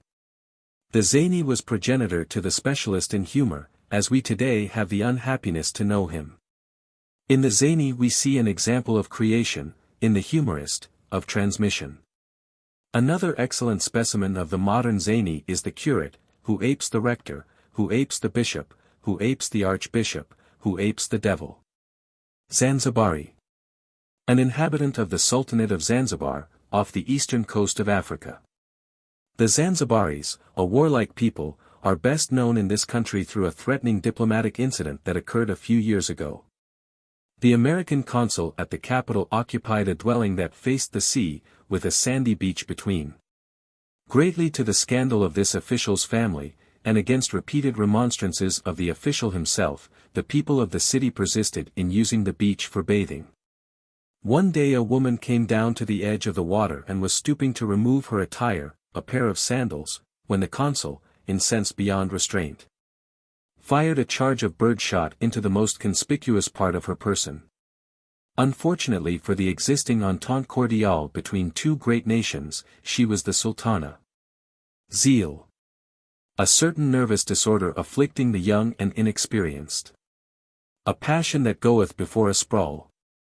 When Zeal sought gratitude for his reward, he went away exclaiming, "O my lord!" "What do you want?" the lord asked, bending down. "An ointment for my cracked and bleeding crown." Jum Kuppel. Zenith. The point in the heavens directly overhead to a standing man or a growing cabbage. A man in bed or a cabbage in the pot is not considered as having a zenith, though from this view of the matter there was once a considerable dissent among the learned. Some holding that the posture of the body was immaterial. These were called horizontalists, their opponents, verticalists. The horizontalist heresy was finally extinguished by Xanobus, the philosopher king of Abra, a zealous verticalist. Entering an assembly of philosophers who were debating the matter, he cast a severed human head at the feet of his opponents and asked them to determine its zenith, explaining that its body was hanging by the heels outside. Observing that it was the head of their leader, the horizontalists hastened to profess themselves converted to whatever opinion the crown might be pleased to hold. And horizontalism took its place among Fides Defuncti. Zeus. The chief of Grecian gods, adored by the Romans as Jupiter and by the modern Americans as God, Gold, Mob and Dog. Some explorers who have touched upon the shores of America, and one who professes to have penetrated a considerable distance to the interior, have thought that these four names stand for as many distinct deities, but in his monumental work on surviving faiths, Frump insists that the natives are monotheists, each having no other god than himself, whom he worships under many sacred names. Zigzag. To move forward uncertainly, from side to side, as one carrying the white man's burden. From Z, and jag, an Icelandic word of unknown meaning. He zedjagged so uncommon wide, that none could pa on either side. So, to come softly through, I bin. Constrain it for to dudge between. Munwheel. Zoology. The science and history of the animal kingdom, including its king, the house fly, Musca maledicta. The father of zoology was Aristotle, as is universally conceded, but the name of its mother has not come down to us. Two of the science's most illustrious expounders were Buffon and Oliver Goldsmith, from both of whom we learn, L'Histoire générale de animaux and a history of animated nature, that the domestic cow sheds its horn every 2 years.